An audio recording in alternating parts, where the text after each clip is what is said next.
welcome. We're kind of working on our budget today, and we're going to be dealing with kind of 6-year capital plan and the draft capital budget for 2016.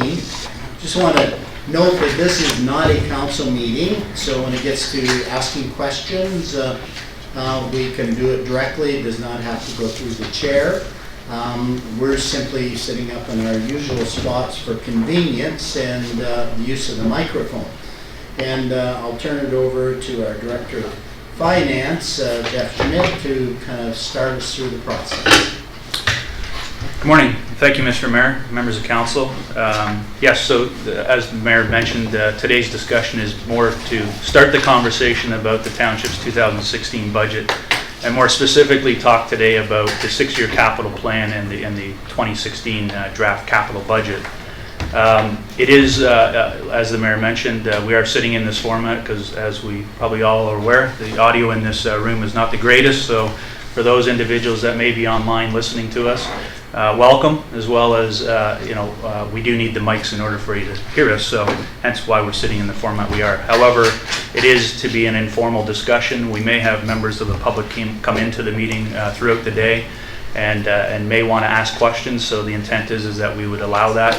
As well as we have Catherine Maudsley from our finance department who is assisting us today, and any questions that we get through our online audience, if you will, they can submit questions through budget@springwater.ca, and Catherine will be monitoring that email, and any questions that come through will be actually projecting on the screen over here so everybody can actually see the questions. So trying to engage the public in a different format this year, and so as you're aware, or may be aware, we are streaming live right now, so hopefully there's individuals out there that are listening to us, but if not, then we're trying our best to reach out. So without further ado, I'll go through the presentation that we have here today, and so bear with me for a little bit. There's a lot of information to digest. If you have questions throughout the presentation, then I would ask that maybe you can ask them at the time, and or if you feel more comfortable waiting until the end, we can break and have some questions then. So with that, we will start with, again, the draft 6-year capital plan and the capital budget overview. So the agenda for today is really to talk about, again, providing some context to members of the council with regards to our budget process to date, the timelines that we have set aside, looking at the development of our budgets, looking at council's direction that was provided in June, and then discuss the draft 6-year capital plan at a high level, provide some context regarding our debt reserves and reserve fund status, and then we'll dive into the actual 2016 capital budget and talk about the implications of that. So process to date, in June, you may recall that staff provided a budget directions report, information report to council. And then in August, senior management kicked off our internal budget process. Throughout August and September, staff prepared draft capital and operating budgets. In October, there was a number of department budget meetings where department heads and myself met to review their budgets, as well as we had a few, 2 or 3 senior management meetings where the senior management group met as a whole and discussed the 2016 budget and what we were proposing to come to council, what you see before you. And then, of course, in November, budget binders were distributed to members of council last Monday. The presentation that I'm conducting today, as well as the budget binder, is on the website and available to all individuals to review. So that's kind of where we're at right now. Actually, before I go on, each one of you will have a copy of the presentation of today, as well as you'll have another 3 slide decks which talk about the financial implications of the 2016 budget. Those 3 slide decks are more for conversation on Wednesday, but to provide a little bit of context of where we are today, I thought I'd distribute that to you. So as for budget timelines, obviously today we're meeting to discuss the draft 6-year capital plan and 2016 draft capital budget. On Wednesday of this week, we'll be meeting to discuss the 2016 operating budgets as it relates to tax, water, and wastewater. On December 14th, we're scheduled to meet with council to officially table the 2016 budget. And then we're looking for council's endorsement or consideration of adopting the 2016 budget on January 20th, 2016, which for those in the audience, we are changing to Wednesday evenings starting in January. So that is not a typo. It is Wednesday, January 20th, that we'll be meeting to discuss the adoption or considering the adoption of the 2016 budget. So budget framework, again, just to prepare council and or clarify where we're at. So these are the building blocks of how the township's budget is built on an annual basis. If we start at the bottom of this slide, essentially the operating budget, which we'll be talking about on Wednesday, is part of the budget process, and that really includes costs that are required to maintain existing service levels or the services that residents see on a daily basis. But today's conversation is really about the building block in the middle, which is the capital budget and 6-year plan. So we take the first building block as well as the second, then we actually reach the proposed consolidated budget, which we'll be talking about on Wednesday as well. So again, just to provide some context, we are talking about the capital budget phase. So this is the major infrastructure that the township's responsible for. So. On June 22nd, again, a budget direction report went to the council, and it indicated that the capital budget, 2016 capital budget, would be prepared that considers the township's asset management plan. It would consider the priority and need of the township's assets. It would look at the availability of financial and human resources in order to complete the work, and also the financial affordability of the township. So when we look at the capital budget, or the 6-year capital plan, it's focused on improving the state of the township's infrastructure with no reduction in current levels of service being proposed at this time.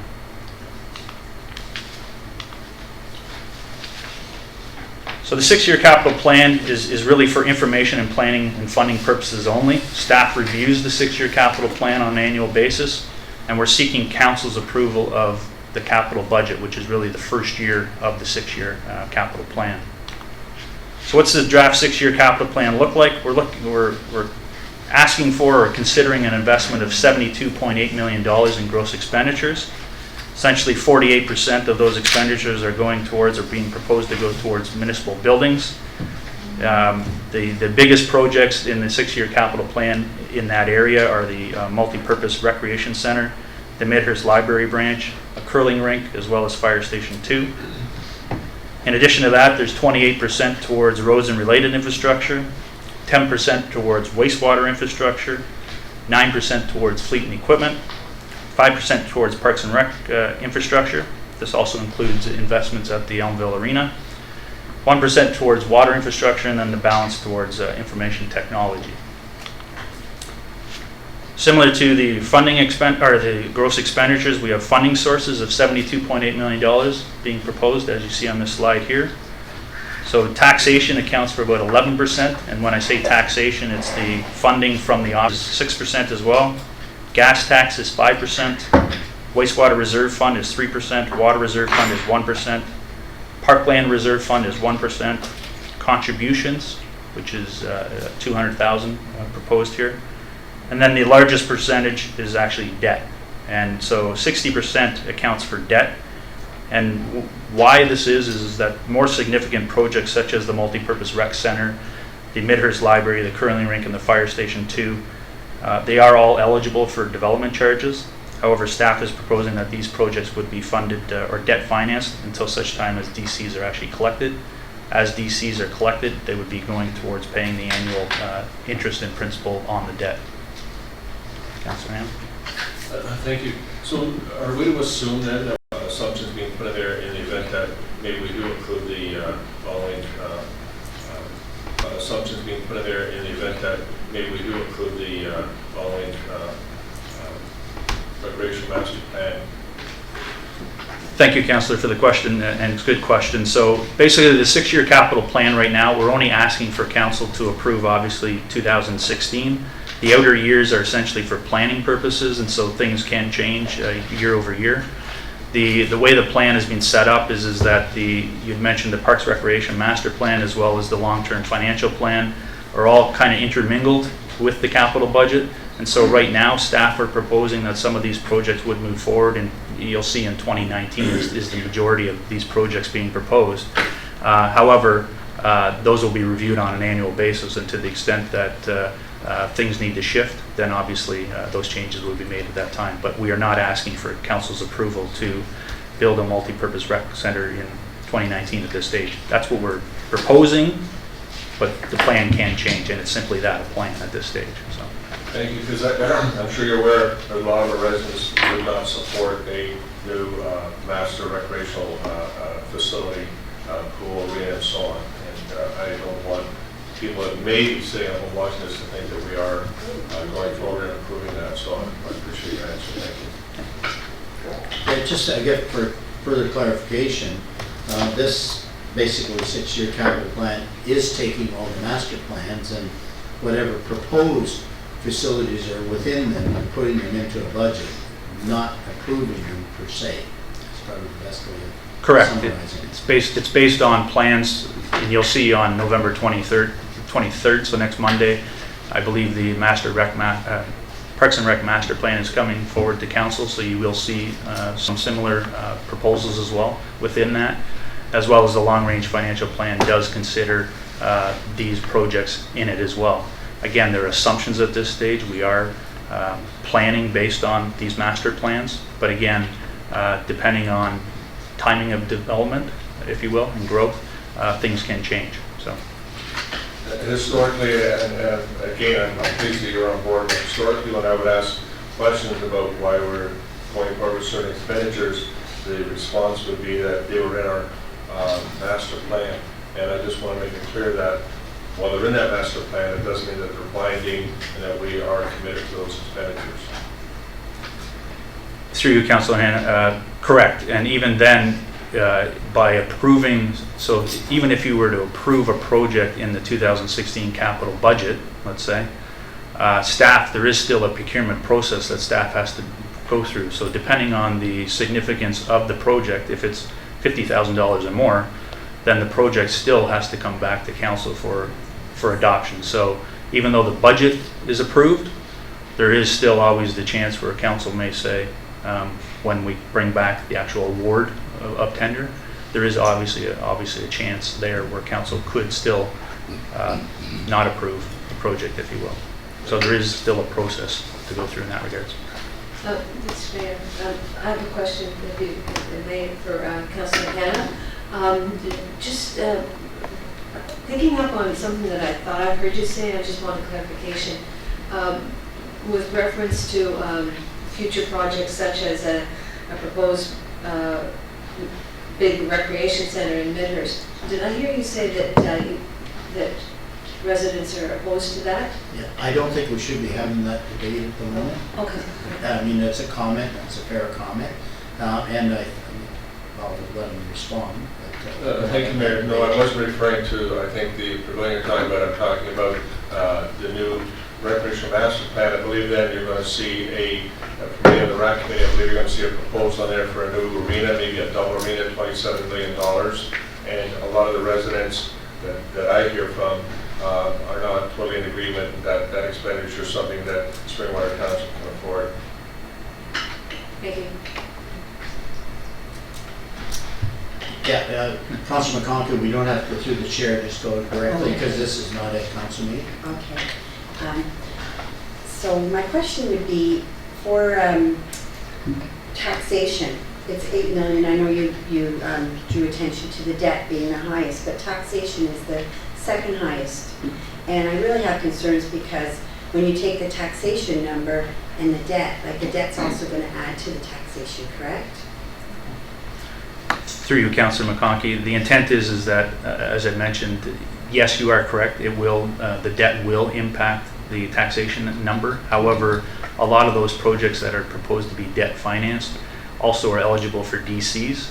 So essentially, when we talk about how we actually finance the actual project, we're talking about, or proposing that we would debt finance the project, and as DCs come in, we would actually use the DCs to pay for the annual principal and interest. And so the intent is that there wouldn't be an impact, or there would be a minimal impact on taxation. So essentially, you're bringing DC money in that we've collected. We're going to apply that against the annual principal and interest so that there wouldn't be an impact on the taxpayer. So it's revenues coming in from building permits. So when we get to, like, could you tell me for taxation, I believe this year we're not using that much. Most of this taxation money is the next 5 years. So what's proposed in the 2016 capital budget is just over $900,000 from taxation, and that is subject to increase over time, over the 6 years. We are also proposing in the 2016 budget where we've asked council to consider a 1% increase in tax to support capital infrastructure. So that would also assist us with that figure as well. And the DC charges from the long-range financial study, when are you planning to, like, these DCs, I know we're getting some from the development from Center Vespra, but are these taken into consideration I'll say the geranium development in my ward? So you'll see later on in the presentation that we do have some slides regarding forecasted reserve funds, which include DCs. We have considered, again, it's based on assumptions, so we have considered for the DC specifically that we're assuming that the medium growth scenario of the long-range financial plan would go forward, and hence that's how the DCs forecast, how we forecasted the DCs in that slide deck. But again, if timing of growth changes, then obviously, as we mentioned about projects, we would also have to consider the timing of projects as well. So again, there are a lot of assumptions to consider.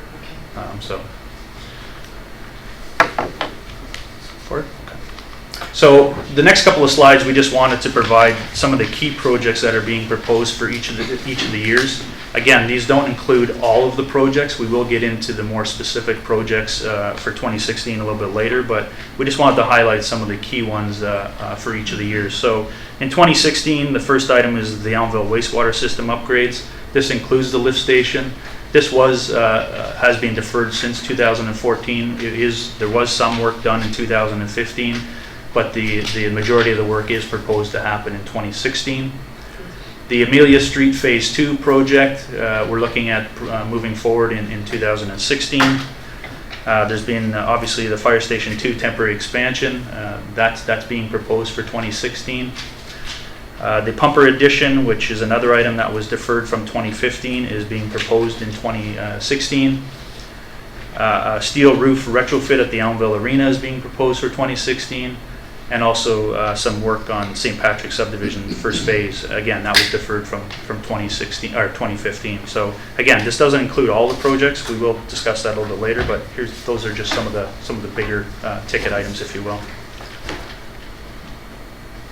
The Elmville wastewater system upgrades, I realize You want to it use Sorry. the microphone just okay. so anybody- I realize it was on the books since 2014, and I believe it came off the books because I remember when we did our DC, if you look at our previous DC study, it was out of there. It came out of there because the DC charges in Elmville were lower.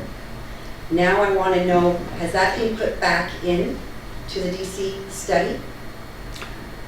Through you, Councillor McConkey, yes, the Elmville lift station, the upgrades required in Elmville And is for it the area wastewater specific? side.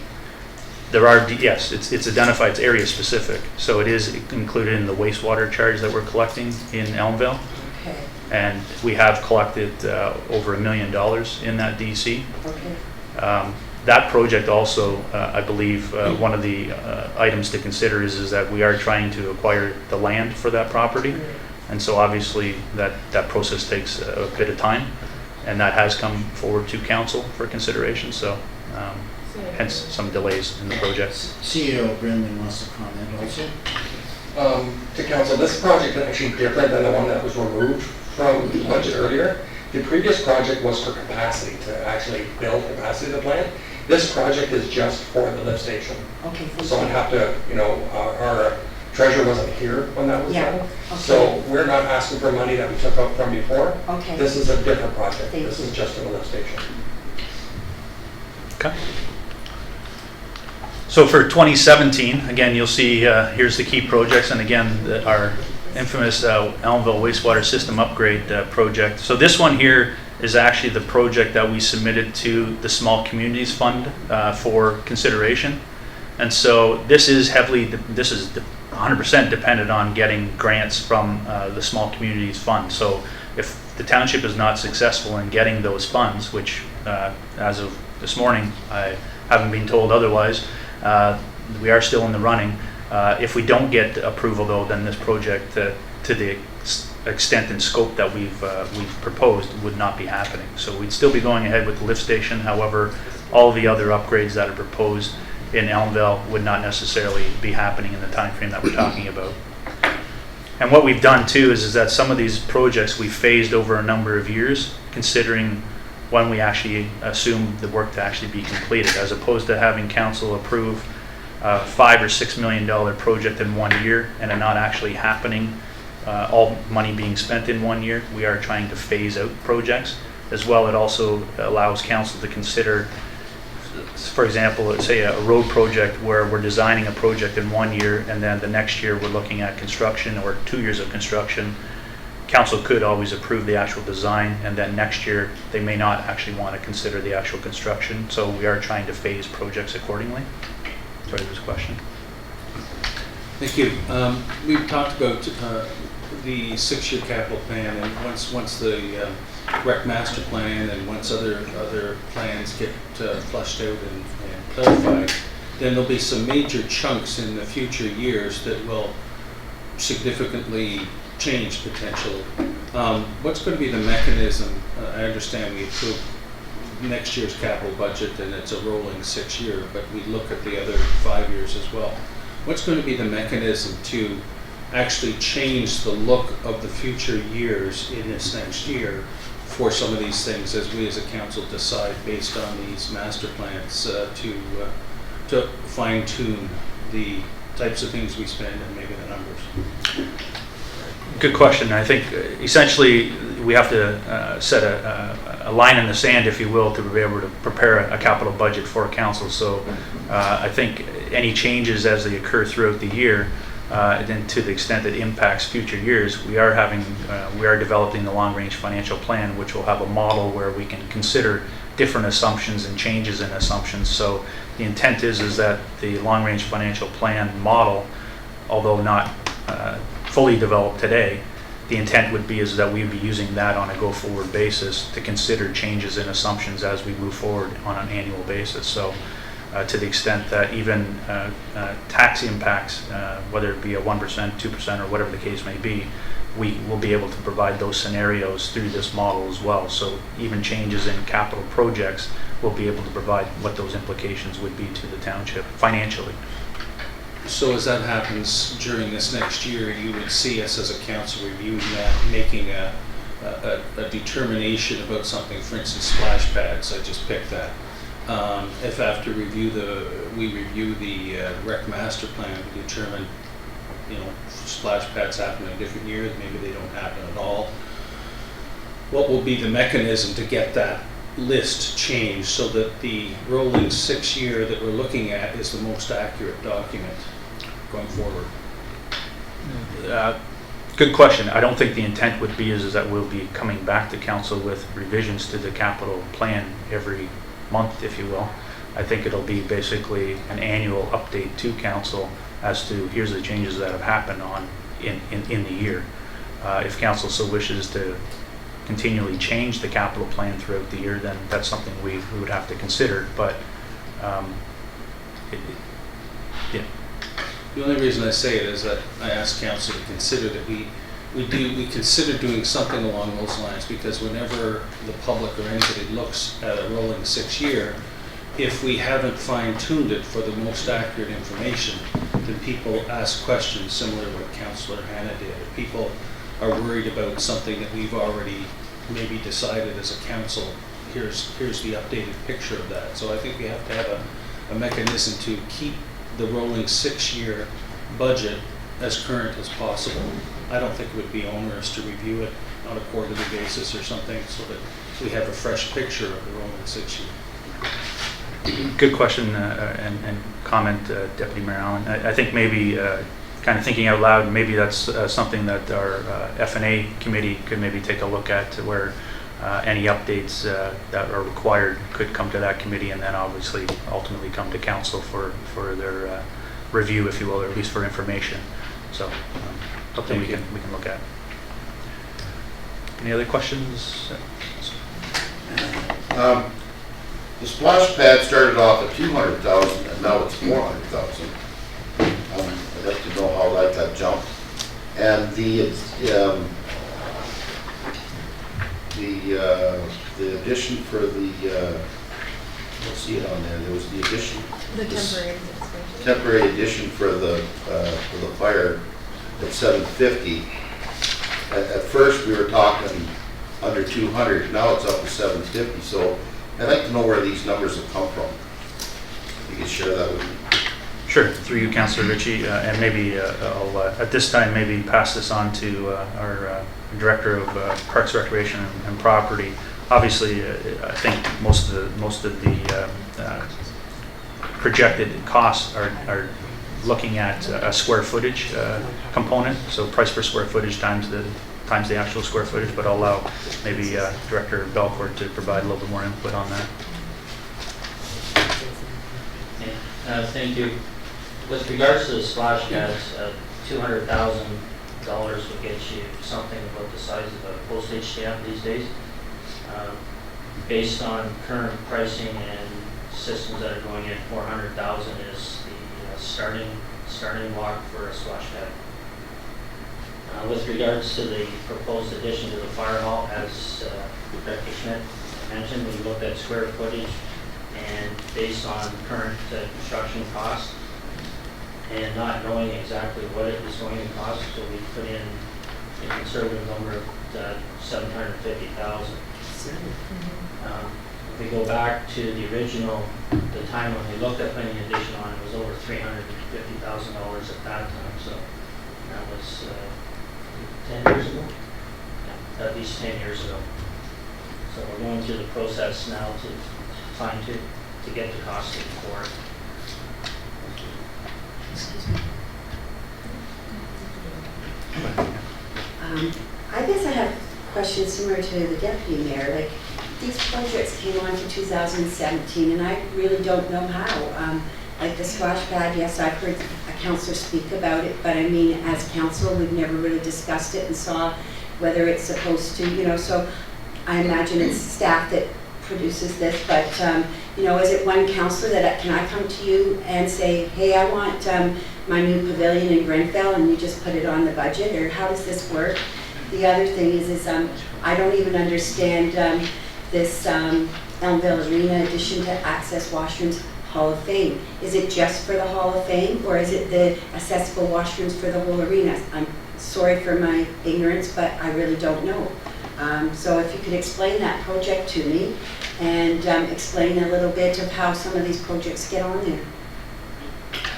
Maybe I'd turn to CEO Brinley, because the splash pad, you know, sitting on last year into the future. I think it's been there for a while. Last year. We said no last year. CEO Brinley, speak to that. Per council, I mean, it was no last year, but it was something that came up through the budget process last year, if I recall, and we discussed to move it to the next year or two. With respect to the Elmvale Hall of Fame, what it is we need handicap accessible washrooms in the Elmvale Arena. Included, I believe, is a women's change room as well. What happens out of that renovation, we can have a small space available that can become our Hall of Fame. So by doing the addition and doing the new washrooms, we also end up with a space that could be used for the Hall of Fame. But the washrooms are needed for the entire facility, which would also include a women's dressing room, which we are sadly lacking, and we should have had some time ago because of what does Trudeau say? It's 2015. It's stuff that this building should have had a while ago. I think further to the CEO's comments too, and to your questions, Councilor McConkey, about where projects come from. Again, there are roads need studies that are done to prioritize the roads and when roads need to go. There's our asset management plan. I understand the roads, it's just some of these, like the splash pad and the arena, I don't, you know.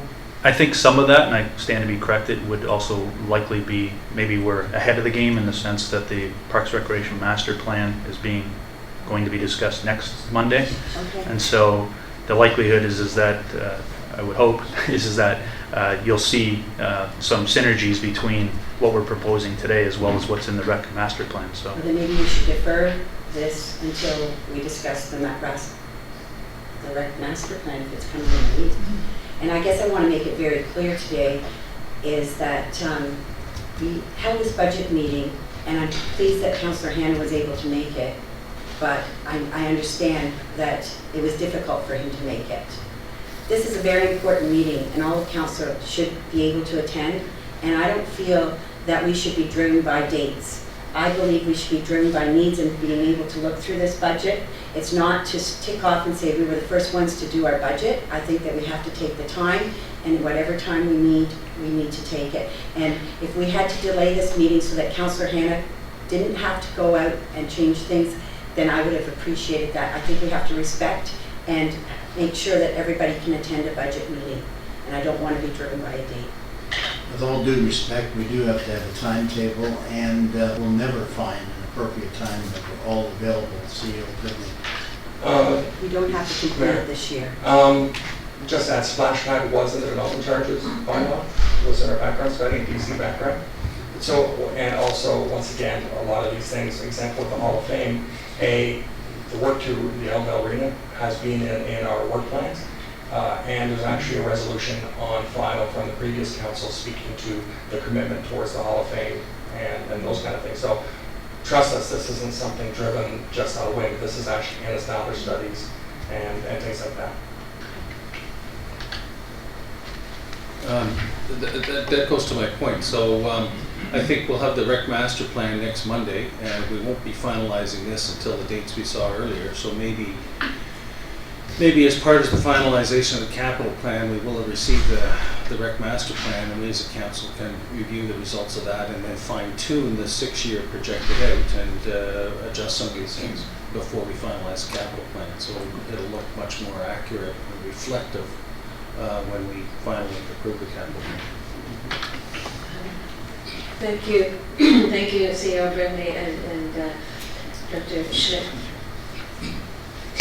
for the explanation of the accessible washrooms. I think that requirement is driven by provincial legislation around accessibility in public spaces. I'm surprised that it's that high. With reference to the splash pad and in a similar way how on the books the skateboard park had been an issue, I have a little bit of concern about how we have these things as potential projects for the future, and that the public perceives these as, yes, it's going to happen in the future. The splash pad thing, I have serious concerns about. To me, it seems like something that is more suitable for a city or a large town as opposed to a rural community. I understand that these are just possible projects, but I'm a little concerned that, having it on the books like that raises expectations. I know the skateboard park is no longer referred to as a skateboard park. That $150,000 that's been on the books for a long time is now being given a different name, and I'm wondering if we might have a closer look at sometime with the splash pad idea too. Sorry to keep delaying this process because it's going to be a long day, but as everybody knows, council is responsible for the finances of the municipality, and that's why I'm here today. And as Councilor McConkie pointed out, I had to change a meeting with a surgeon over the knee problems I've had to be here today, because I take this responsibility really serious like everybody else does. So having said that, my only question I have about the Hall of Fame, I believe in the budget it shows they have in their account $79,000, and I know that the previous council gave them $10,000 towards the Hall of Fame project. So my suggestion would be, if we're doing something for the Hall of Fame, I would hope council would be on site, to reach out to them to see if they want to contribute to the costs of doing it rather than have the taxpayers doing it. And I see the nods around the room, so I appreciate that. Thank you. Any other questions? So similar for 2018, again, these are the key projects that are being proposed for 2018. Again, the finalization of the Elmdale wastewater system upgrades is one of the more significant ones. Albert Street East is being proposed, and then obviously a few other projects are on the list as well. For 2019, again, this is the year where you're going to see heavy investment in the proposed heavy investment in the 6-year capital plan. Again, this is based on the long-range financial plan as well as based on, I believe, the Park and Rec master plan, which are all subject to change. However, again, this is based on the assumptions that we've developed to date, as well as timing of development. So if development doesn't happen in the time that we are assuming here, obviously the timing of these projects would obviously be impacted as well.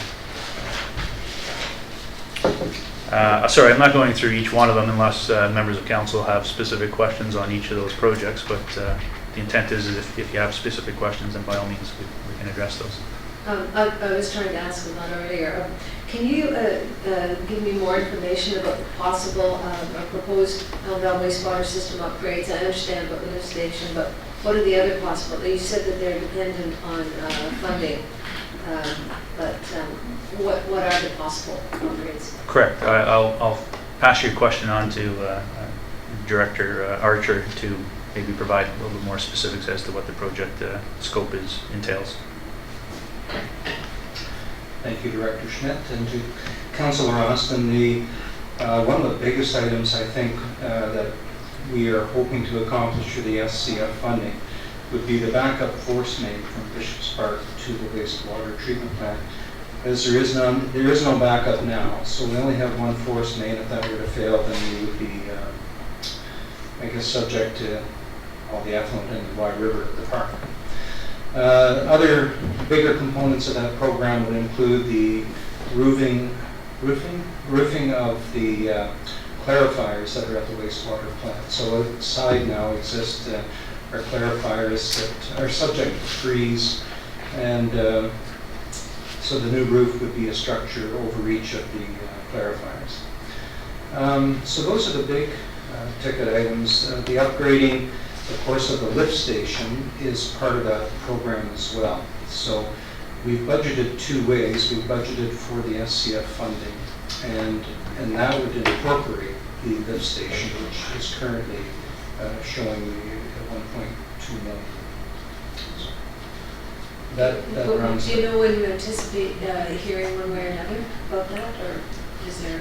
Through your Councillor Austin, we have received confirmation from the province as it relates to the Ontario Community Infrastructure Fund, which is another grant program, which the deadlines to submit for that were about a week in advance of the SCF. So we're hoping in the next week or so that we hopefully will be receiving confirmation from the province as to whether we're successful or not. At this stage, it's unknown. I have another question to Director Belcourt. The accessible playground that is on the books for 2016, it's 2016-33. Where is that supposed to be located? If approved by council, then it'd be up to the Recreation Advisory Committee to recommend a location. And the other question is, where is the northern exit road at TNSP? That's 2016-34. I don't understand what that means. That's actually on this property. It would be to alleviate the traffic congestion that we have through the summer months from the soccer field. So we would build another exit to the north to exit onto Nursery Road. Okay, thank you.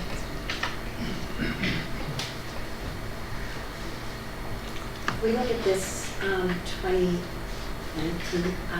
we have the curling rink and we have the multi-recreational complex. would we not have the curling rink in the multi-recreational complex, or do they have to be two separate entities? And I just was wondering why that wouldn't go together, and I also don't understand what Midhurst Library Branch Phase 1 is. Through you, Councillor McConkey, I'll take a first stab at it, and maybe Director Belcourt can comment. The intent is that those are the projects that we're proposing at this stage, whether or not when we get to that stage to consider the projects, whether it would be more efficient from a township perspective to consolidate some of these facilities would be subject to further discussion with members of council, obviously. So I assume the Recreation Master Plan has these two entities in it, and they're separate right now? that's my understanding, but The Curling Club was added into the DC study that was approved by the previous council. We had $1 million added to it, set aside for that building, but looking at it realistically, $4 million is what we're recommending for that time. And as Director Schmidt said, we would look at consolidating the facilities to save construction costs, operational costs, etc. Phase 1 of the library expansion is, as per the recommendation in the library feasibility study, where it's recommended building it in 2 phases. So when the population reaches a certain phase, they would build Phase 1, and when it reaches the next level, they will work on constructing Phase 2. I'm going back to the library plan. I believe the library plan was to keep Elmdale, and then you would put the library with the multi-use recreation center or something like that. They said to have a joint facility. So I really don't understand what Phase 1 is, because I believe you'd keep Midhurst alive until you built that building. So I really don't, Phase 1 to me is putting it in to the multi-use recreation, but I need to understand that. For council, I mean, you could still design the building so that you have that removable wall. So even though you might co-locate a number of these buildings, you would build the library portion to such extent that there's a removable wall, and then Phase 2 is built at a later time. So you design the building, let's say you co-locate the community center and the library at the same time. You design the library so that it can still kick out and still expand at a later time for Phase 2. These aren't meant to be all separate buildings. We're saying we have It's one building. But we have allotment of this much for library, allotment of this much for rec center, allotment of this much. They can all be co-located depending on what council wishes at a future time, but we still have to budget an amount at this time for that use. Yeah, I think obviously these amounts are allocated for the building of this and are included in some VC study along the way, and how we end up with it, 1, 3, 5 facilities, be entirely up to us at that particular time. Through the Director of Public Works, thank you. Floss Road 4 west of Eagle Town, I'm under the assumption that the county's taking that over. And if they're going to take over concession 4, why are we building it up for them? Or are they taking it over?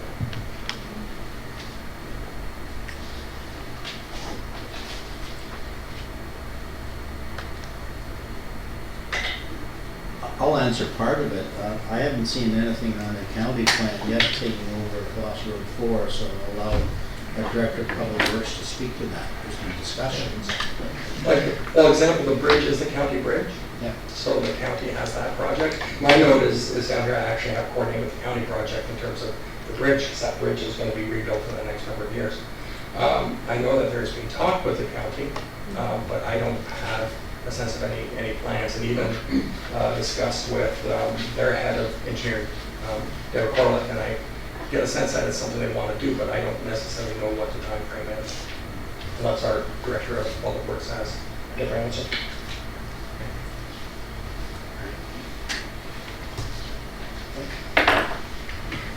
Sorry, another question. 2018-20, ball diamonds, 2 additional at TNSP. That's up here, right? so yeah. Thank you. why are these ball diamonds needed? And will they, in the long run, pay for themselves through rentals?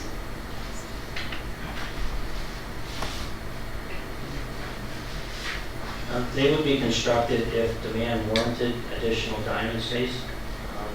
Currently, the facility, when it was originally constructed, was laid out and all the infrastructure and everything is in place for it.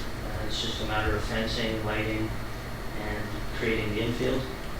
For the operational costs, the rental fees do offset operational costs at this point.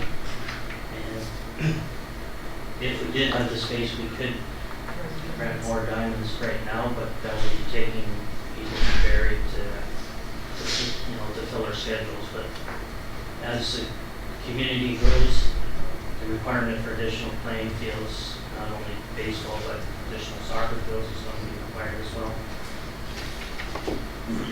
Actually, that's probably a good question there, Director Valcor. If we looked at our rental revenues now for baseball diamonds, do you have any idea what percentage would come from outside of the township?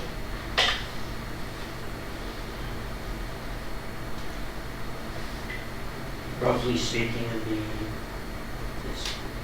our township utilization is just over 50%, so it'll be probably 60-40 at this point, 60 township, 40 outside.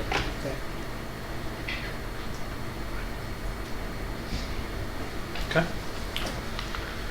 So this slide here just provides a couple more of the more significant projects for 2019. For 2020, we're looking at these three projects as the key projects being proposed for 2020. And then for 2021, we have these remaining projects that you see. Is there a question, sir? I was just wondering where Craig Road is in those capital plans. In the future. I don't believe it is proposed in the 6-year capital plan at this stage.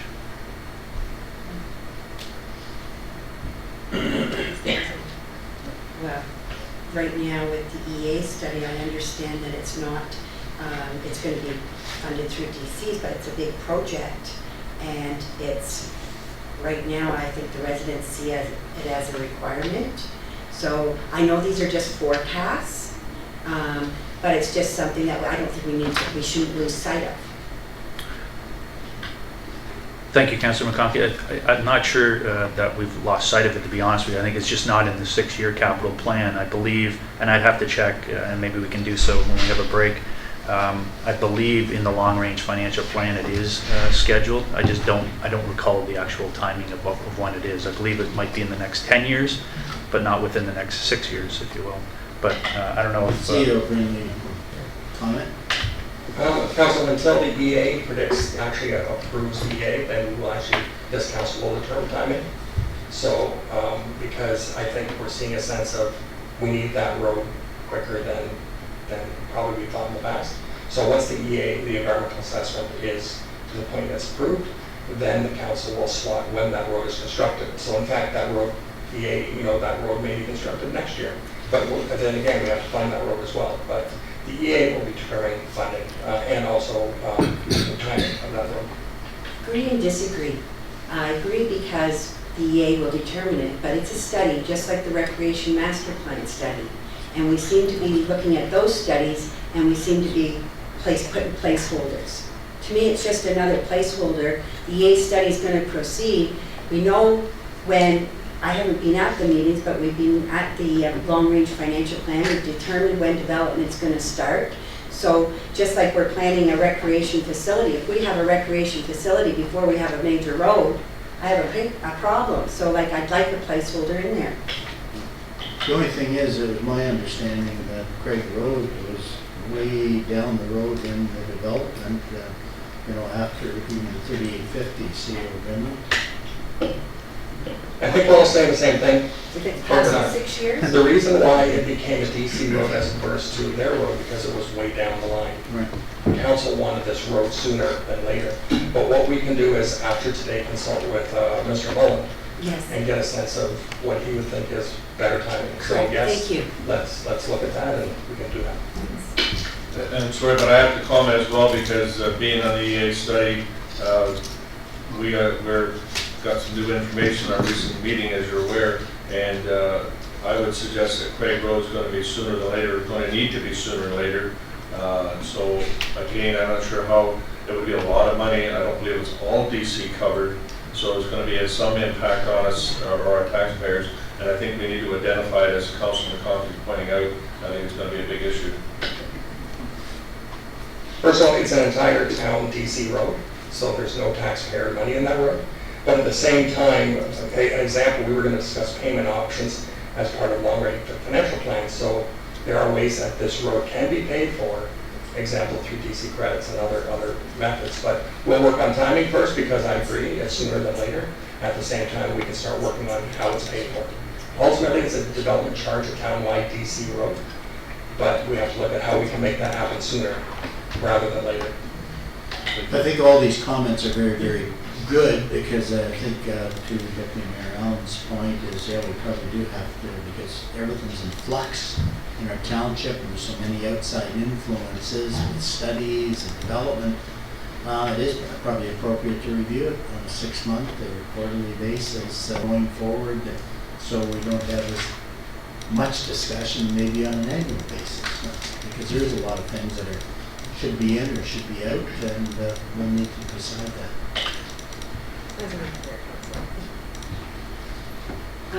For the 2019, yeah. If I look at 2019, I'm on the next page, so I'm looking at Grenfell Community Center expansion, and it's 300,000. I know that there is money put aside and it's also being collected for, but I don't consider it an expansion. You wouldn't expand that type of building. You would demolish and do new. So I would like that word expansion, and I know that before, I think that that is the money that we have set aside right now for Grenfell, and there would be more received, so it's good that there's some money there, and because there's been money put aside for the Grenfell Community Center, and I understand it was about that amount, but previous things, I think it was 750 that we were trying to apply for grants just to make it accessible. But I would like that word expansion removed, and if we're going to do a community center, we do a community center.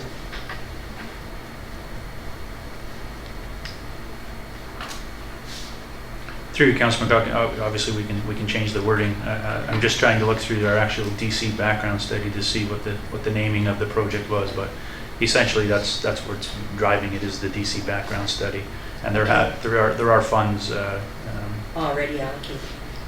through other agreements. Yes. There is some funds, not necessarily all, but there are DCs as well that we're collecting towards that project as well. So Would we be able to find out how much money there is, like, if you could get back to me that how much money there is already put aside, and then also what the DC study is considering, because I hope it is considering a higher cost than the 300,000. I can answer the first question. I believe out of the agreement with one of our developers, it's about $100,000 that's been allocated towards that project. As for the DC, I'll have to get back to you on that. I'm not exactly sure. Okay. Yeah, the only discussion I've ever heard on it was actually making it accessible for 100,000. Because I know there was some kind of initial plans and so forth laid out as far as replacement of it. I'm not sure if that has ever been placed in the long-term plan. I've never seen it. Yeah, it did. Okay. The last meeting, whether it was at Hillsdale, they were going to do something with Hillsdale, and Grenfell's been in the books longer, and I believe then we went with, in the last DC study, we went with Grenfell, and then when we got some money through some, an agreement, we felt that we shouldn't really, it's something that, and I know the hall board has looked at it, and like to extend is wasting your money.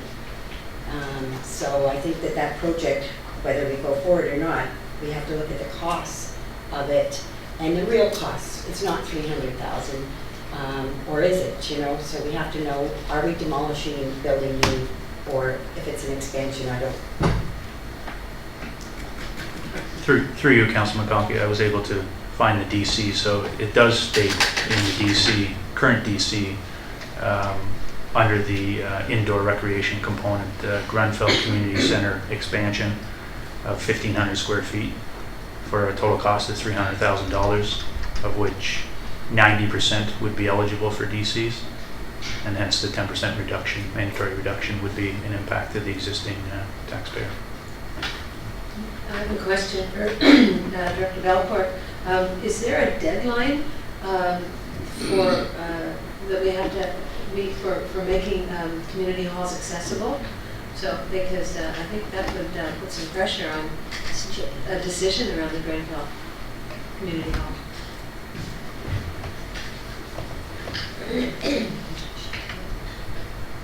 Councilman Conti, can you turn your mic on? Okay. At this time, they've grandfathered all existing buildings. Anytime you go to make a renovation or major addition to it, then you have to bring it in compliance with the 2016 building code. Thank you.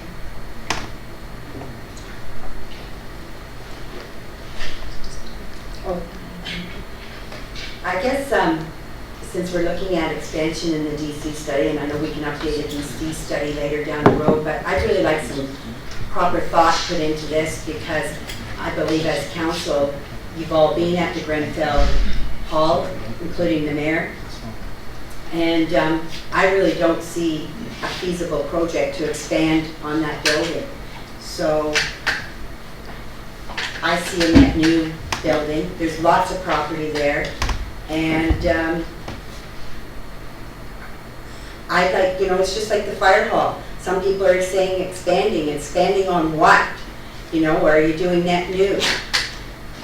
It's the same thing here, like this is, you don't have a good foundation, you can't build from, and I'm not an engineer, so that's why I'm saying this has to be looked at a little bit more. I don't believe our recreation head is an engineer either, but you know, I don't mind spending money, but I'm not spending money on something that's not putting it on garbage, you know. And it's disgusting, the building right now, totally disgusting. And I'm hoping that 300,000 could probably build a new building, and that I know that there'd be volunteers to demolish it in a second.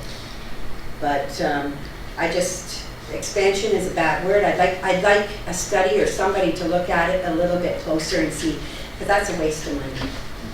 Actually, a question, and again, we're kind of jumping ahead, when I guess we see the recreation master plan. I assume it's looked at the entire township, and quite honestly, even though I live in Grenfell, there may be some tendency to push recreation complexes, even of the small nature, towards where the population seems to be migrating in center of Vespera. So I'm curious what the master plan is going to say. And I guess we'll have to wait for that. And then, as further Councilman McConkey, and then we have to, as a council, decide probably a new building, it's going to be $1 million, you know, for the sake of argument, in Grenfell. And then we have to decide from a council perspective and taxpayer perspective, is it warranted? Yeah. Okay. Okay. So I believe we got to 2021. So here's the projects, again, key projects, not all, key projects that are being proposed for the 2021 capital plan. So before we actually get into the 2016 capital budget, I wanted to just provide some more context as it relates to where the township stands with debt, reserves, and reserve funds. So this may be a little bit of a rehash from last year, but again, just bear with me if you will. So essentially, why would we utilize debt? Obviously, the township has utilized debt in the past to finance large infrastructure projects that would benefit the community over a long period of time. The use of debt to finance large projects allows the projects to proceed sooner rather than later. And so to the extent that we didn't have the funds in place today, we talked about this a little bit earlier, where essentially you would issue debt, and to the extent that we were collecting DCs, we could use DCs to pay off the annual interest and principal and interest payments. Another consideration is obviously Canada currently is experiencing ultimate low interest rates, and hence the cost to borrow is extremely low. So another item to consider. I do also want to note that there is, or we will need to issue debt in 2016, and this relates to our capital projects that were completed in 2014. There was some bridge projects that were completed in 2014 that were approved to be debt financed. So staff have, over the year, tried to come up with other ideas as to how we might be able to finance this. We will need to issue some debt for those projects. So you will see an issuance of debt in 2016 for that. When the debt is issued towards water specifically, it's repaid back from water though, correct? And then does the taxpayer, the general taxpayer, pay the interest on that, or how does that? No, It's so all associated with water. it's a good question. Is any projects that are water and or wastewater related? Yeah. Those projects are specifically financed through, if we issue debt, it's financed through the rates. So the users of the system, so if you're on water or wastewater, you would pay your portion. It would not be on the general taxpayer to pay that. Okay. So total outstanding debt for the township, this graph here provides where the township has historically, where we've been with debt. In 2015, we're projected to have total outstanding debt of roughly $6.5 million, and that has slightly decreased from 2014. What's the makeup of this 2015 debt? It's essentially roads of $2.4 million, this administration center of $3.3 million, and then there was water upgrades that in the amount of $750,000. I know you all enjoyed this slide, so I thought I'd put it in again. So this slide here illustrates, sorry, yes? The administration center 3.3, when's that projected to be fully repaid? How long does that stretch out? I believe it's 2030. It was over a 20-year time frame. I believe the debt was issued in 2010. Do you recall the interest rate on that? No, but I'll get it for you. I believe it was in the range of just below 3%, but I'll double check that for you. Thank you. So with this slide here is our existing debt capacity. So it's essentially, the slide illustrates that the township, on all intents and purposes, has room available should it require to issue new debt. So if council was in the position to issue new debt, we are in a position to be able to do so. So to try to run you through this fairly quickly is the way our debt capacity is calculated is that if we start at the top of the slide, we have estimated net revenues of $16.7 million. So essentially the province allows you to borrow up to 25% of your own net revenues. So if you take 25% of the 16.7, we could issue up to $4.2 million. And what that means is we could have annual principal and interest payments up to $4.2 million. We could issue up to $50, $60, $70 million in debt as long as your annual principal and interest payments didn't go over $4.2 million. Right now, the third line there, our current debt servicing costs are roughly $671,000. So when you take the 4.2 less the 671, we have up to $3.5 million in additional room if we wanted to issue debt and be able to pay annual principal payments of an additional $3.5 million. So essentially you have a debt capacity of 84% available to the township. So hopefully that explains it a little bit better this year. I know this slide's always a bit cumbersome. At the end of the day, again, I guess my comment is if the township, if the council was in a position to consider to issue debt, we could do so. And the 2016 capital budget, along with the 6-year capital plan, does propose to issue new debt in order to support capital infrastructure investment. Director Smith, just for, because these are, as you say, kind of interesting slides. But the reality is, if you kind of upped your another 3.5, that has to come from somewhere. you know, and basically, yes, you could kind of fix a lot of roads and build a lot of new things and that. But basically, we would still have to have the annual repayment of another 3.5 million instead of 0.7. And so that money still has to come from somewhere. Correct.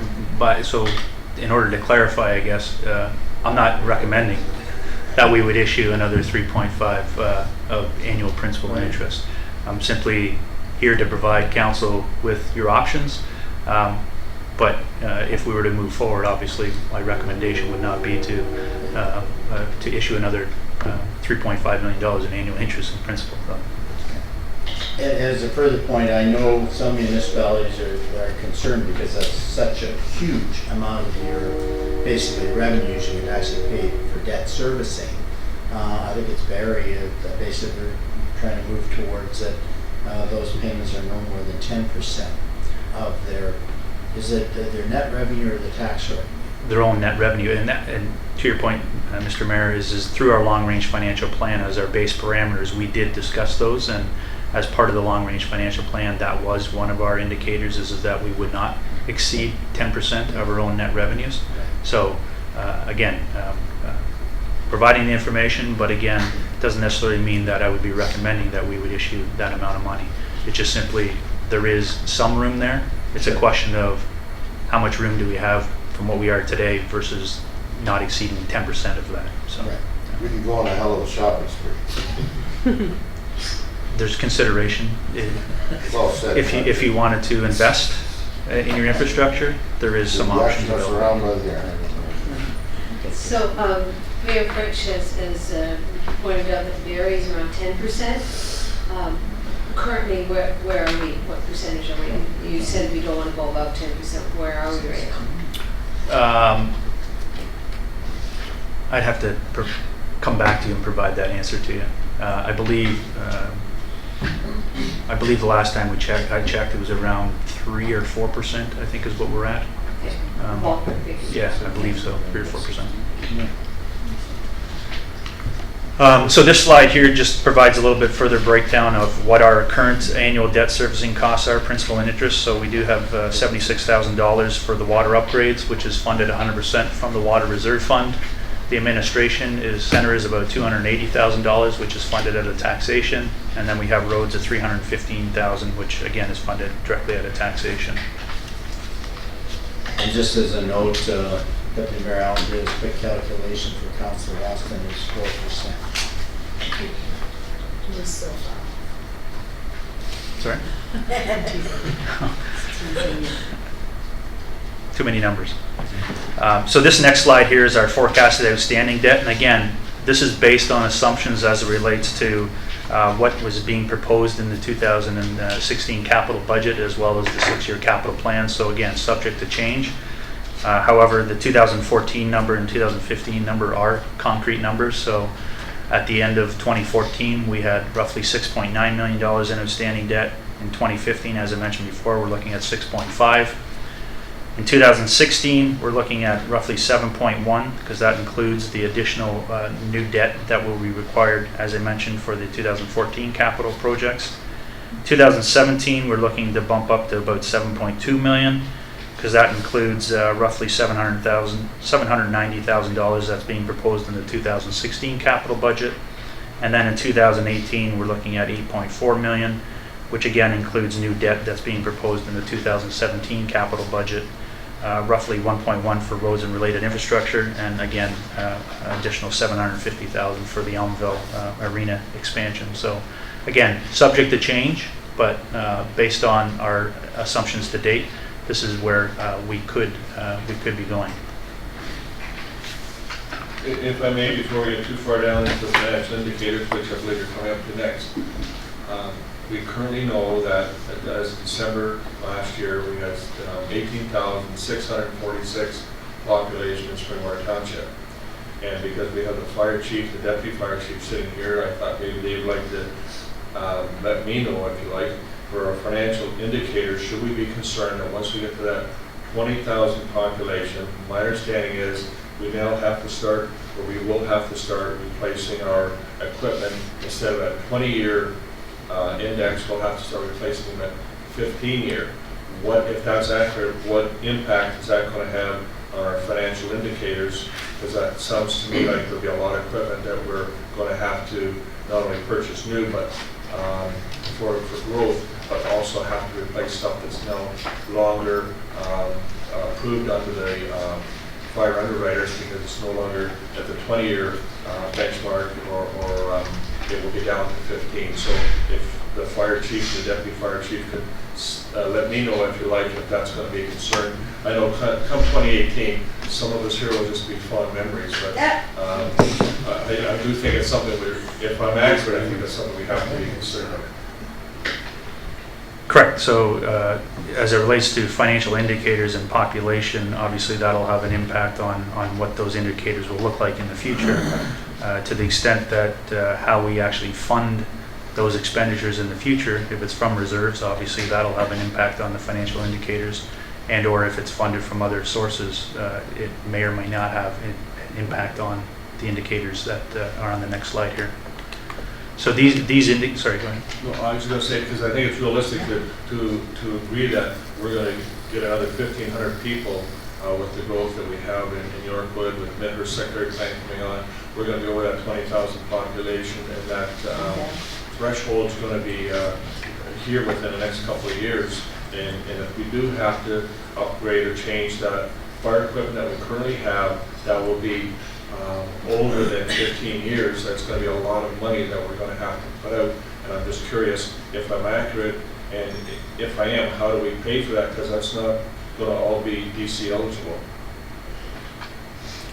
Correct. Any equipment that is a replacement, 100% replacement, is not eligible for DCs. So whether it's funded through reserves or whether it's funded through taxation or other forms of funding, remain to be seen, I guess. I haven't projected some of that out that far, to be honest with you. So that will be a conversation that the deputy chief and fire chief and the fire chief and myself will have to have that conversation, to the extent that we're making changes to timing of replacement. What impact will that actually have on our reserves? So. Thank you. My thinking is, should we be putting more money into reserves, or be cautious of the money that we're going to be spending from those reserves? Because we're looking probably, if you look here, I think I looked at the 20 years, we're looking at $500 million if you include the new fire hall, that by 2020 we're going to be spending on the fire service. $500 million if you include the new fire hall with the new equipment and so on. So I'm just curious how that money's where it's going to come from. It's not DC eligible. The new fire hall and the furnishings would be eligible for DCs. Strictly replacement would not be. So we have budgeted in the 6-year capital plan for replacement of some of that, some of those pieces of equipment, and we have projected, and you'll see in a couple slides, what the impacts are on the reserves. But again, we also are indicating that the Fire Station 2 in 2021, at this time, would likely need to be issued, debt would need to be issued to debt finance that project until DCs are collected. So again, something we need to consider as we move closer to timing of development, when development is really going to happen, and when these projects really need to go forward. So as I think the mayor mentioned earlier, that we are in a bit of a state of a flux, if you will, with regards to not knowing exactly when some of this growth may be occurring. Yes, we do. Obviously, we're experiencing growth in Center Vesper right now, and that is adding to our DC totals, if you will. But there's also going to be some projects that are going to be required in the next couple of years to use those funds. So. Okay, I guess I just have to try this one more time, because I appreciate your trying to respond to my question, because I don't think I'm putting it forward correctly. I don't know how much fire equipment we have that in the next 2 or 3 years we reach that 20,000 population threshold will have to be replaced. And as you've stated, and I believe you're correct, that it will not be DC funded. So depending on how much equipment we have to replace, what will that figure be, and where will we get that money from other than taxation if we're going to be spending a lot of reserves in the next couple of years? So I appreciate you trying to answer the question. I don't think I'm expressing it properly in order to get the right answer from you. Maybe we can get a quick kind of comment from the fire chief on, you know, if we hit 20,000 and drops from 20 to 15, you know, what kind of rush or impact would be on us to replace some outdated vehicles? So, Jack, you have the right idea. Your numbers are a little off. It's 25,000 people is that magic number. However, that number is for a 25,000, I'm going to say, people within the Midhurst station. If you're looking at the Midhurst station, you take the trucks, go from the 20-year life cycle to a 15-year life cycle based on the underwriters. However, that does not, if we have a pumper truck in Midhurst that now is hitting its 15-year life cycle and it's time for us to change that truck, we have the options of looking at different fire stations. So, for example, we could move a truck into the Hillsdale station to get another 5 years out of it. So some of our trucks are going to get cut off at a 15-year life cycle, but the bulk of our trucks will stay for a 20-year life cycle. We'll be moving them around and so forth. That's been our plan since 10 years ago, that we don't assign a truck just because this truck's in the station today, that truck may be moved tomorrow, so that we can try to maximize the life cycle of our vehicles. Thank you, because my understanding was once our township as a whole was over that 20,000, we had to start changing our trucks at 15 years. But so if I understand what you're saying, you only have to do that if in the stations that service an area that's maybe over 20 or 25,000. I'm just not sure how you can draw that line and say, well, the truck that's in the area of the higher population needs to be replaced, but if one's in an area of lower population, it won't respond to a fire that occurs in an area of a higher population. It's kind of confusing to me, but I realize our Director of Finance will be on top of this and somehow we get paid for, and I can say I'll be a fond memory, so thank you. You might be a fond memory. Some of us are just going to be memories. I'll miss you. So the next slide here does provide for some financial indicators specific to debt. So again, this compares the township to 100 other Ontario municipalities with respect to their debt position. So the first indicator provides the total debt outstanding for the township divided by our total population. So hence, for every individual, they carry roughly $363 of the township's debt, whereas according to the BMA's study, which again includes over 100 municipalities, Ontario municipalities, the average debt outstanding per capita is $674. Director of Finance, do you have any idea in the BMA study, because we talked about percentages allowed and that by the province, do you have any idea what the average debt servicing against net revenues would be across those 100? Through you, Mr. Mayor, I don't have that at the tip of my fingers, but I'll take a look at the actual BMA study to see if that information is provided. Can you tell me what BMA stands for? BMA is a consulting firm that conducts an annual study on Ontario municipalities as it relates to services that are provided to them, provided to the residents. They look at financial indicators, revenues, gross expenditures, so on and so forth. The actual name, I believe, is the partners, Brussels, Minshall and Associates, I believe is what BMA stands for, but I stand to be corrected. It's Brzee. Sorry, Brzee. Yeah. But it's just the initials of the main consultants that we have over. So the second indicator here provides a measure for financial prudence by comparing the total debt to total reserve balances. So the benchmark suggested by credit rating agencies is a ratio of 1 to 1. So you'll see here that the township essentially is at 0.4 debt ratio, whereas the average on the BMA is 1.1. So what does that mean for the township? It means that for every dollar that we have in reserves, we have 40 cents in debt. So in comparison to the survey average, we're in a fairly good position as it relates to debt to reserves. So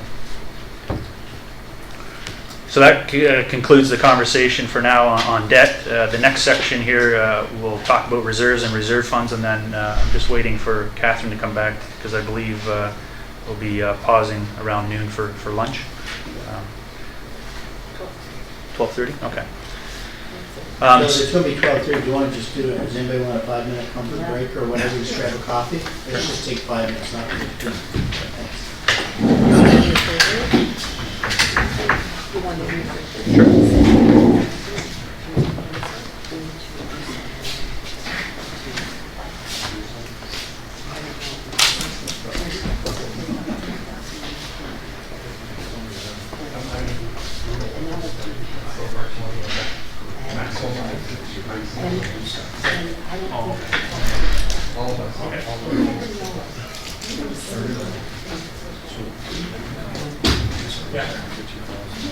My leg's working first.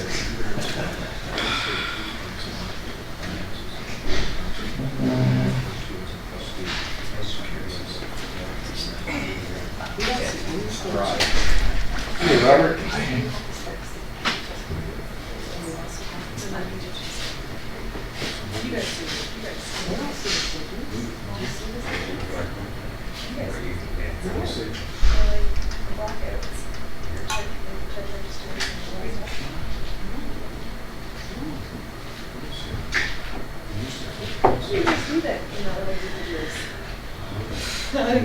Sing songs and hold hands.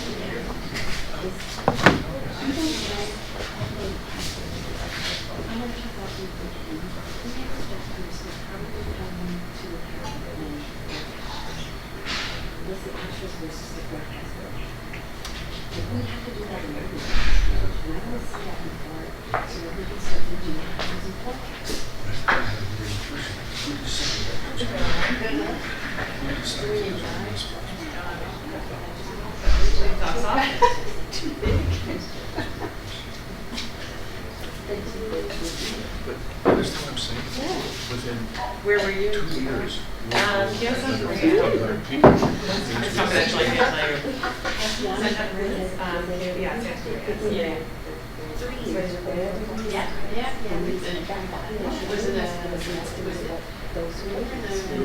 going to be 650. Gee, they went for a nice split plan, chips a year. So, yeah. I was going to go with that. Yeah, I went to the one. Oh, It's good. Yep. Well, like, I didn't know some of that. my buddies were there, so. Yeah, I gotta Next get year, I'll go. You gotta get a list of them. Oh, Monday, That was very good. I was surprised. Oh, yeah, well, I think, ask Jack how many he had. I will. Because I think, I sat beside Roy Monk, I think he had about, Beside Johnny I think he had about 8. A lot of people ask me a lot of questions. Yeah. Sure. Yeah, yeah. I got a spring water line. And I want to keep it. I have to pick up a spring water one, I didn't even know when. Yeah, there is a, I'd like to keep it. I don't have one. Do you? Touch it. Take a check. I'm gonna fight you for it. You should actually.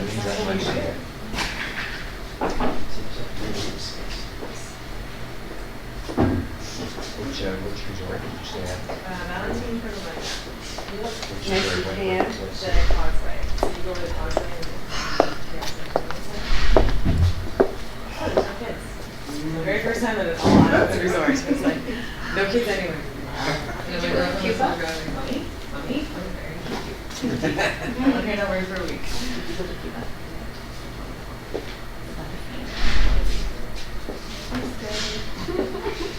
It's good fun. Every day. Where'd you go? Here in San Diego. Okay. So there's like 48 kilometer causeway now that you drive out. It's got new resorts on the one side, and they're basically basing themselves with the Americans, so they're like, exactly. Because they I can mean, really help their yeah, economy.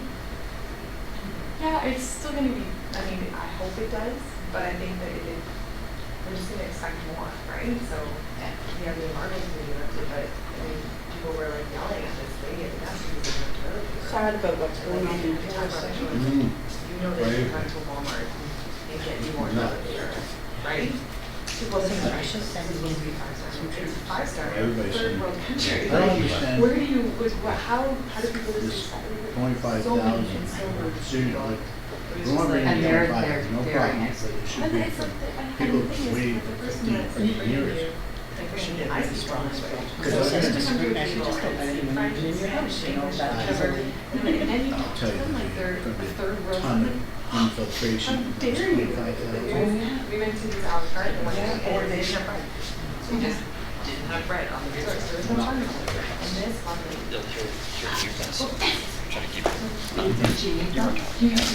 Not buns. That's what we were saying. Sit down, honey, sit down. It's just an extra part. So, for exit Doesn't of that. matter. Like, is that what you're here for, the buns, or do you want to experience what you got? Like, But you pay lower rates, so, to keep it, right? yeah, you do. Like, Sometimes just you pick can some- get our attention. And then you can get cheaper, a little bit Yeah. cheaper than. Can't say And then just like, hit- Or whatever, yeah. Hit the microphone. I'm not, like,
You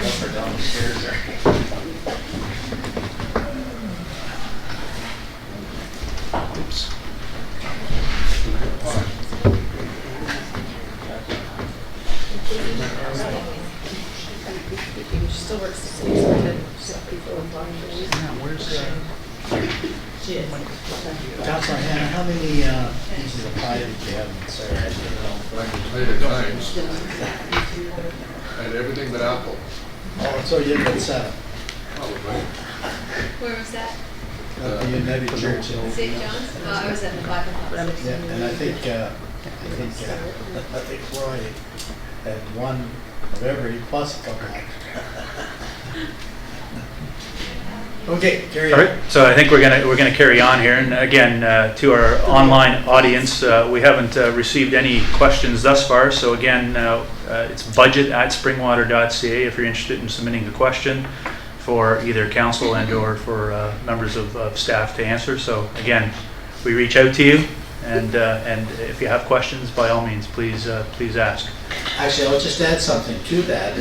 If you are kind of listening or watching on the internet, we're going to get into the nitty-gritty of 2016 this afternoon after lunch, probably around 1 o'clock or so. So if you want to come over and engage and ask questions, you're most welcome.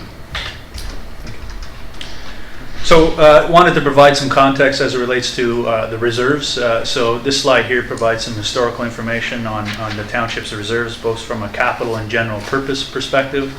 So you can see that the general purpose reserves, which is more the operating reserves, or the red bar, if you will, for the most part have been increasing since 2010, and for the last couple of years have been fairly stable.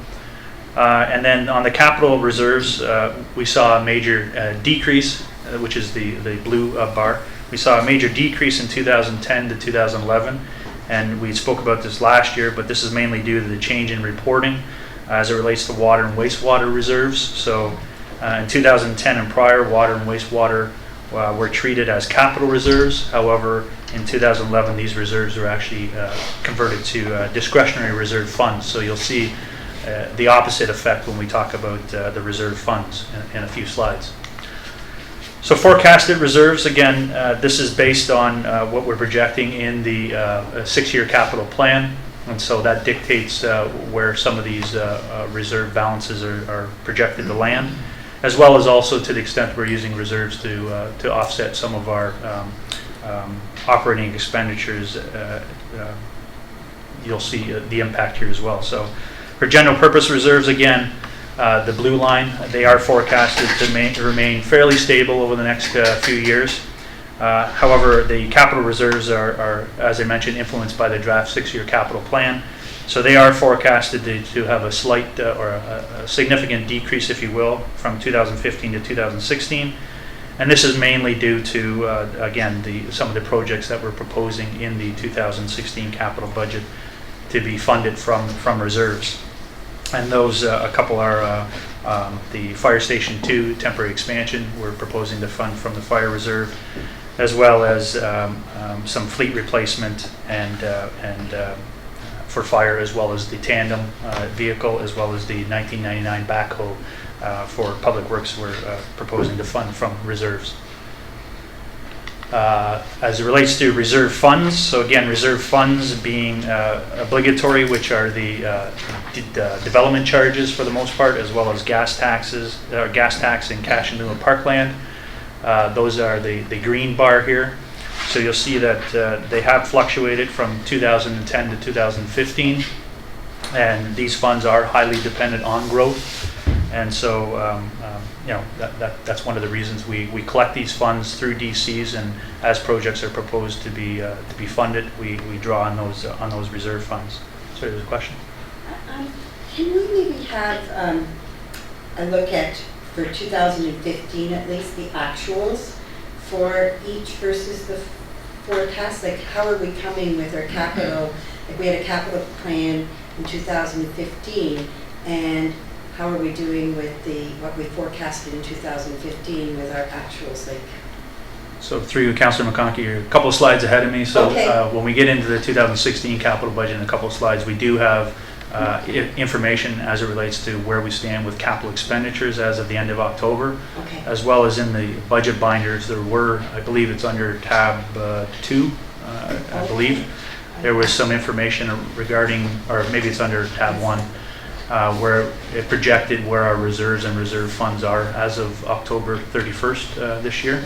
And it was a detailed list of every reserve and reserve fund. I guess I'm not just looking at reserves, I'm looking in total, like, you know. Capital like expenditures? Capital Yeah. expenditures, yeah. So that'll be in the next slide deck, but Okay, if you're good. looking for Thank you. status of individual reserves and reserve funds as of October, the end of That'd be October, tab 2. that's in the other. Thank Yeah, okay. So on the discretionary reserve funds, these are the purple bar, if you will. Again, we mentioned about the fluctuation from 2010 to 2011, so that's water and wastewater related. And the discretionary reserve funds, for the most part, are water and wastewater related reserve funds. So those are the funds that we're collecting from the users of those systems. So you're not seeing a huge reduction in those reserve funds, because over the next number of years, there aren't, or there hasn't been, sorry, this is from 2010 to 2015, there hasn't been a number of significant water and wastewater related projects, capital projects, so we haven't been drawing on those reserve funds, but you'll see some changes in that in the next couple of slides. So forecast, yeah. Just back to that, because I know, I think last year you did a really good kind of explanation of obligatory and discretionary. The water and wastewater are discretionary, but they're also kind of, are they mandatory? I thought they were mandatory under kind of provincial legislation and so forth, that we set aside. Under kind of the reserves. Under the Safe Drinking Water Act, Yes. for water specifically, we are required to have a separate reserve fund for water. Okay. I stand corrected, but on the wastewater side, I don't believe it's legislated at this point, but that's the route that they are looking to go.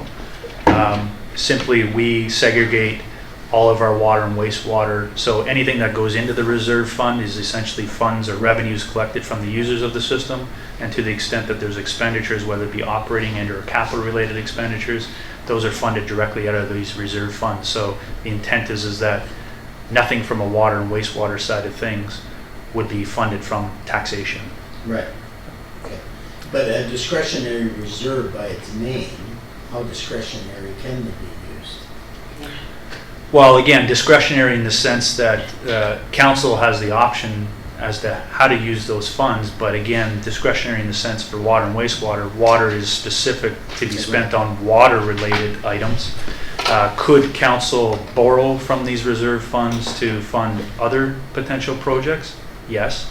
However, you would be required also to pay the interest component that would be foregone if we were to borrow from these reserve funds. So discretionary in that sense, you could use them. However, you would have to repay them as well. Okay. So on the next slide here is just, again, the forecasted reserve funds, again, related to obligatory and discretionary. So the obligatory are the green slide again, and in 2016, you are seeing a decrease from 2015 to 2016. There are a number of road-related projects in the 2015-2016 budget that are DC eligible, and we are drawing on those DCs. But then as development occurs, you will start to see those DCs start to increase again. But again, this is dependent on the 6-year capital plan and when we project DC-related projects to go forward. Sorry, yeah. Director, now that we've just got word about our funding for our school and the commitment that the township has made, I was under the understanding the money that we put out is BC eligible. Would it be coming out of any one of those two reserve funds? Through you, Councillor Ritchie, correct. This does not include that current announcement. That announcement happened slightly before these slides were done, so that would have an impact, and that would be impacting the green bars. So the obligatory, It's not a lot which is of money, but it still would be an impact. it definitely will have an impact. If we go back to the reserves, you'll note that we did use, or we committed some money out of the hydro reserve fund. So that has been taken into account in that forecast, but the DC component hasn't, because at that time we weren't 100% sure the impact. So on the discretionary reserve funds here, the purple, again, water and wastewater related.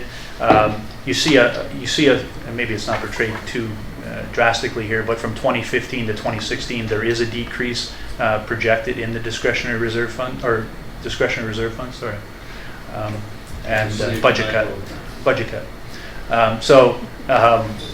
The reduction in the discretionary reserve funds is related to the wastewater, where the Elmvale lift station, we will be utilizing some of the reserve funds to pay for that project. And then, of course, we don't have any major significant projects happening over the next number of years for water and wastewater. There is the Elmvale wastewater upgrades, but it is dependent on SCF. We haven't reflected that in here. If obviously we get the approval to go forward, then that will impact this slide. So now I wanted to try to just get into the 2016 draft capital budget, and wanted to speak directly about what's being proposed for 2016. So the capital budget for 2016 includes funds that are required to build and maintain and replace the township's major infrastructure. So again, we're talking about roads, bridges, water, wastewater, fleet. The major infrastructure that the township's responsible for is what the capital budget considers. So to Councillor McConkey's question a couple minutes ago, this is a slide here that provides an up-to-date look at where the township stands with our 2015 actual capital expenditures as of October 31st, 2015. I do caution the fact that this includes what we've paid for through our financial system. It doesn't necessarily reflect 100% of the work that's actually being completed. There is always a timing difference between when the work's done and when we actually get billed.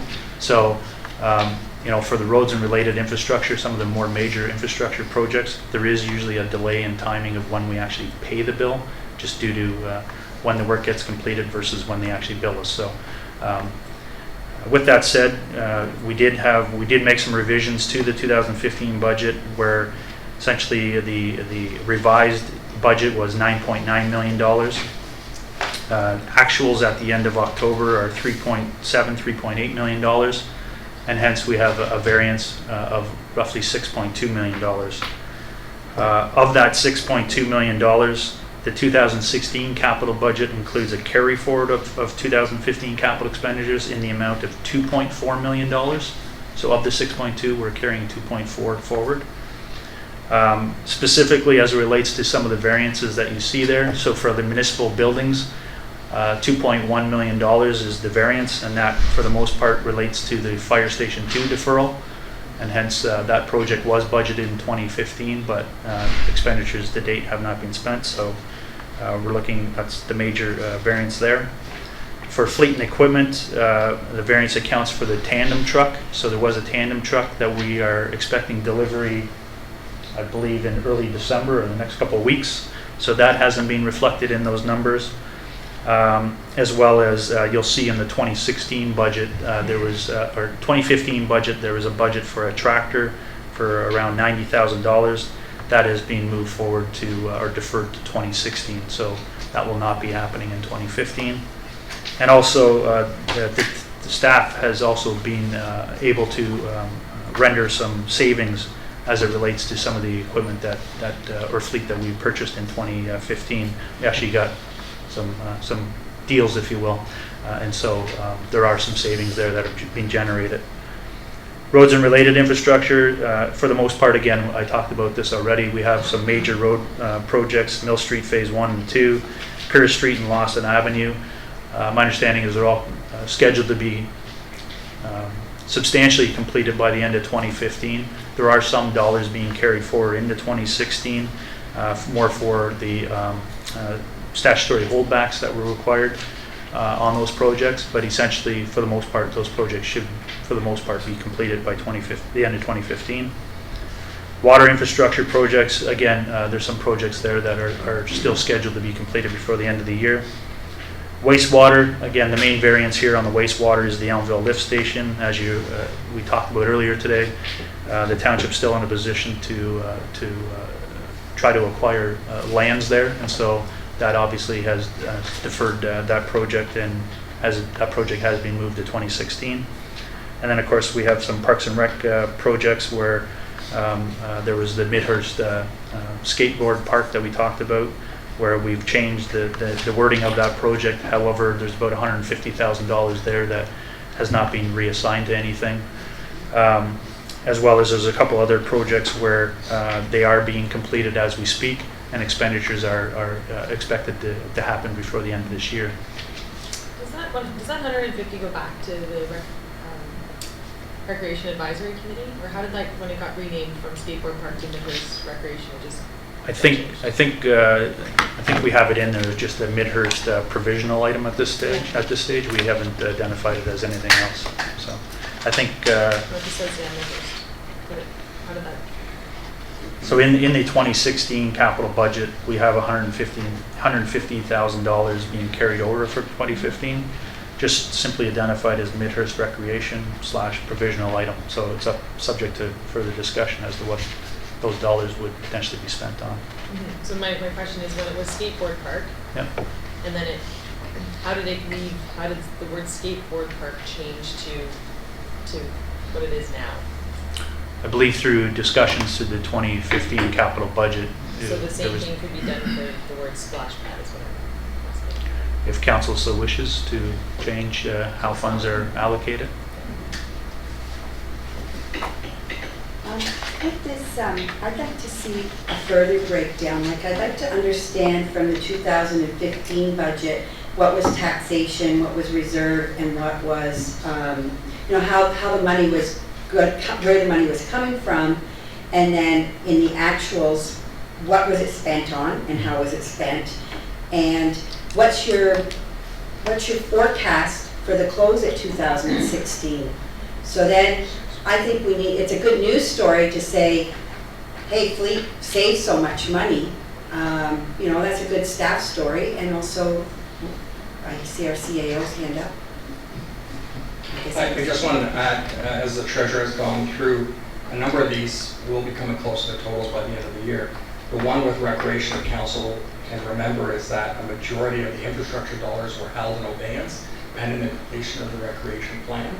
So not that there's a great news story here, but there's numbers that are going to be deferred from 215 to 216. Yeah, I'd like to see the deferred column too. Because we promised the council that we would not spend those monies until the plan was complete.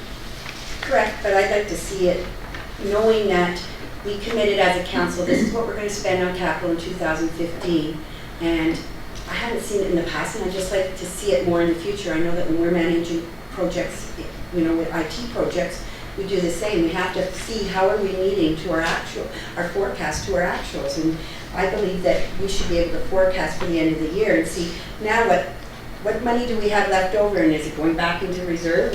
Where is it going? How much was used how much did we forecast in the beginning that was going to be taxation, and now it's not? So it's just sitting here, I want to have that understanding. I agree with Councillor McConkie. I think that's what we were trying to say before we finalize the capital budget. After we get the rec plan, I think we should spend more time as a council truing up the numbers, the year-to-date actuals as best we can, factoring the fact is maybe not all billed or so far, but estimating once it is billed, get a picture of the actual year-to-date to the budget of 15, and we'll have the rec plan, and then we should spend some time as a council, as I say, trying to true up this 6-year capital plan, and also, of course, the 2016 capital plan, all of which I think is doable before we finalize the capital plan. Do you agree,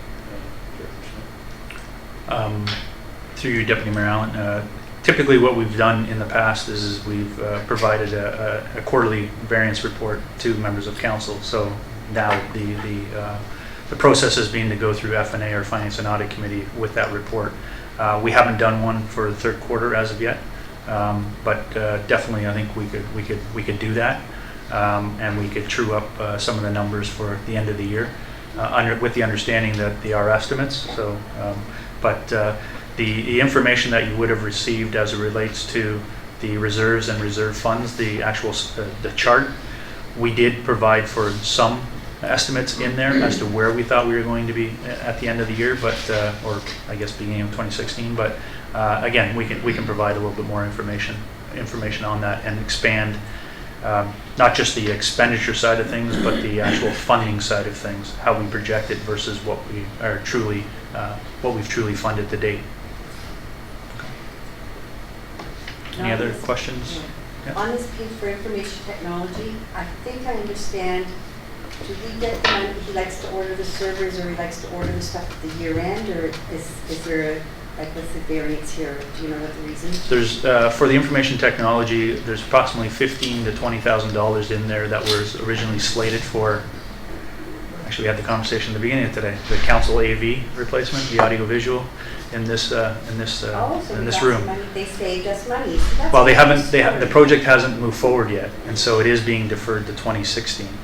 So they have done some small items, obviously, with the online streaming, and I shouldn't say small, significant in the sense of they haven't had to invest a lot of dollars in order to do the online streaming. However, they are looking at additional expenditures or investments in this room specifically. I know that they had received some quotes earlier in the year, but they were well over the budget and didn't necessarily accomplish the full scope of what was considered for this project. So my understanding is the clerk will be coming forward in the new year 2016, and you'll see, you had asked about what's being deferred from 2015 to 16. When you look at the actual capital budget, and there is a column, we call it carry forward. Yeah, I saw it. Essentially, that's what's being deferred and carried forward to the next year. So I think I just saw for 2016 for information technology, they had 2 items that were big. I didn't see it to be the audio stuff, so I thought,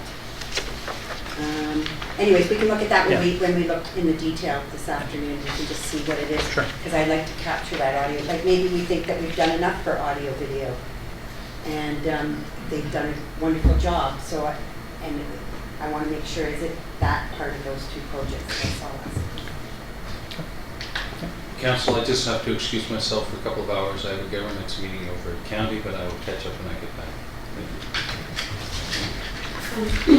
I have a question, a specific question, but should I be saving it for this afternoon? It has to do with the Parks and Recreation project in 2016. Should I save that to this afternoon? yeah, I think the intent is we have a couple more slides here to go through, and then the intent would be is that we would break for about half an hour or so and come back and actually review each of the different components of the 2016 budget, capital budget. So you'd be looking at the various municipal facilities proposed, the fleet, and so on and so forth, so we can get into those specific projects just after lunch.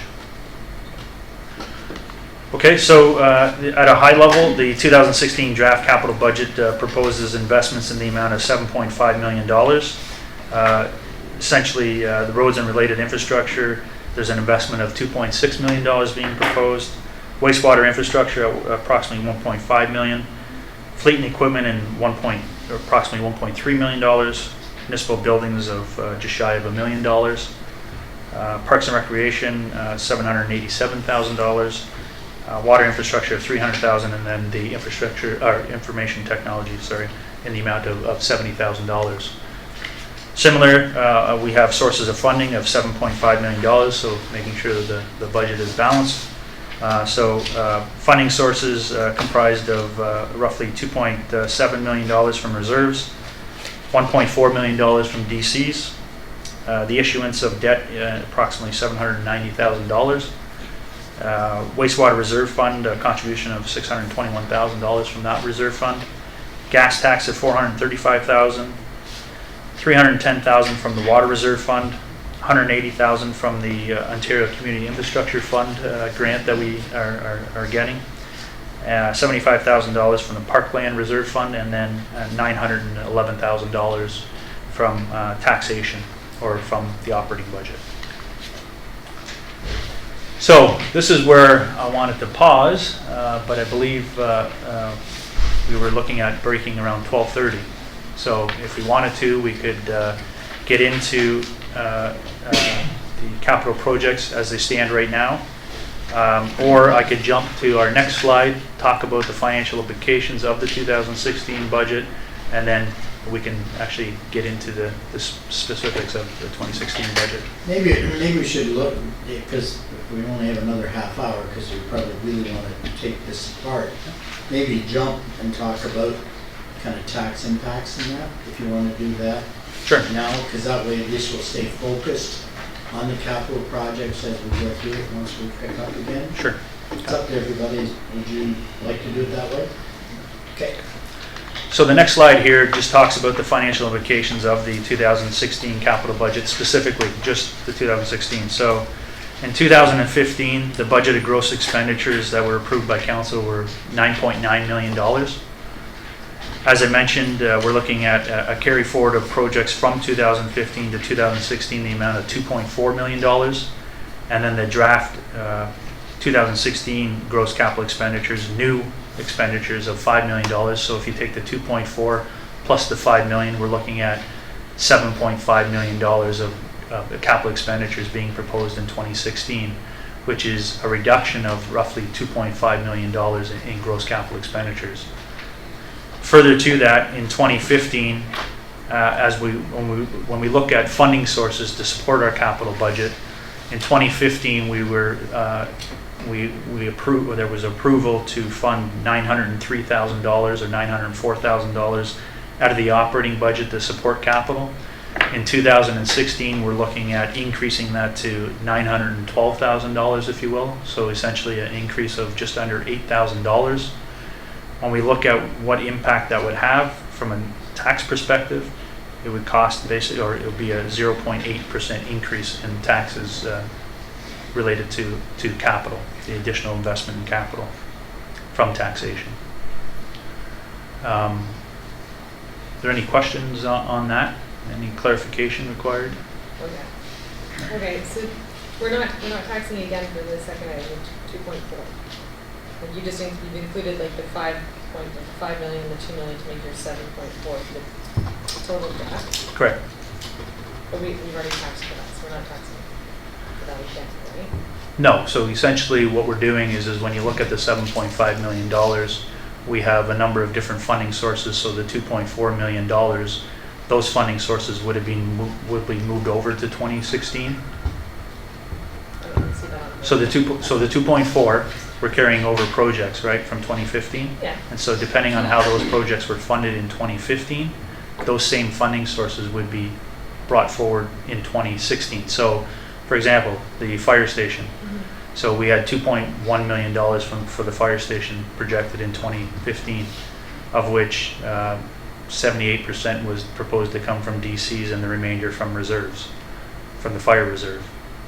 Those contributions from fire DC and or the fire reserve weren't required in 2015, so we wouldn't draw on those, but we would bring those same funding sources forward in 2016 for those same projects. So we're not necessarily taxing the taxpayer again, if you will. We haven't drawn on those reserves or reserve funds because the project hasn't gone forward. So. No. I don't think you're. Or I guess another way of looking at it, we have collected the tax for that, we just haven't spent it. Correct. So to the extent that any of those projects are being deferred and transferred over to 2016 and were funded from taxation, those funds would be going into the tax capital reserve, and we would draw on the tax capital reserve in 2016. So we're not taxing the taxpayer for the same project over and over again. So I believe, if I may, in previous years, those dollars would be going back into the surplus at the end of the year. That's not what we're trying. So what we did last year is we created the tax capital reserve, where essentially the $903,000 would go into the tax capital reserve. As those projects are actually being completed, we would draw out of that tax capital reserve to fund those projects. So similarly, in 2016, we're looking to increase that by $8,000 roughly to fund new projects going forward in 2016.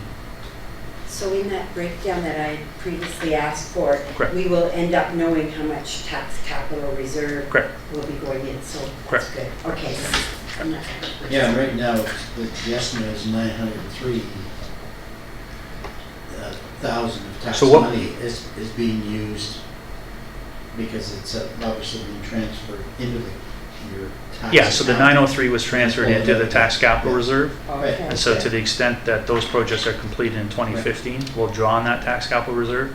To the extent that projects were not completed and being deferred to 2016, the funding source for those projects in 2016 will be the tax capital reserve, not an additional draw on the taxpayer. If, sorry, are you done? Thank you.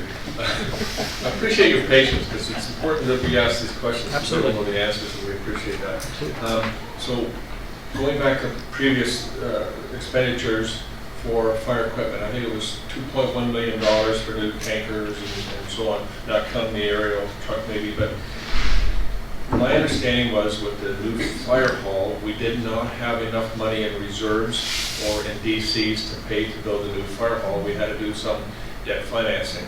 If we're buying new fire trucks and we're taking that money out of reserves or DCs, then we're going to have to debt finance for some of that equipment and the new fire hall or the renovations when it does go forward. Is that correct?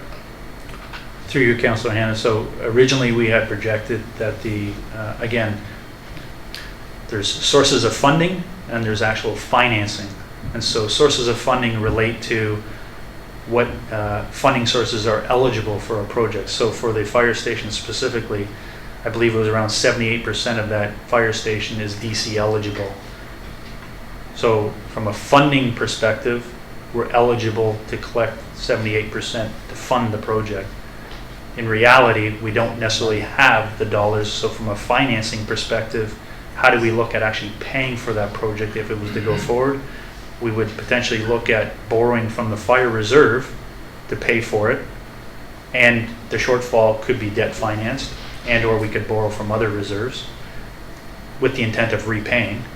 To your point about the additional equipment, so to the extent that we've drawn fully on the fire reserve for the fire station, then the equipment that would be required, because we don't have DCs, because we wouldn't have fire reserves, we would look at taxation and or the debt finance a vehicle.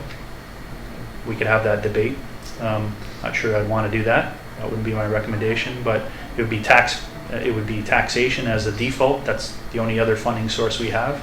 And or do we borrow from a different reserve in order to move forward with some of these projects? Those are really your options available to you. So did I answer your question? You concerned me, but you did ask my question. Thank you. Yeah, and of course, we look at, because you mentioned the kind of the fire kind of building in that, yeah, it's eligible, and we realize we didn't have the money. And quite honestly, that's the problem. We can borrow from a number of sources. We can borrow internally, externally, or whatever. But it doesn't matter where we borrow it. Even if it's a ripple effect, it's kind of like having 10 credit cards and just stay one credit card ahead to pay the previous one. Because we can do some of that internally where there's some money borrowed. But most of those reserves have to be specifically repaid at some point to those reserve funds, correct? Discretionary reserve funds and obligatory reserve funds, yes, have to be repaid. Reserves Yeah, general reserve. are in your hands. Yeah. We essentially put money aside on an annual basis into specific reserves, but council at any point in time could say to us, no, we want to take all of those reserves and apply it to a different project. Whether you repay those reserves is totally up to you as well. There's no mandatory requirement to repay a reserve. Our recommendation would be that you do, but there's no legislation that indicates that you have to pay a reserve back. Essentially, a reserve is you're putting money in a budget on an annual basis set aside for future payment, if you will. So you can use those funds as you wish. So it behooves us to make sure we buy or pay for the things we need to have before we go and look at other things that are maybe, as some of us would consider nice to have. Is that correct? I would suggest that the township or council needs to understand or determine what the real priorities are, and determine what those priorities are. And if the project is a priority, then if we don't have money, then how do we potentially look at ways of obtaining funds in order to move forward with the project, with the understanding that dollars will be collected over time to repay whatever we may have gone out to have to finance, if you will. So again, in my mind, it comes down to priority is the number one item. If it's not a priority, then the funding really doesn't matter. And I respect your position and what you classify as priorities. I respect that. I guess the bottom line for me is looking down the road is the impact on taxpayers and how much taxation or how much the tax rate we're going to have to increase in order to accommodate the things that we're buying, and that's always a big concern, I think, for council as a whole and me in particular. So we'll have those discussions, I guess, the next few days. Sure, absolutely. I think a good example of that, the county, our charts are up and down, at least still above the line, our kind of reserves and DCs and so forth. If you look at the county one on DCs, it's minus 77. We're spending money against those reserves that we don't have. I mean, there's a $77 million hole in county DCs. So we're not doing that yet. Yeah, keep in mind again that from a reserve perspective. So obligatory reserves, which are DCs, you're collecting money from development in order to move forward with growth-related projects. That's the only reason why you're collecting those funds, is so that there is a need for a capital project, growth-related project, and those funds are to go towards that. You can't spend those funds on anything else. Legislatively, if we weren't to move forward with those projects, technically we would have to repay those development charges back to the developers that paid.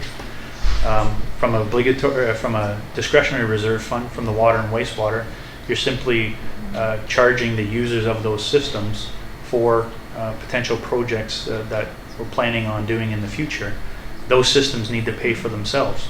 Yes, you'll see, or you have seen, or you'll see tomorrow, the water reserve fund and the wastewater, more so the water reserve fund is increasing, which some would say, well, you don't need to increase your rates anymore. The fact of the matter is that that is one stance or one option. However, underground infrastructure, water, wastewater, is significant dollars to replace. So we may have $4 or $5 million in a reserve fund, but all it takes is a major water main to go on us, and maybe Director Archer can speak better to this than me, but you don't. Whenever you open the ground, you never know what you're going to encounter, and those costs can escalate very quickly.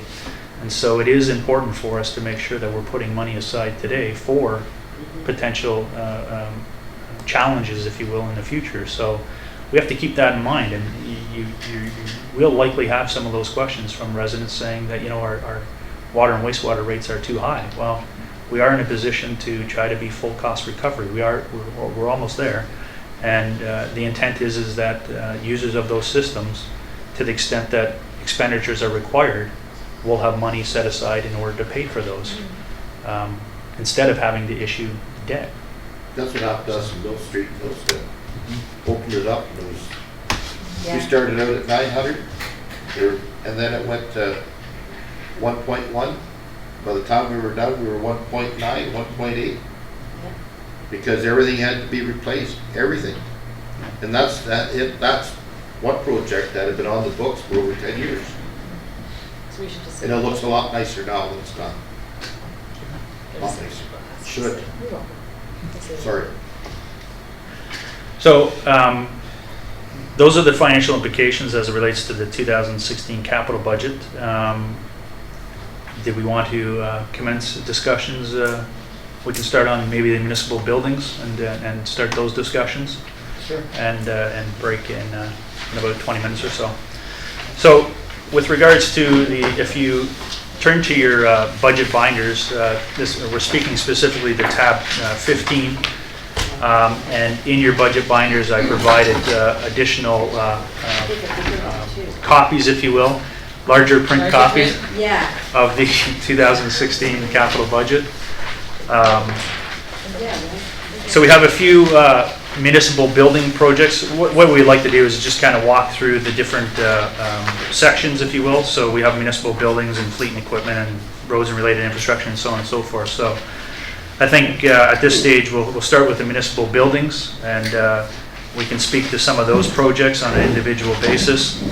And I'll, I guess, draw upon Director Belcourt's assistance with regards to the municipal buildings and what we're proposing in 2016. As it relates to Midhurst Union Cemetery, Director Daly is not with us today, but I have some information to be able to share with you on that project as well. And then after that, maybe we can have a quick break and then come back and discuss the rest. It's small with print. No, There's here, another one. in the There's a back of big your one in the binder. back. Sorry, there is at the back of the binder. Big version.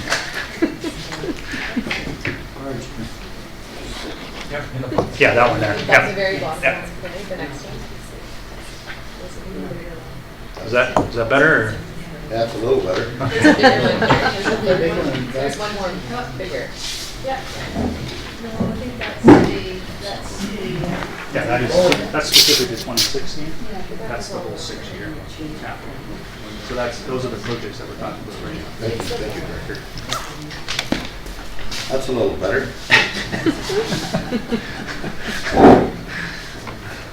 So the first project, Project 2016-01, is the Administration Center Irrigation System for projected expenditures of $25,000.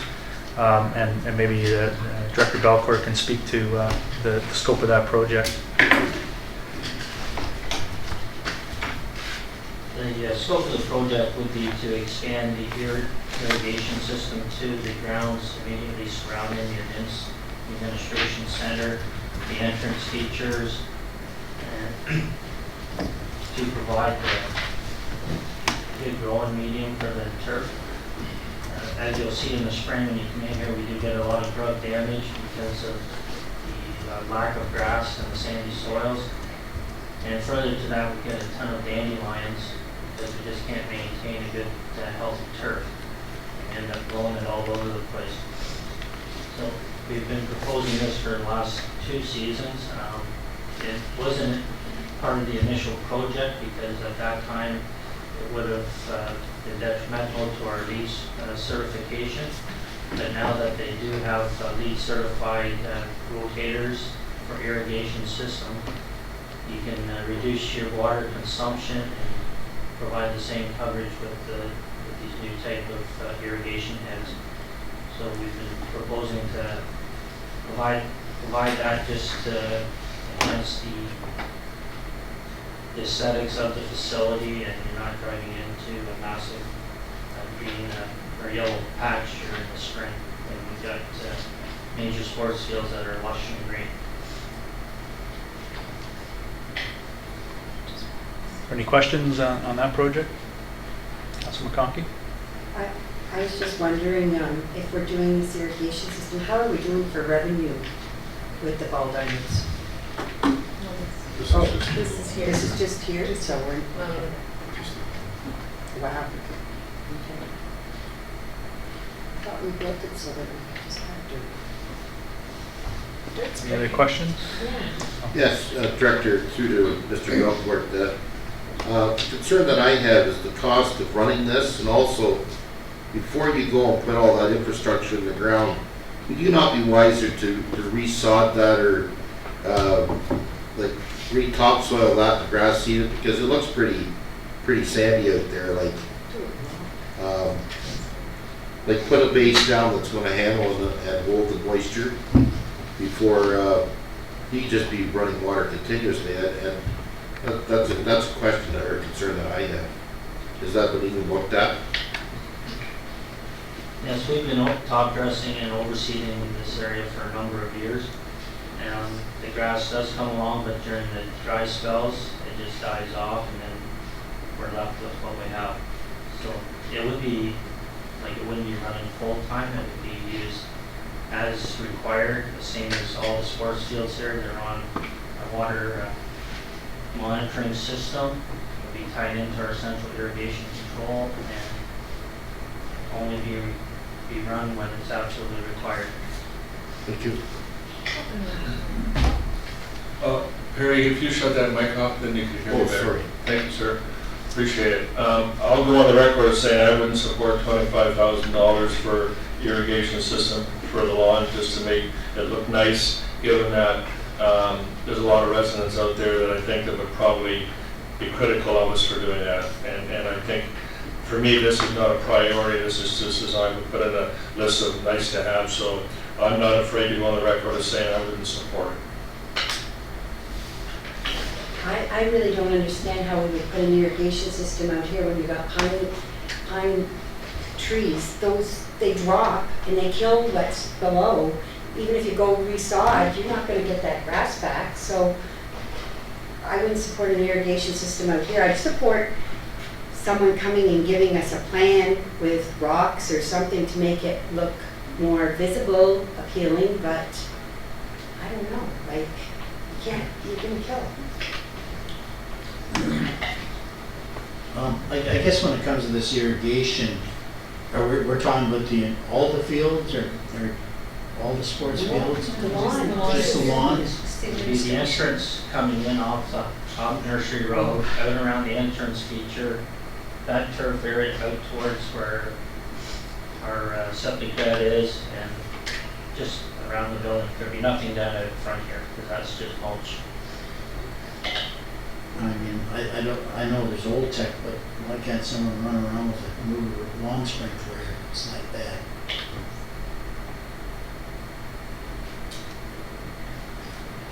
Just to follow up, it's not a residential area, it's a business location, and I know it would make it look a little nicer, but this is a nice enough building the way it is. And I appreciate you're trying to make it look better, but I just can't support it.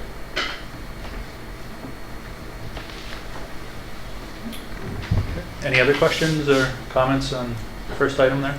I'm afraid I'm in support of Councillor Hannon, I agree with you, about not supporting that one. I'm in support of it, what Councillor Hanna is saying, but I'm also in support of trying to, like, out there always looks nice to me. I know it's a little bit of work, but I don't know if it's a whole irrigation system, but walking in here, yeah, you say it has to be mulch. I don't believe it has to be mulch. This is where everybody walks in. This is our statement when we walk in. I wouldn't mind going to, I'll say Bradford Greenhouse or somewhere, and asking them to do a landscape plan with plants that would survive, or with rocks or something, just to make something a little bit more appealing as you walk in. And, you know, I don't think you have to spend $25,000, and we don't, you know, but we allow a little bit of money to do a little bit of landscaping this year, and then maybe next year. But to me, this is where you walk in. This is the statement to my house. Well, I think the difference is that this is supposed to be Maintain. the front. Yeah. This has nothing to do with this side, so that would be a completely different line item if you're suggesting Oh. this, because this is just to maintain The what's front. out. It's not this one at all. Okay. Okay. Does anyone want the front here approved and make this a different line? Not at all. Okay. I like mulch. All right. Okay. Any other questions, or Yeah. we're good with that? We're good with that one? What requested for- So project 2016-02 is security system upgrades at various facilities for the township. Again, Director Belcourt may be able to provide a little more information on the scope of that project. Again, this is a project that was deferred from last year. We're proposing to upgrade the security systems and install security systems at numerous buildings that do not have them right now. It's going to be done over a 3-year period. It would include the libraries, the arena, other facilities that currently have no systems, plus upgrades so that we can tie everything back into the central system here. So our estimate is $60,000 to do all the work. We're proposing to do it in stages over the next 3 years. Can we not build on our existing, or, because it looks like when you say upgrade, you're going to replace the existing kind of core security system?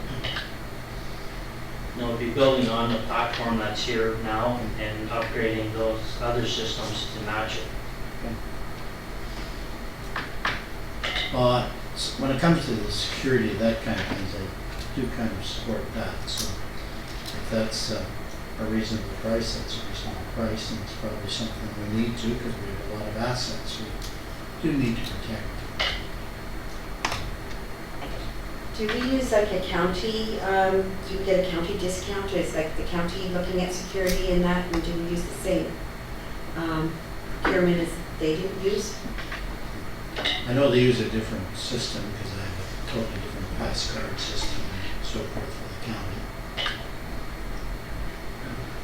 When this, when this system was originally installed in this building, we did look at the county's provider and trying to match systems, but it was far more expensive than the product that we have, and we didn't need something that robust. If I may, I think I'd have to support this. The reason I say that is because having a security system in my own home, I get an insurance rebate, and obviously giving that our closest police service at times is Wasaga Beach. They would be my two, I guess, things that I would use to support the decision. So it would be any cost savings we get through insurance, and I would guess you could respond to that. Is there any cost savings? Director Belcourt? Or CEO Greenland? That's what I'm saying, the insurance person is the thing, so treasurer.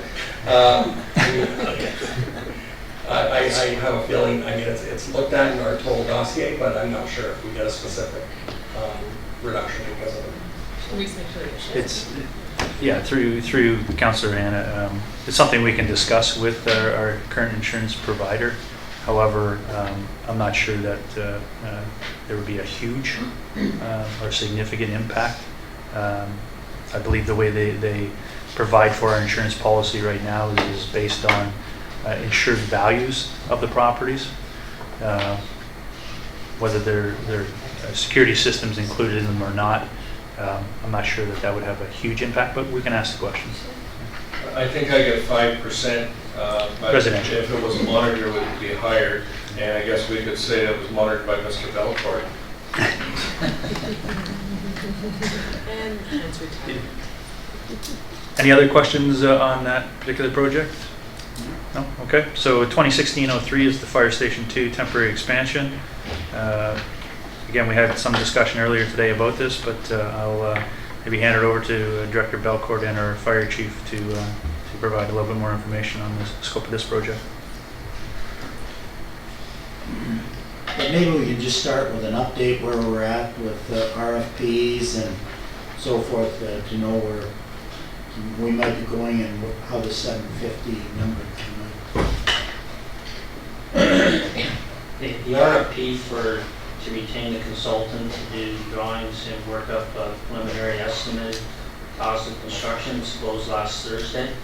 We're in the process of conducting reviews now with the intent of meeting on the 26th to review the preferred vendor, with a report coming to council, I believe, in 14th of December with a recommendation. Provided it's approved at council, then they have a deadline on February 26th to have the draft drawings and preliminary estimates completed in order for us to determine the next course of action. This kind of rough estimate, is there any number of square feet that's being proposed right now as a concept? We have not proposed a specific number. To the RFP, it would be up to the consultant to come up with the best plan to make best use of a floor plan. Many of them wanted us to pin a number on it and pin a price on it, but that would just be opening the door to them to design it into something that we rejected, and we had no true estimate of what it said would cost to complete the work.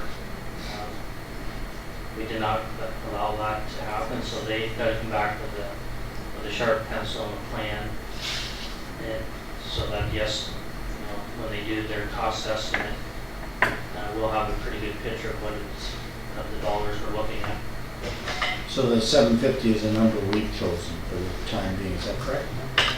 Yeah, based on construction data from 2015. Okay.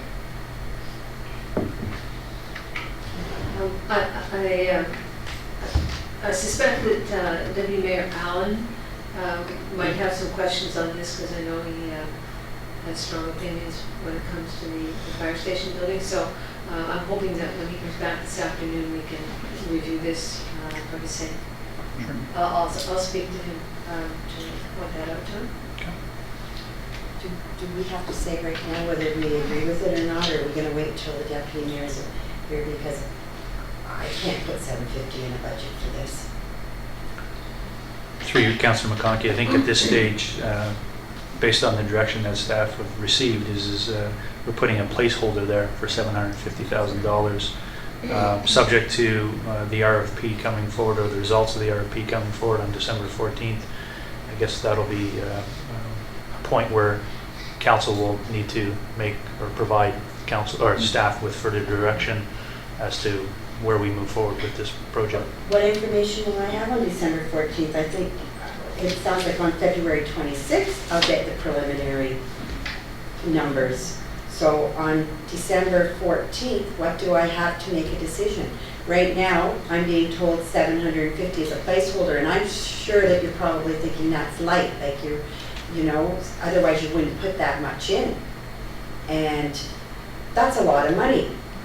And I can't stay with that as a placeholder in this budget. Because if you're going to spend that much money, and yet we were only a little bit short for the full fire hall, I just can't do it. Well, I know that's CAO Brinley, but we're a little more than a little short. And I guess we'd have to replace this placeholder with $2.5 million then. Anyway, go ahead, Brinley. On the same vein, Mr. Mayor, right now, we're looking at it could be 750, depending on who you talk to, it could be 500, it could be $1 million, but it's a reserve-based cost, so it actually has no impact on the tax rate. What we're saying is there has to be a number we're putting in, and at the moment staff is putting in 750,000. This doesn't impact the tax rate, this again, right, Mr. Treasurer? Correct. It doesn't impact, and we will have that discussion after example, not just the December 14th hiring the person, but in February to determine what the actual number will be. But we just want council aware that whether it's going to be an addition or whether it's going to be a new building, there will be some money coming out. But this, I don't want us necessarily getting caught up in whether this is 5 or 750 or $1 million at this time, because it doesn't impact the actual tax dollars at the end of the day. We'll have that discussion with council at a later time. No, it's visibility to the taxpayer and to the firefighters, the volunteer firefighters. When we made a decision, no, not to proceed with the fire hall, and yet we put in money, this much amount in for a temporary fire hall, an expansion. It's like we're throwing money away, and so it's perception. Sorry, I just can't let it pass. I know we're going to have discussions in the future, but I guess if it's built correctly, there will be future benefit to the Works Department people there if and when the fire service moves to a new location at a different location. My other question would be, when it comes forward, if I happen to be here, I'll be asking if we did consider some kind of a mobile office building, portable building that we could have rented and parked beside that current building that could be utilized for change room and showers.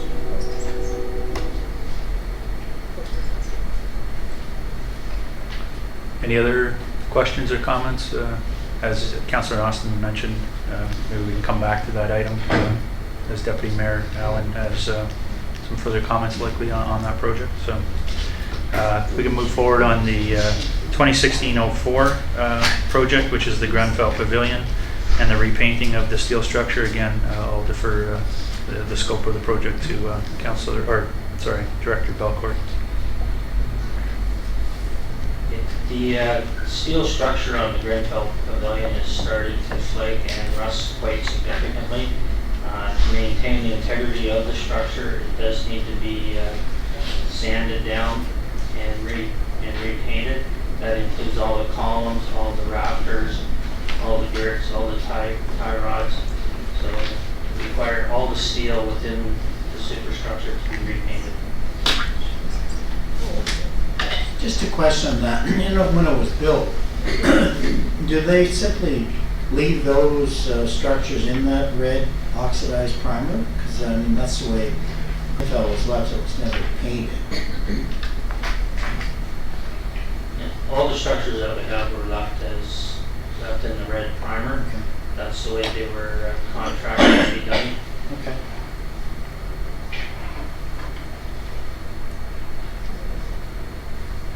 If it's 30,000, it doesn't come back to council for a decision, but it still goes out for a quote.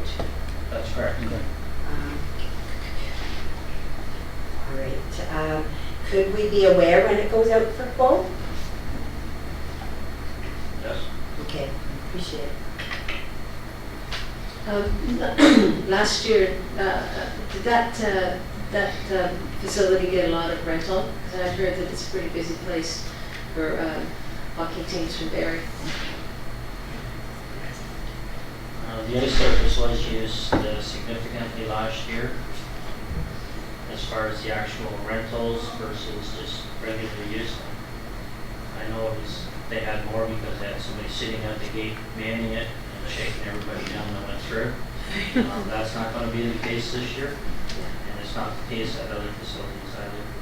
I got the impression from somebody that they made a lot of money through rentals to hockey players from, say, Baseporton and from Barrie, who would come up and rent that facility so that it generated income. Is that correct? It did generate income. The exact number, I'm not sure. It's not huge by any means. I think it was I think he got around $6,000 or $7,000. Yeah, because the rent's at $60 an hour, and 100 hours, and so there was a reasonable rental on it, but it was manned, and people had to collect the money, and have the doors locked and that, and unless someone wants to take over that responsibility, people would just come and use it. So, yeah, it's kind of catch-22. Any other questions there? No? So I stand before you in lunch, and so the last project here proposed for municipal buildings is the project 2016-05, which is Midhurst Union Cemetery. So on the screen here, this is the information that was provided to us from Director Daly. Essentially, I'm not sure expansion is the correct word. It's more, we're not purchasing new land or new property, if you will. We're essentially increasing the capacity of the existing grounds, if you will. And so essentially, as it mentions here, the Midhurst Union Cemetery is nearing capacity based on its current layout. And so staff have engaged Hilton Landmarks, and this is a conceptual design at this stage, where it's been suggested that there is a potential for 35 years of casket burials and 65 to 70 years of cremation burials. So again, this is there are dollars being proposed in 2016, as well as additional dollars, another $50,000 in 2017 for this specific project. So I'm not sure I can answer any specific questions, but I will try if you have any. If not, I will make sure that Director Daly, we can follow up with him. I understand there's a shortage of facilities for internment in the whole township. So obviously, those who were on council about a year and a half ago, this chamber was full of residents who came here who have relatives that are interned there and wanted this expanded. And I think that we have to do it, as you said, it's an expansion. But my question would be, the $50,000 that has to be covered by taxes, we sell these plots and so on, do we not recoup funds for people who buy plots and so on that use the facility? So to clarify, the $100,000 proposed in 2016 is to be funded 100% from reserves. So we do have a cemetery reserve, as well as we also have a care and maintenance reserve, and those funds would be coming out of those reserves. So under the tax supported, the $50,000 that you're seeing, that's for all the municipal buildings that we propose. So there's $20,000 allotted for the security upgrades and $30,000 for the Grenfell. So this one is 100% from reserves. So when we say reserves, to me, that's the taxpayer's bank account or savings that we're using money for to do stuff. But we have put money aside, yeah. But we sell the plots, right? So don't we recoup funds to help offset that? So the way the care and maintenance fund operates is when we sell plots, if you will, those funds go into a care and maintenance fund, and those funds, we are drawing on those funds those revenues, if you will, to assist with this expansion. And then also at the end of each year, to the extent that we look at our cost center for cemeteries, if we're in a surplus position, we transfer those surplus funds into a cemetery reserve, so that those funds can be specifically spent on something of this magnitude. So in addition to Councillor Hannah's question, how much of this reserve would be coming from the cemetery reserves? I believe there's around just shy of $60,000 in the cemetery reserve. And that's what's going to be used towards this 100,000? Yes. And in addition to that, we have a care and maintenance fund as well, on top of that cemetery reserve. Okay, with the growth in Midhurst and that, I know some cemeteries have a rule that you have to live in the vicinity, like at the Grenfell Cemetery, you basically have to be in the area in order to be in the cemetery. Is there rules on this Midhurst? Because I know that there is a shortage, and since we're doing this from our money and that, I'd like to, okay, maybe I'll bring that up at future Sorry. considerations. Yeah, I'm sorry, I don't know the Because, answer. you know, I don't mind spending this money, and I know Midhurst is growing, but I want to keep it for Midhurst. When we break for lunch, I will speak to our deputy clerk, who may be able to provide further information on the specifics of that. Maybe we could charge a premium for non-residents. None of my friends here would be able to join me then. Well, council, actually, there are, we don't know, we'll find out, there are municipalities that do charge a surplus for non-residents. Okay. And this proposal will also have a significant portion for what's called columbariums, which are the not earned plots, but the earned structures, Yeah. condos, I call them. Yes. And That's a lot what of I'm these thinking, will, Jack. a lot of these will build revenue, as you said, which adds, like, we might have to put up money in next year, but we get that money back. So it's I- basically, it's like the same as water. Essentially. Yeah. Yeah. So, And I said Midhurst, it could be spring water, but I want to see what the rules are today, you know, because we have to be careful. Sure. Sure. Okay, I think at this time we'll take a break and come back at approximately 1 o'clock or so. I should join you. Spring water. Thank you. Lots of talking on the I lid would- there, I Jack, would so you be don't Red walk Bell short. All those people dying. Yeah.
back, for anybody that is on the internet there, we'll continue with our budget deliberations. And over to our Director of Finance, Jeff Schmidt. Thank you, Mr. Mayor. I think we'll proceed now through the fleet and equipment items that are being proposed for 2016. So the first section deals with items that Public Works are proposing, and I'm just going to flip screens here. Oops. Back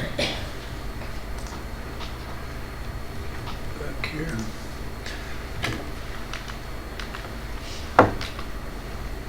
A sec here, sorry. To the ton buffer, it says to replace. It's not the, it doesn't include your vehicles.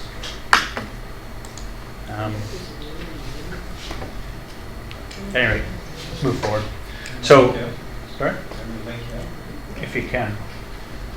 Why don't we start off with the fire vehicles? We have some public works vehicles as well being proposed, but we're going to get the presentation uploaded here for the public works vehicles. So in the interim, let's do the fire vehicles. So the first fire vehicle is the 2015-11, which is the pumper edition, which is being deferred from 2015. So investment of $600,000. 100% DC eligible, and I will, I guess, defer to our fire chief for any further comments on the vehicle.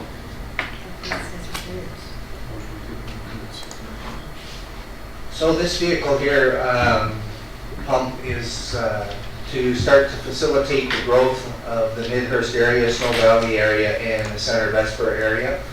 As more homes become on board, our frequency for 2 calls running at the same time increases. So we're looking to start that with our insurance and the fire underwriters. We're looking at having 2 pumps have to be in Midhurst for the large structure such as the Curry's buildings and so forth. And we have our current pumper tanker is going to be up for replacement in 2019, which we'll need to separate that we have a second pump in the tanker.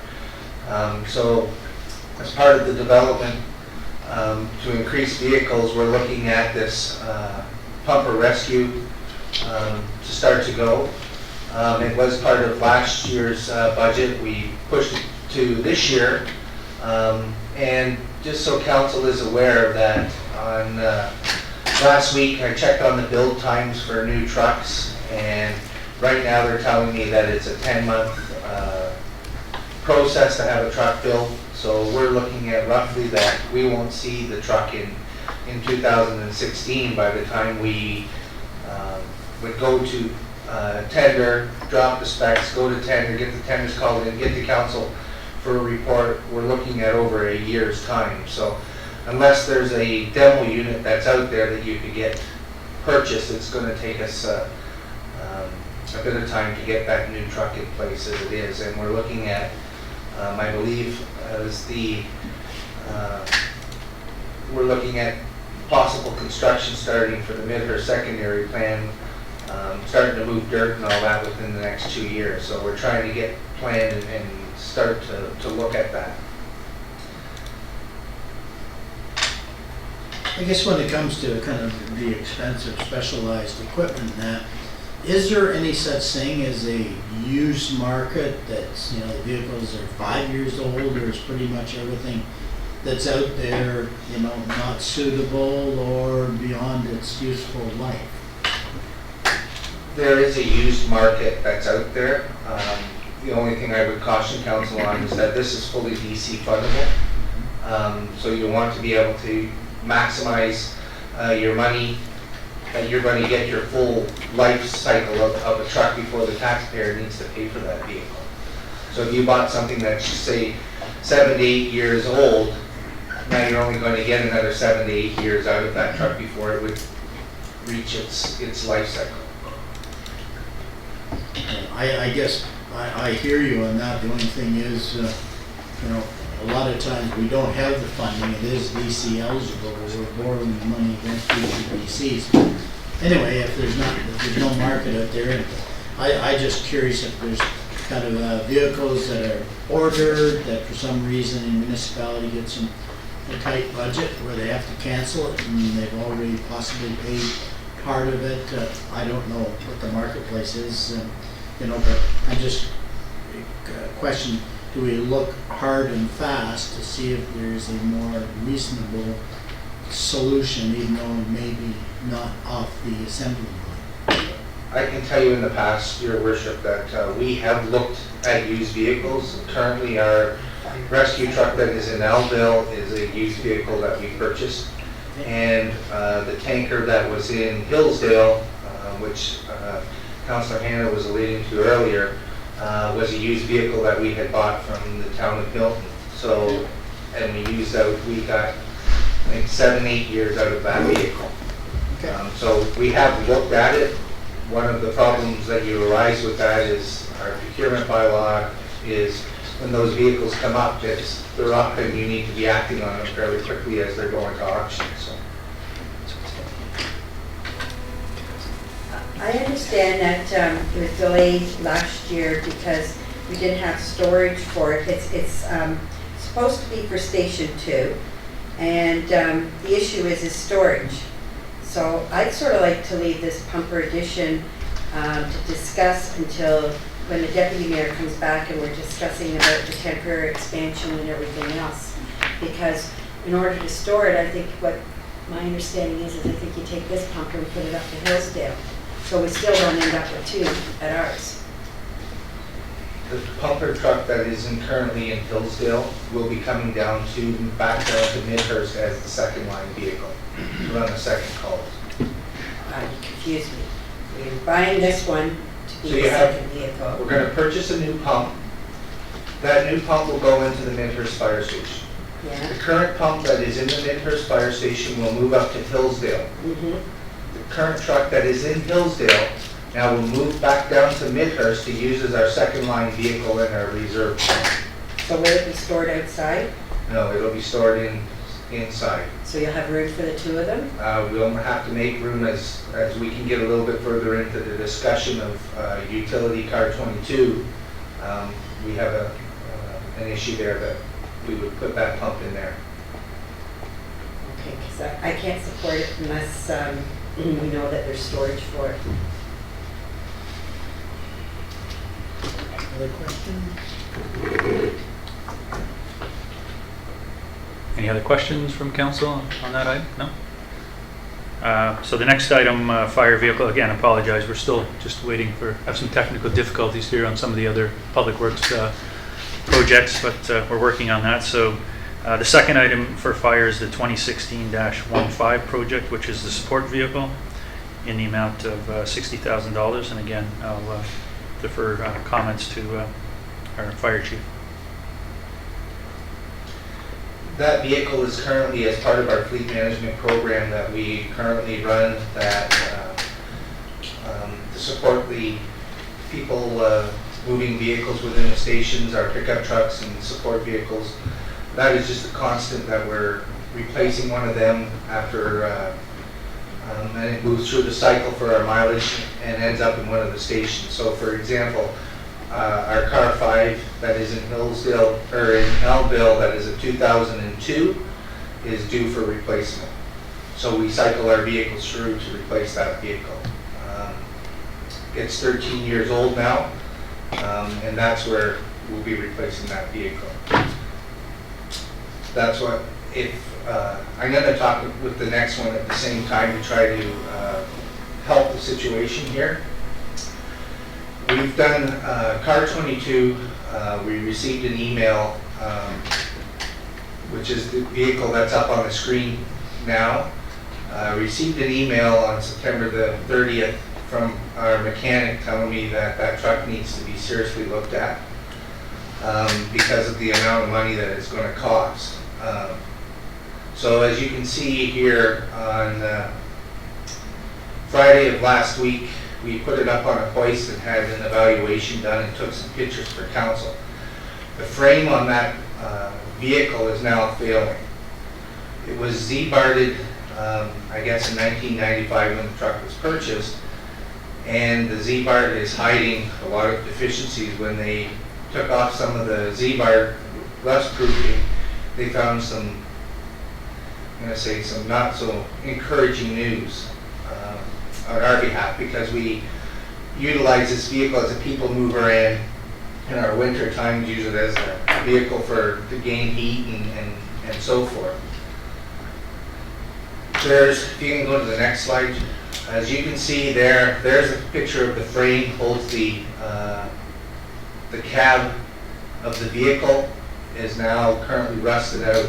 When we put it up on the hoist on Friday, it didn't look near as bad as that when we looked at it, and then as you touched it, it just crumbled away. The only thing that was holding it there was the Z-bar rust proofing. The frame is gone.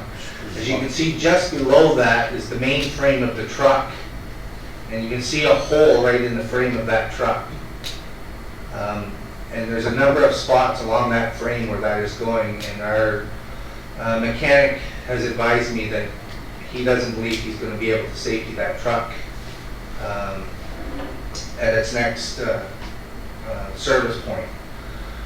So at that point we started to evaluate what we need. So we had this truck originally scheduled for replacement in 2 years, and replace it with a different type of truck that we could use for daytime, and as Councillor Hanna has alluded to in the past, as a first response truck. So we looked at that option, and we had money in the budget to start to move towards that option. But with what we have in front of us today, we have looked at how we can replace that vehicle. We need to move firefighters today and so forth. So we have done I'm going to say quite a bit of talking the last few days, trying to figure out which is the best route for council to take. And my recommendation is that we take this vehicle, we purchase, I've already pulled it out of service until council's decision is whether you want me to look into spending the money to repair that truck, or we're going to replace it. Some of the cost estimates on that truck is that the motor, there's a lifter in it, and it's going to cost us $3,500 to pull that motor and fix the lifter. If they can do it through the intake manifold, if they can't, it's going to cost us over $7,000 for a new motor. When it started to run, when he started giving me those numbers, we're not going to put that into a 1995 truck, but it'll be council's decision. So we're looking at purchasing a pickup truck that we can utilize to carry some of the equipment that we may need to move our firefighters, and be able to supplement that with putting some other equipment on some different trucks to try to, for example, if we have a structure fire in Midhurst, the rescue truck out of Belleville is going to have to come to bring air bottles, because we won't have a place to transport a bunch of air bottles. So we're going to have to use that vehicle to come down, drop air bottles off, and then be able to go back up to the Elmville station if it's not required at the scene. So there are some options that we'll be trying to manage, especially in the next little while, but that's what council's doing with. So we have one pickup truck that we need to replace that one, and if we want to stay with our maintenance, our fleet program of replacing trucks, and as you can tell, going through that program, we're replacing a vehicle that's 13 years old. That's how it works out in the time frame that we're going. But we've evaluated car 1, we've evaluated car 2, we've evaluated car 5. We believe that car 5, we can get at least another year out of it, if that's council's wishes, but we're looking for some direction. Okay, just some general questions. Now, obviously, the rusted out vehicle, is that the kind of Pantaline van, or is that the van? Yes. Okay, not the pickup, okay. And this is more of a general question. When, I know we kind of move our vehicles through and transfer them that, obviously the pickup that you drive now, where would that go next, and why, or where is a real practical use for a short box pickup truck anywhere except for a bylaw office or something like that in our fleet? I always think that the, whatever the, not Explorers, the Expeditions, they make a lot of sense because you can drag a few people around in them. I just wonder what our kind of thought process is when we're kind of replacing vehicles, you know, where do pickup trucks kind of fit into the situation, especially in fire? I know other areas it doesn't. Just kind of start there. The current pickup truck that I'm driving will be moved into to take the place of car 22. It will be used for, we can put our skid pack in the back of it, and it's not a short box, it's the 7-foot box. And what have we figured out? There was we've looked at the number of equipment that we can put in that truck to move it around, and we can utilize it for towing our trailers. The next pickup that we purchase will be an F-250 or a 2500, a 3/4 ton pickup, and it needs to be an 8-foot box so that we can utilize it for the replacement of car 5 and our skid pump that we use in grass fires and bush fires and so forth on the trails to fight fire, because our skid pump is an 8-foot skid pump. Questions? Do we get any trade-in value on, say, the 2002 vehicle? It would the first thing we would do is put it through the rest of the township to see if any one of them looking for the second life of that vehicle, that we could get some more time out of it. Not as a, you have to keep in mind that when it's an emergency, we want to make sure that that truck's going to start and so forth. As it goes into public works, if it needs a battery or something down the road, we can always take the time to boost it until we get it fixed. So that, we do send them to the auction if nobody else in the township wishes the use of that vehicle. And then we've had some, I'm going to say sometimes we've had some great luck and got some decent dollars for it. The next time you're not getting anything for it. Some of it's buyer beware, so it's as is. So car 22 would go down there to the auto auction. We're not going to have that one circle event in the township, and it'll be buyer beware. I have a question. Utility vehicle. I think I got a little confused there. You're going to change the type of vehicle, like I think you showed a different type of vehicle, and then you said you're going to buy something different to replace it. But then you made a comment about air bottles or water bottles, I forget what it was, some type of bottles, and you're going to have to go to Elmvale. So with this replacement vehicle, is it going to be able to do everything that we need, or are you going to need this Elmvale? Is it just a Band-Aid? I don't understand, because I don't understand why you talked in, and I guess it comes back to what Councillor Hanna said.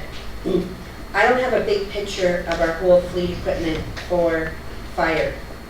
And it'd be really interesting to really understand our long-term plan and where we sit with it. And also when the population increases, what do we have to look at then? So that we have the whole picture, because if our population is increasing based on our study for growth or our financial impact study, I think we have to look at the number that we're using there and start to incorporate it in here. So I'm thinking that fire, we need to understand the whole planning for all of our fire equipment, and I think I need to better understand, I didn't get the utility vehicle, how you're replacing it to something different. I just want to make sure it will operationally be fine. It will be operationally fine if the second pump moves in there. Some of the equipment that was on that vehicle will be moved on to the second pump so that it'll be able to be utilized.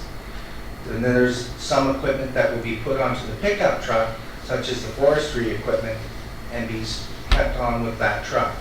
If we have a large fire, we may end up calling on the Elmville rescue truck to bring down air bottles. So why are we changing the type of vehicle? Just as a cost savings right now of not being able to come forward, to put that exact vehicle that you see there, Yeah, you're going to be pushing about $200,000. I see. Okay, thank you. And this is the one that rusted out, this is it. When you buy a vehicle and it's Z-Barted or whatever, it's supposed to be guaranteed for life. Are we going back to where we purchased and getting something from that? Because I had a friend that kept going every year, or, you know, and so are we not getting the vehicle checked, or because there should be some? The Z-Bar lasted longer than the actual metal. Yeah, but it's supposed to protect your vehicle. It's not supposed to work like that. Is that what you think? I think the question was, do we go back to Z-Bart each year is really the question. We have all of our fleet vehicles are rust-proof. This vehicle, the township never purchased in the first place. It was a vehicle that was donated back in 1995 by the firefighters themselves. So everything that went on with that is beyond my scope and so forth. Currently, we're dealing with Crown rust proofing, and yes, they'll guarantee them to a certain point, but I can almost guarantee you that at 20 years of age, they have an out clause. Actually, just kind of a follow-up on that, because the frame in that's such bad shape. We do an annual kind of safety check of all of our vehicles. I mean, it's deteriorated that much in a year? Our mechanic 3 months ago told me that there was an issue starting, and we put it up on the hoist. Yeah. And the area, or if you want to go to the picture, go down, keep going, right there. Yeah. There was a bit of rust showing there, Okay. and I touched it with my fingers, and it just fell to the ground, and that's when I went, whoa, Okay. what's going on? So I think you should just hold it up to shake those scrap yards at work. Too much salt on it. Seriously, take the battery out, it's the only good thing in it. Okay. So are we putting too much salt on the roads? it's actually, Thanks, Mark. to be honest with you, it's all on the driver's side is where the bulk of the rust is on that vehicle. The passenger side, so where your salt, they're dumping the salt in the middle of the road, the passenger side looked decent. Mark's like, what are you? We spread it evenly across the whole side and the shoulders. What are you talking about? Okay, Driveways. Move on here.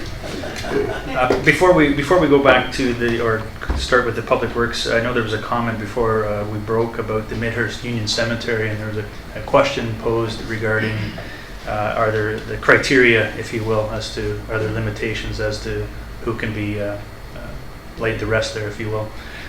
In the comments or the conversation with the deputy clerk, she's indicated that legally we are not able to dictate as to who and who cannot be laid to rest there. So legally we can't say no, if you will. So hopefully that addresses your question. Just follow up to that. Places. If non-Springwater residents, can they be charged more? Currently they are not. But they could be. Currently they are not. Actually, just a general question on all these vehicles and that, as we go through them, maybe for future reference, because some of them have the year, and we probably acquired them, or the model year, it probably would be helpful to all of us knowing how old they are. It might mean something to us. So maybe in future documents, if we know when we purchased it, or if we know the model year, it might be helpful for us to ask questions. Anyway, carry on.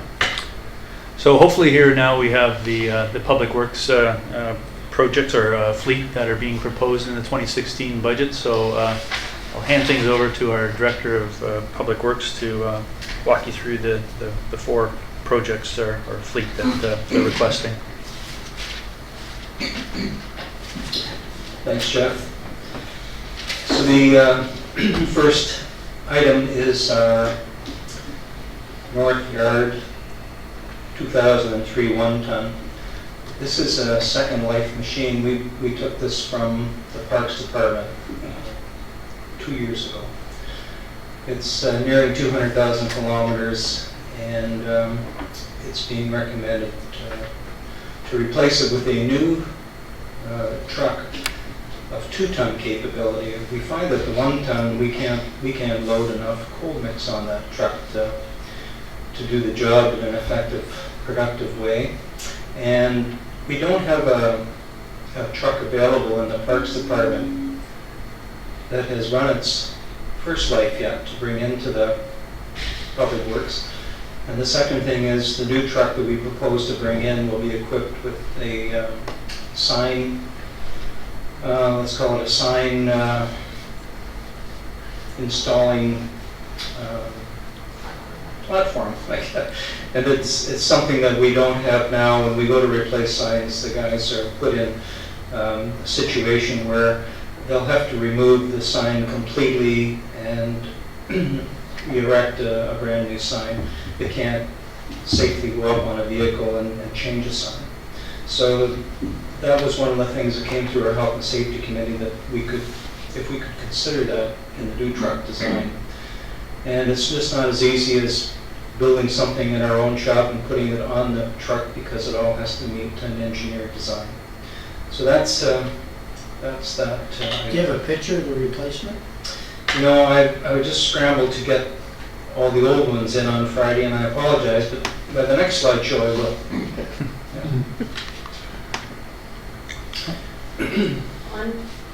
So what are we going to be using this one for? Is it patching? This will be used for it now. It'll be a surplus unit. Yeah, but the new one will be used for patching? The new one will be used for patching and for signs.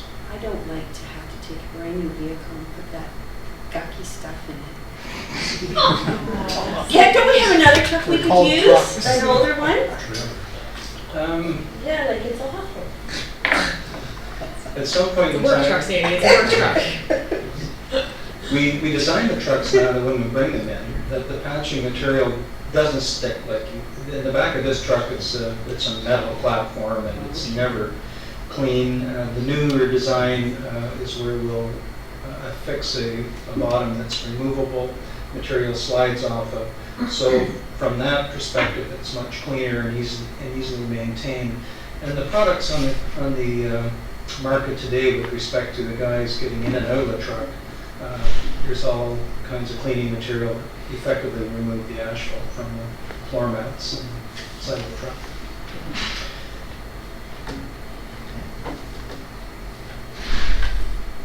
Any other questions? No? This is the 2004 tandem that we proposed to replace in 2016. As you can see, it's equipped with a brine hauling tank. The brine hauling tank is also our dust control tank. And this will shuttle the brine from our, we pick it up at the City of Barrie and deliver it to our storage tanks at either yard. And it's a backup truck right now that if one of our trucks went down, we could throw that tank off fairly quickly and equip it with a plow. It's an older vintage, so it doesn't have any of the abilities to, let's say, plow a cul-de-sac. It doesn't have the ability to reverse a plow. As you see, it's got 185,000 kilometers and 8,800 hours, and it's not so much that you can't really compare us to a line hauler truck where kilometers accumulate more rapidly. Ours are just in a harsh environment, as you can tell by the box. Everything's exposed to salt, brine. And anyways, it's now showing us our heavy trucks are, when we're into our 6th and 7th year, the cost of maintaining these trucks is worth considering the replacement. And we've proven that now through our own records. I don't have that evidence with me, but I know our safety requirements as well are getting more and more expensive with the older trucks. with the new legislation. I think a point of interest in that too is because obviously the salt and brine, but if you want to relate it to, because I know you're saying how many kilometers on it? Right now, there's 100. Yeah, which sounds very low for a big truck like that, but if it was a road haul truck, it'd be anywhere from 700 to 850,000 kilometers. And kind of you go by hours and so forth. So, so I think you do have to look beyond, as your suggestion, just kilometers. The hours mean a lot more in that truck than the kilometers. And I had a close look at it. It's in pretty bad shape. Mark, the replacement, will that be used just for brine or for plowing or both? And if it's got a brine tank on it, you can't put sand or salt in the back, spray on the road as well, right? Well, the new truck to replace it would be put front line, and that would be applying sand and salt. Our backup trucks are what haul the brine tank. The brine tank's a slide in and out unit. So as this sits as a backup, it'll haul brine. And if you needed to go and plow, then you just slide that unit out, and then you can go and sand and salt. So the rust that we see on the side of the box of this truck, is that generated from the brine tank leaking or whatever? And would it be more efficient, or is it possible to have a brine tank as a trailer versus a unit that's in the back of one of our trucks? No, I'd suggest that the tank doesn't leak. The rust you see is surface rust from just the exposure to the environment, just like your car. Thank you.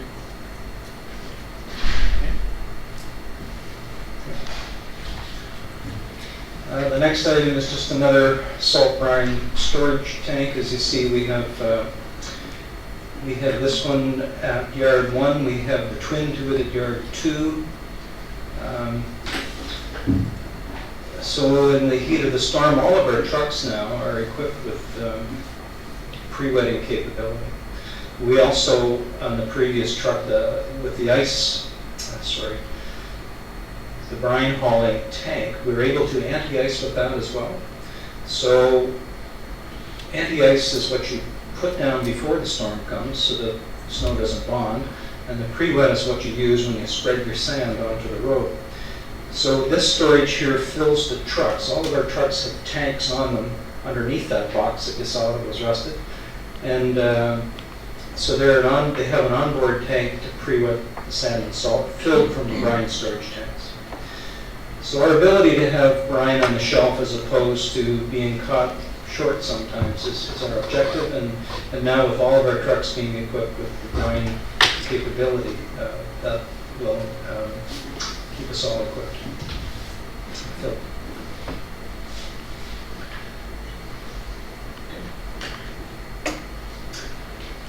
I'm going to learn how to crop pictures better, but I don't know if you want to see the rest of these. This is 1999 New Holland backhoe, which has some issues. It has, as you can see, it's rusted pretty good. Physically, requires 26. We had it in for an estimate. We have so many leaking parts on it right now.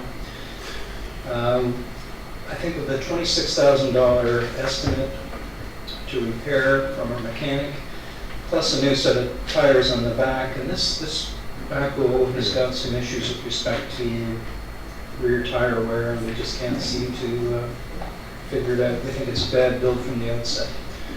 However, we can't be without one. This is our north end unit. We have a newer model in our south end. And right now we've rented a machine just so that we can go and do the work we need to do in the Phelpston Marsh with the water main breaks. It happen at the wrong time of day all the time. So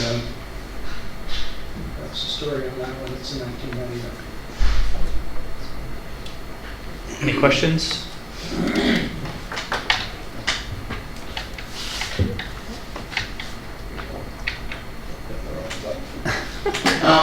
How many trucks, big trucks, do we have in our fleet? Snowplow trucks, diesel trucks. 10. And 2 on the shelf. So if I were to tell you we have 12 heavy trucks, 10 would be a assigned to a plower in the wintertime. One is a backup truck for the brine in one yard, and one is a backup truck for the other yard. Where I'm going with this is, and this, I brought it up with you before, and I'm gonna bring it up again and share it with the rest of the council. This is to the Director of Public Works, to the Director of Rec, and to the Fire Chief.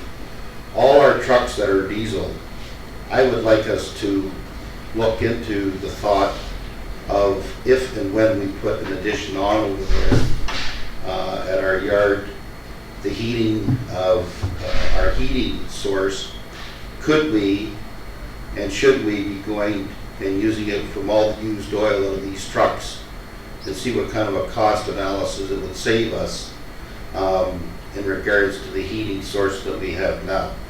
It'd be worth taking a look at. I know other facilities, Curry's, there's different garages around that has this heating system. What the cost is, I don't know, but with 10 trucks, that ain't counting the graders, the front end loaders. If you every time you change the oil on one of these machines, and it's a 5-gallon pail plus, before you know it, you're adding up a lot of used oil. And I think there could be a large savings there, and it'd be nice to look into. I just want to share that, maybe down the road bring something back. Thank you. Kind of a quick question, I'm not sure who can answer it. Because I know basically burning used oil is a MOE controlled license. Are they actually issuing any more now? Would be a question. Does anybody know?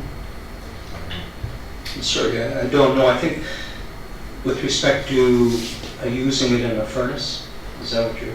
Yes, I know a number of kind of trucking companies that you can't bring in used oil, but you can use your own oil changes and that. But I also know I did some consulting work for one company, and basically it had a special MOE license to operate that special furnace because it requires special filters and so forth. I just wonder if there's been any change on the use of used oil in heating in commercial or industrial applications.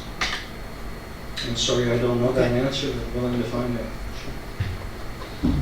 It's a good, I think it's a very, it's a good thought, because I guarantee you, we do go through quite a few gallons of oil, hydraulics or whatever throughout the year, and if there is some saving by having even, some of them are secondary heat sources, and then you just switch over to the main when obviously you're out of the oil, but it certainly could be a reasonable savings, no question about it. Richard's Farmer Equipment had a brand new Holland backhoe at the fair because I was in it. Not that. How much? I was going to ask, but there was nobody around. Just for fun. Okay. So next we'll move into the Parks and Recreation vehicles that are being proposed for 2016. So I'll hand things over to Director Belcourt. Thank you. The first item is replacement of the 2003 half-ton pickup truck. It currently has, I'm not sure what it has for mileage on it. Last time the odometer lit up, it was over 325,000 kilometers. It's in its second life right now from the fire department. Actually on loan to them for a bit. So that's the first item we're proposing. And it would be a standard pickup truck, 4 doors with the full box. Second item is... Sorry, Ron, how is that pickup used? Just general use? Is it assigned to anyone, or is it just available for activities that are necessary to Parks and Rec? It is used throughout, primarily for the Parks and Rec department. It can be used to pull a trailer around, to move equipment to sites, conduct maintenance, and it also be used to move staff if we're on a project, and to move supplies and materials to various facilities. Okay.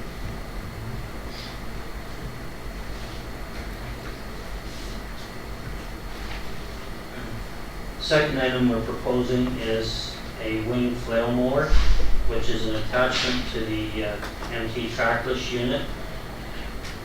It would be used for maintenance primarily along the North Central Rail Trail and other trail systems where we need to be able to set up on the platform and reach out with the arm to cut off to the sides. It will also invert and also brush back along the trail so that if there's branches encroaching into the trail, it will also do that at the same time. It'll reach over fences, guardrails, etc. to conduct maintenance there, so it'll eliminate a lot of the handwork. The other option is to purchase a rotary mower that goes on the back of the tractor, but that limits us to how much we can cut back on the trail to the available, where we have to sit flat on the platform. We wouldn't be able to reach down over the sides to keep the grass and weeds back and predominantly the poison ivy that creeps up along the trail system. Any questions from anyone? Is this, What do you plan on putting that flail mower on? It would go on the MT trackless unit that we currently have, which is used has a 14-foot mower deck for wide area cutting, and is also used for snow removal on the sidewalks in winter. Will it handle it? Yes, it's made by MT trackless and designed for that unit. Okay. so is this a net new request? Like, we've never had one of these before? That's correct. So it's coming from reserves. Is it DC eligible because it's for the trails?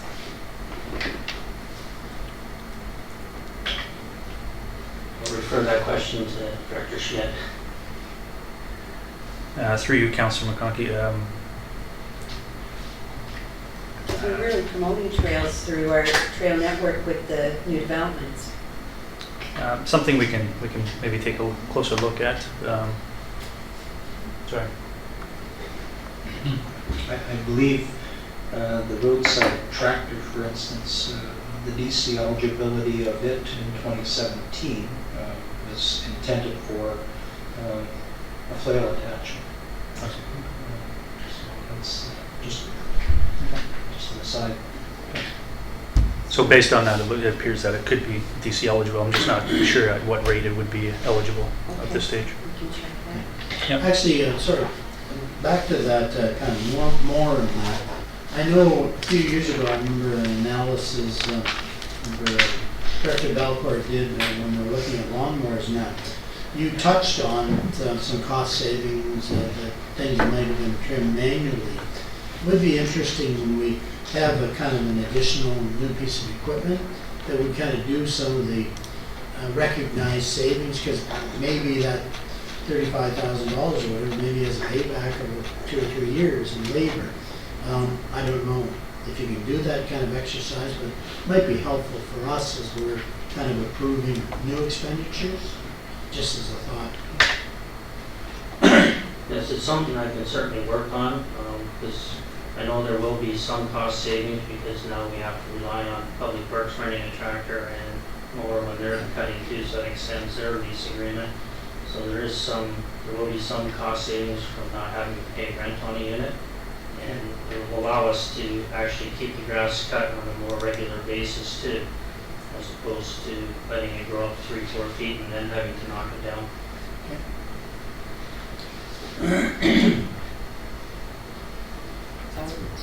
What's the problem? The next item, again, is to do with trail maintenance, and it's a power rake. It would be utilized for regrading and replenishing the surface of the granular trails. So this year we actually contracted out a small section from Rainbow Valley Road to Highway 26 at a cost of just around $5,000 for that section. It goes along, takes all the weeds out of the center, regrades, fills the holes, regrades the platform, and packs it back in, so that not asphalt grading, but the screenings that are on there are almost as if they've been replaced completely. We have a number of trail systems that have this now, in addition to the North Central Rail Trail. You travel along County Road or Snow Valley Road. That is all a trail that we are going to have to maintain moving forward. We have a number of parks that have screening walkways with screenings in that are constantly filling with weeds that we need to go in and spend hours manually trying to get out of there. So it's got more use than just the North Simcoe Rail Trail. We've used throughout the township and all the various park sites. Also for some of the smaller parking lots that are granular, we used to maintain them as well. On this new equipment and the new objectives you have planned for it, will this be generating any new hires in order to be able to perform these tasks? No, we were planning to do the tasks with the existing staff complement between the full-timers and the summer students. I was wondering, because you suggested it was done by hand before, maybe there'd be a reduction in staff. I do not believe so. Does this power rate fit on another piece of equipment, or is it a standalone equipment?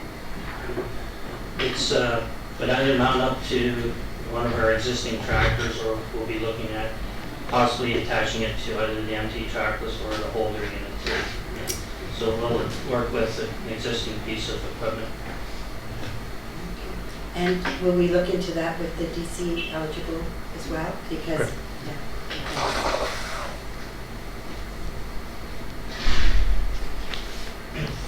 And the last item is to replace the 1990 tandem trailer that we have. The cross members and frame are starting to rust out, given it's 25 years old and has only been rust proof for the last number of years.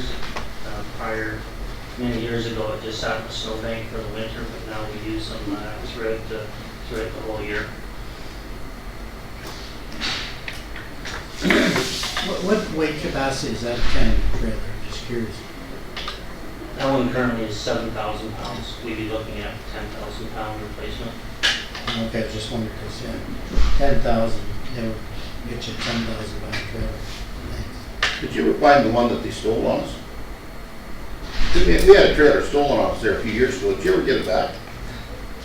Unfortunately, we got the truck back, but not the trailer. We wanted the truck to go. Does you put our trucks, eh? That's a nightmare we don't want to relive. Couldn't even have somebody steal Give it. it away. Okay, now it's time to change. So the last, any other questions there? No? So the last fleet and piece of equipment that Township is seeking or proposing is under the Water Department. Director Archer, would like to speak to the trailer. I'll do my best. We often have these breaks in the weekends or at night, and it's always an emergency, and we never know what we're going to find when we get to the bottom of the hole. When we get to the bottom of the hole, we do some measuring and we do some scrambling, and we travel back to the yards from wherever to find the parts. So the objective would be to have the trailer equipped with a variety of valves, couplers, just repair material, and someplace where we can go and repair the brake.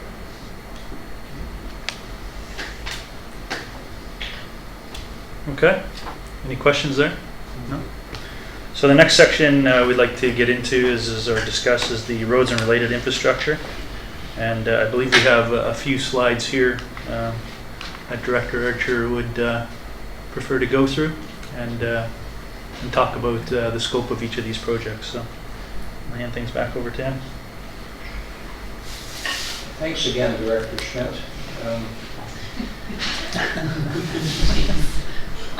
We have here the Floss Road 7 East from the baseline road. Sorry, I'm bringing you in. Yeah, if you want, just use the laptop or push it.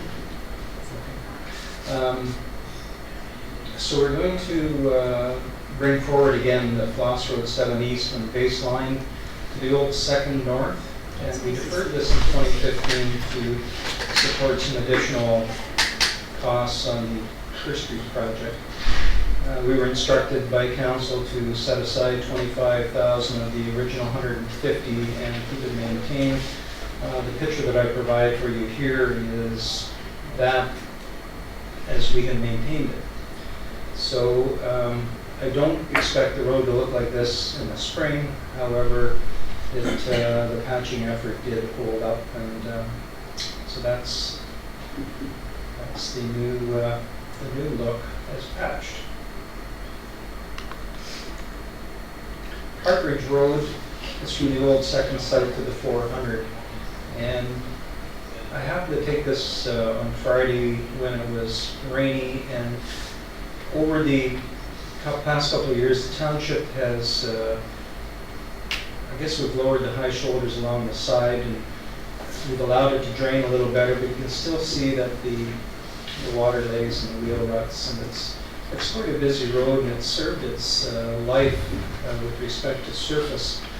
And the objective here would be to just resurface what's there and rehabilitate. I'm suggesting a micro surface, which is something that you see on a lot of county roads and highways now, whereby you can fill the wheel ruts with the first pass and level things out in the second pass and extend and preserve the life of the road.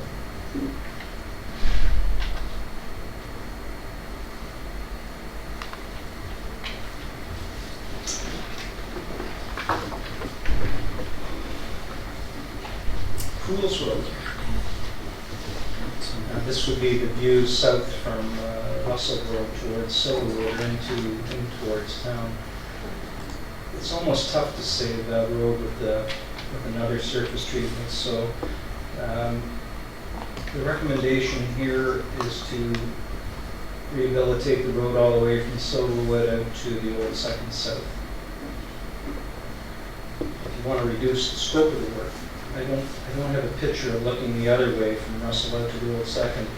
It's in much better shape, but it's run its life with respect to resurface, what do you call it? Skid resistance, I guess. All the roads over a certain period of time become bald from all the plowing and wear that they get. So this section here, I think needs to be pulverized and resurfaced. So we could reduce the scope in this project to just between Russell Road and Silverwood, perfectly same line. Yeah, I was just looking at this thing, because this one here looks in real rough shape. Yeah. And it's 90,000, the Partridge is 210. I'm not sure how many kilometers are in each, but is 90,000 too low of an estimate to correct this problem? If we reduce the scope of the project, it should be fine. But we're not. Pardon? I thought we weren't. If you wish not to reduce the scope of the project, it would not be enough money. So I just got to try to explain that when we do these desktop budgets, and then I go in the field and take the pictures, things happen that I can't really, account for when I'm sitting doing the workup. But the first thing that I said was at 90,000, we might have to reduce the scope of the project just to look after this section. So we're patching your instead of repairing then? This I would repair, rehabilitate, Yeah. I would pulverize it, and I would surface it again. But only a small, not this section that you're telling us in the document. That's, so I'm suggesting we could reduce the scope of this job to between Russell and Silverwood, and then I think the 90,000 will accommodate that. Excuse me, if somebody turn the mic off over there, I'll talk to you, sir. Thank you. I'm familiar with both of these roads, and if I can speak to Pools first, that's a shorter distance than Partridge. The only advantage of this potholes, it slows people coming into Midhurst down. And we get a lot of complaints about the speeding on Pools Road, and that's one of the reasons for the stop sign. There has been a request for a stop sign on a few occasions at the corner of Pools and Silverwood to slow the people coming into Midhurst. So while this road needs to be repaired, it's in rough shape, it does slow people down. But my question is, this is the major part, if you like, of the Midhurst secondary plan. Would we be going too far in advance of that development that's going to take place and all the trucks that will be meeting this road up and that by doing this at this time? I think just by looking at the condition of the road, we're into a liability situation now with respect to rideability. If we don't do something better, then I think we're more prone to a liability. Good answer. There's also a sign there that says, I think it says Midhurst, but you can't see it because when they put it in, they put it behind the trees, but that's just another point. Now let me go to Partridge Road for me. The question I have there, it says contribution. Could you explain that? $179,679 contribution. So through you, Councillor Hanna, as you may be aware, the township right now receives almost $180,000 through the Ontario Community Infrastructure grant. It's a formula-based grant. And so 2015, 2016, 2017, we're allocated $179,679. So staff are proposing to use those funds towards this project. We could use it towards any other project, but we've allocated towards this project. So that's what that represents. I was wondering, because we have a deputy mayor that lives in there, and I didn't know if he made a financial contribution. I would point out on Poles Road, if you happen to go back to that picture, but you're going up to 400. I have to drive that several times a week, but it's a place I go golfing.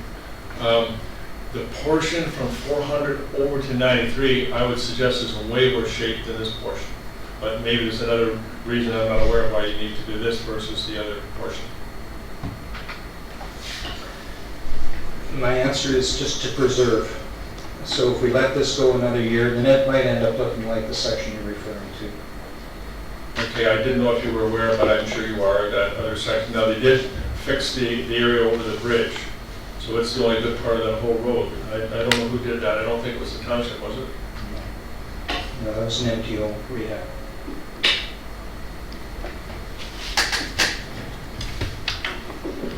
Through the director, what's the average lifespan when you redo these roads with the chip and tar that you're doing? What's the average lifespan today?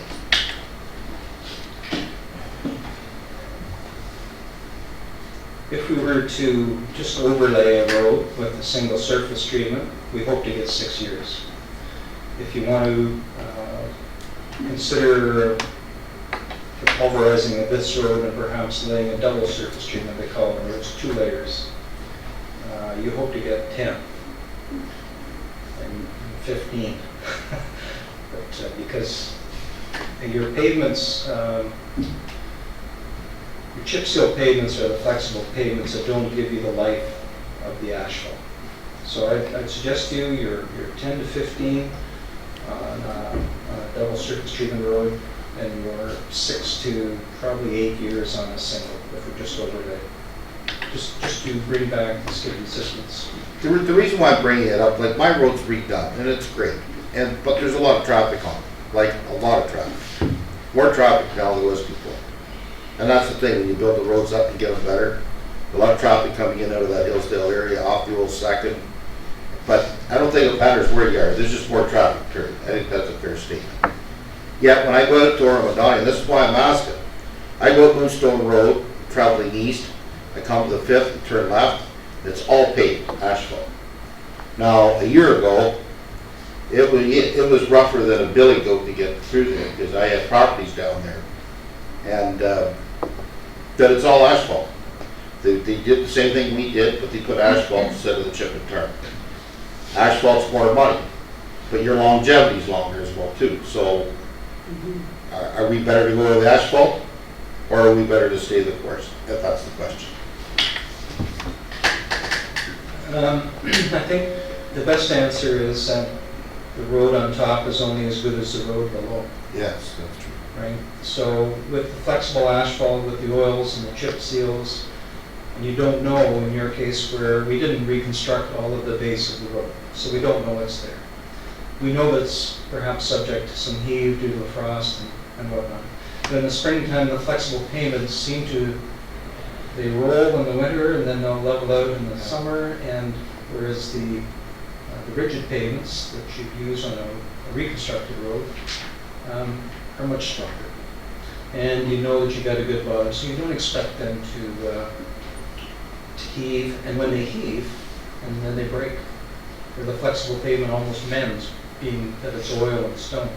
So I'd love to be able to recommend converting everything to asphalt if there was a good bottom, and it is considerably more money. It does last longer, but you want to know what you're building. I know with our road with the tile draining that we put in has definitely helped. I know this year, like, I'm still thawing out from February. I don't know about you guys. That had to be the coldest month I've ever seen, but with the amount of frost that came out of the ground, those tiles did help. It didn't heave like I've seen it over the years. Like I walk it every morning and, I check the nuts and it's in good shape. But when you see what other municipalities are doing, you can't help but take a look at why. And you're right, because of what's underneath. Like, I know you get up into the bush there, it's a corduroy road. That's how they built roads. Laid down, put the gravel on it. If you tear some of that out, well, we did it on the base line, and look at what we found. But we finally got a good base there, and of course, next spring, we'll see what happens. So that's my observation. Just one further comment, if I may, I'll make it quick. This picture is just about when that fatal accident happened, but it wasn't really as a result of the condition of the road. You mentioned liability, looking at this picture here of pools.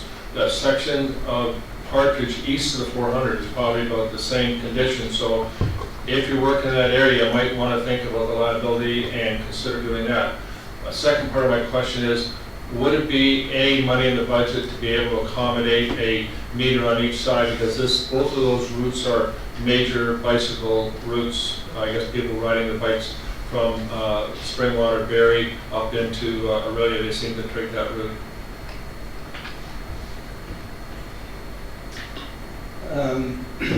Generally, with every rehab we do, we try to accommodate some active transportation of shoulders and pave or surface treat as wide as we can. There's no design done on them for that purpose. However, it is a means for the public to take advantage of active transportation ability, I guess. Thank you.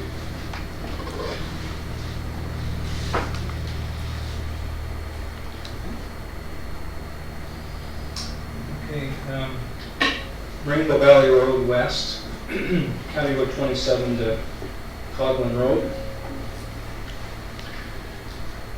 That's a view to the east from Phelpston Road. And my suggestion is that if I showed you the view to the west of Phelpston Road, it's in far better condition than it is to the east. So I'm not saying that it shouldn't be done from a preservation perspective, but if we wanted to just reduce the scope of the work between 27 and Phelpston Road, we could, and that would reduce the cost of the project.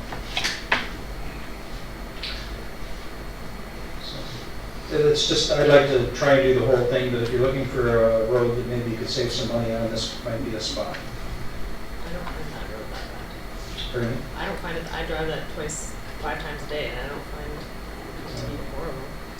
Yeah, and I wish I had more pictures. I think what you'll see as you get towards the County Road 27, just pay attention, you'll see some potholing, some patching. You get around the bottom of the hill, you'll see again more potholing, and it's just the surface is wearing out. It's just the surface treatment, and the time to catch it, I think, is now, or it gets too far gone. And I'm not just saying that because I don't want to deal with construction today, but Yeah, no, going the other way though, towards the west, we don't have many patching requirements. I think the bush is something to do with it.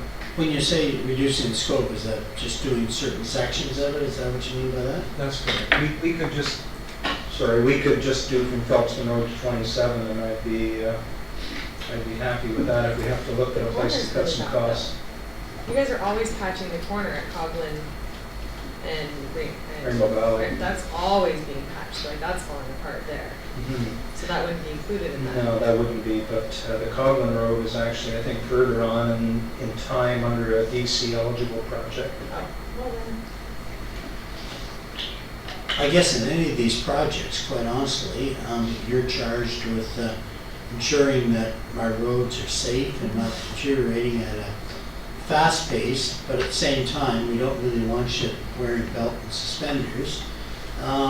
So I guess, from a budgetary long-term concern, yeah, we'd certainly like you to do what needs to be done and not do things that don't need to be done right now. So we have to kind of put that in your, kind of suggestion box, what is your, real needs here as versus kind of some insurance along the way. And maybe certain areas need a certain amount of insurance. So we really do have to depend on you for direction on these items, instead of us picking and choosing and cutting back. We prefer that you do the carving of your own budget. Thank you, Your Worship. These are the projects I'd like to do. If there's a need to save some money, it would be within the projects I'm proposing. We could maybe cut a few back. If I may, I guess on here too, is we're talking about asset management is really what we're talking about. And so, there's comments before about one section of road looking better than the other section.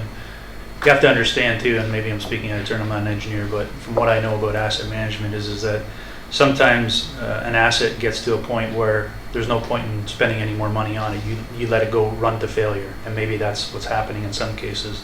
Whereas I think Director Archer was mentioning that for the Partridge Road, it's about, asset management is about doing the right thing to the right asset at the right time. And so from that perspective, that's why I think we wanted, or he's suggesting to invest in Partridge Road, the amount of money that we're talking about now, as opposed to a year or two down the road, letting it go and running straight to failure. You may be looking at a cost of $500,000 to $600,000 as opposed to the $200,000 that's suggested now. So again, from an asset management perspective, that's what I think we're talking about. I agree, and I only point out Partridge Road because the section that's not being done is so bad. Sometimes you go on the wrong side of the road to miss the potholes and the bumps and see there, especially in the spring. And again, some of that may be just, it's going to run to failure now because it's just too expensive, right? So,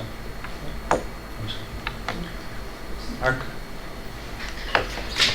And I can't see it on the 400 to the county road in the next 6 years. So it's, we'll look into that.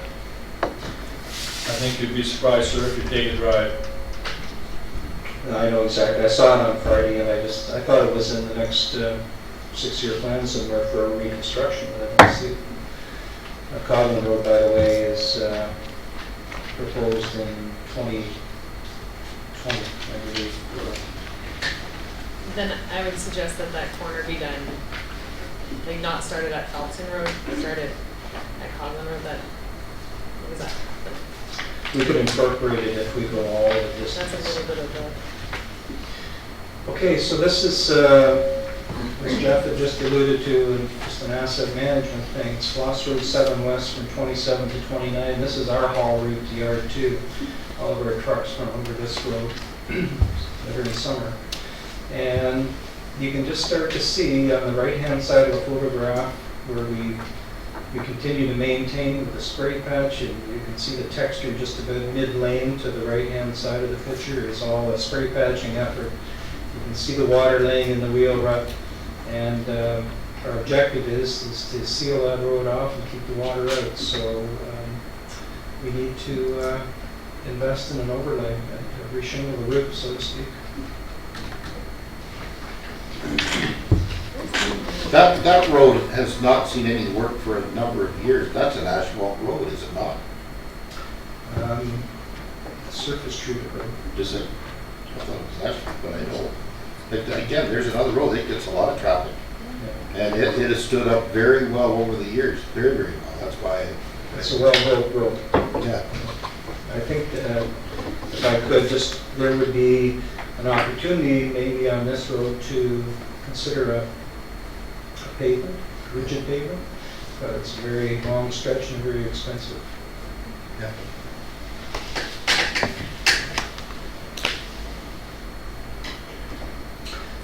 This is Floss Road 4 West. And this is an asphalt section. This takes us from County Road 27 down to Leo Marley Way, basically. And as you know, it's a busy truck route for the gravel pits. And it's starting now, it's showing a lot of cracking. And just further to Councillor Ritchie's comment this morning about when is the county taking over, we don't know. They've spit on the road in their 10-year transportation plan, but we haven't been told that they're going to take it. And I consider this as perhaps a means, a Band-Aid to keep us from getting too far deteriorated. There again, we could preserve it from the water infiltration with a microsurface treatment. And the alternative would be at a real extra cost, we pulverize and repave. But my recommendation is that we microsurface it for now and seal the water up. And I don't say the cracks won't come back, but it'll get us a couple of more years, 5 to 6 more years. This is what happens when you don't asset manage. This is an asphalt road. This is an asphalt road from County Road 27 west to the co-op, the FS Partners.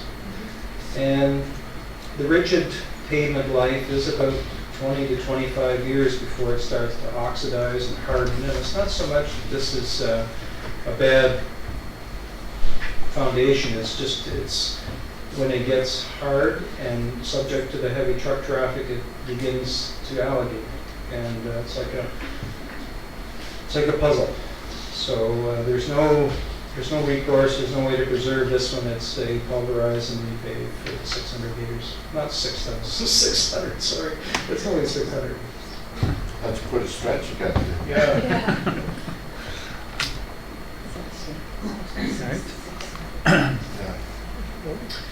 So the budget amount in this area is just for the carryover and pay off the securities held through to next year when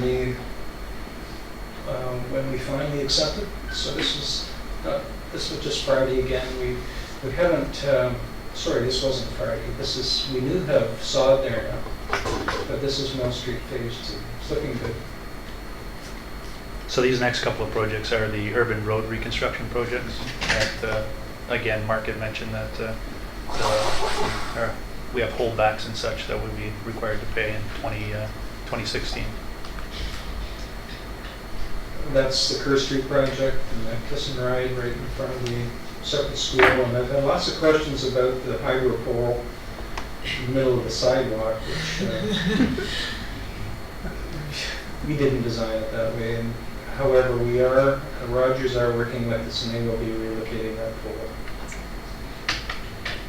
Have you had much feedback from the school community on the effectiveness of the kiss and drop and I guess the buses are on Shaw Street, right? Yeah. And so has it done the job that it was intended to do in terms of traffic safety?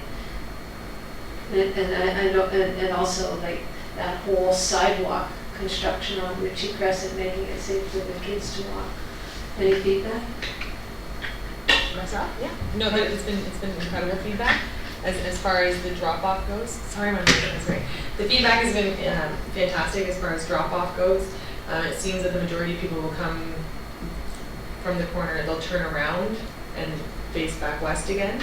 So it's more like a U-turn lane now, which is great because the kids get out of the car on the safe side of the road. The pole in the middle of the sidewalk seems to be interesting. And they do a U-turn. Sorry, they do a U-turn on Ritchie Crescent, do they? No, pretty much just right in front of.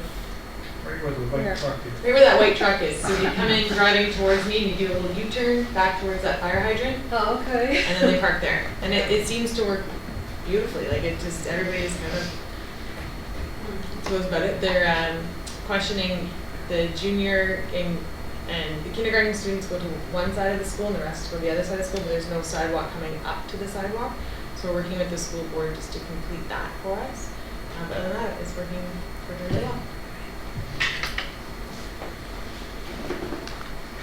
Just on that note, we relocated the fire hydrants so that that sidewalk could be extended. Shadow Ritchie, that worked out very well, and we've done our final inspection. There's just a few deficiencies to review in the spring.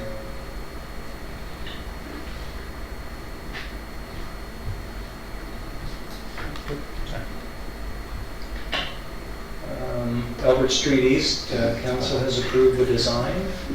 This is a picture that we put in last year's budget to show the need for the design. And the survey work is being undertaken now, and there is design being put on paper. We're looking at a 2017 bill, I think, right now. Those drains, or the ditches, is part of the road work to address the high level of water in those ditches? If you can see off to the ladybug on the screen there, Yeah. that's where the ditch is over top. Yeah. Road. So yes, our design is to urbanize with storm sewer and proper effluent. Right. Except that's just east of the school, isn't it? That's correct. And the design is all the way from Highway 93 to the east limit of this road.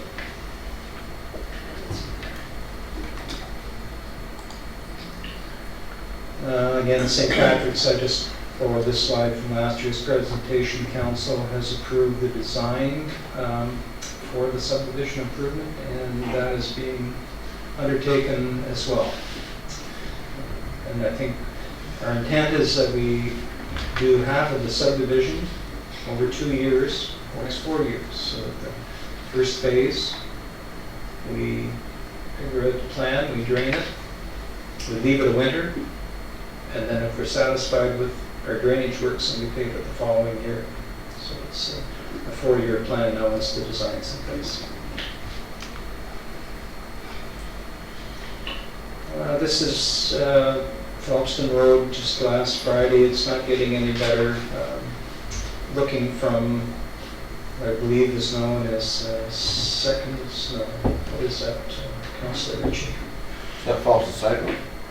Yeah, that's looking south from the Belinda corner, I believe. Is that Platt Street? Yeah. Platt Street. So that's the proposed design from Floss Road 4 West through to Marl Creek Drive. It's been like that forever. And yet when it's getting worse, get bad.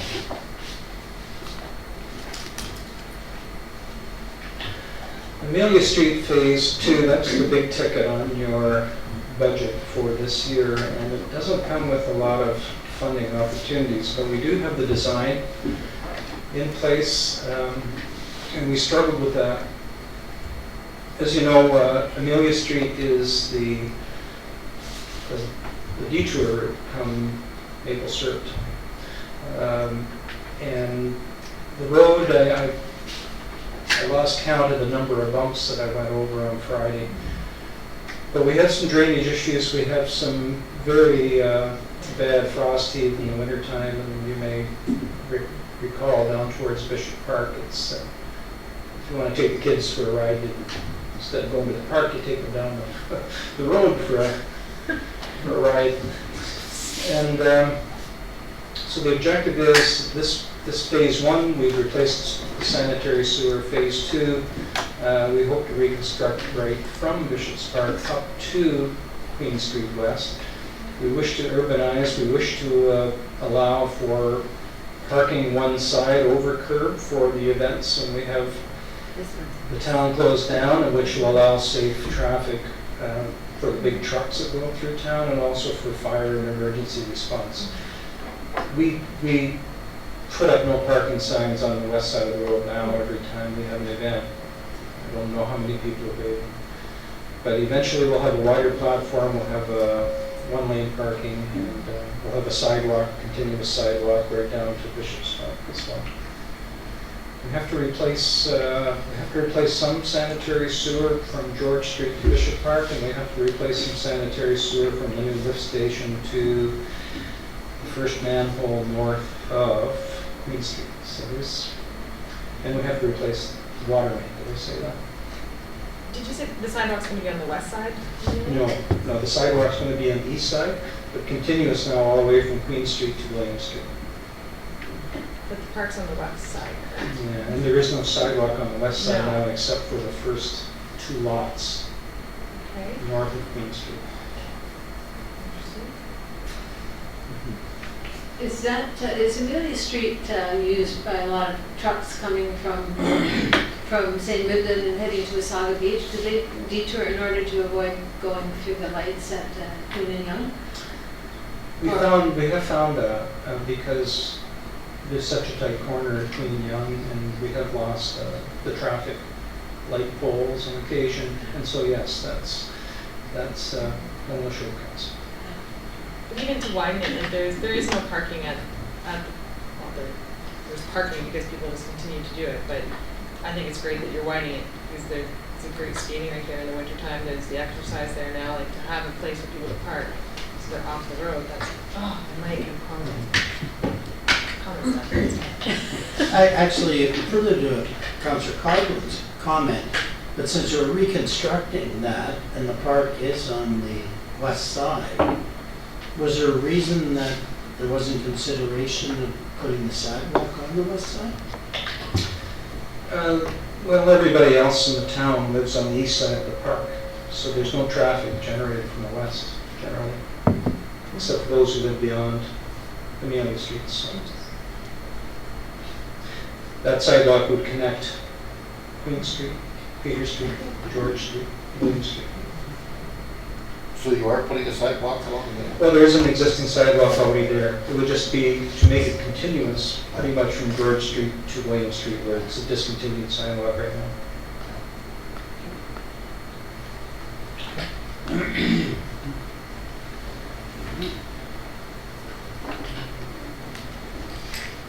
Floss Road 8 East, County Road 27 to 2 kilometers east. Very similar to the work that we undertook on Floss Road 7 East by Councillor Ritchie's house, where we propose, you can see how badly it's requiring patching now. And it's all due to high water table, poor outlets. I know we've had some challenges with some utilities, but we hope to subdrain, re-gravel, leave it over the winter, and this one we hope to be able to consider pavement in the spring just because of the business at each end of it. Jimmy Boyle was on when they did that. I remember when they dug it out. When they dug that out, they hauled it. A lot of the fill went into Wally Greenlaws there to the left. I wanted them to bring some over to us, but the rule of thumb was of the day, you go where it's the closest, but that was dug out from 27 right up. I think past Wally's place, that was all redug out, filled in with gravel, and then I think that was paved. But that has seen a lot of traffic over the years because of Richie's Sports Mill up the road there. Seen a lot of traffic, so it got to be 20 years ago, at least. And I don't disagree, I think it's a better base than this road because we don't find a lot of undulation, we just find a lot of surface deterioration, and when the water gets in, it just breaks it up down.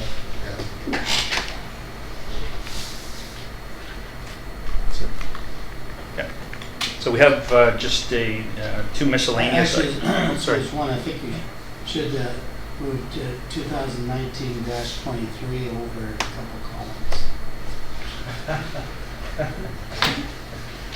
Anyway, carry on.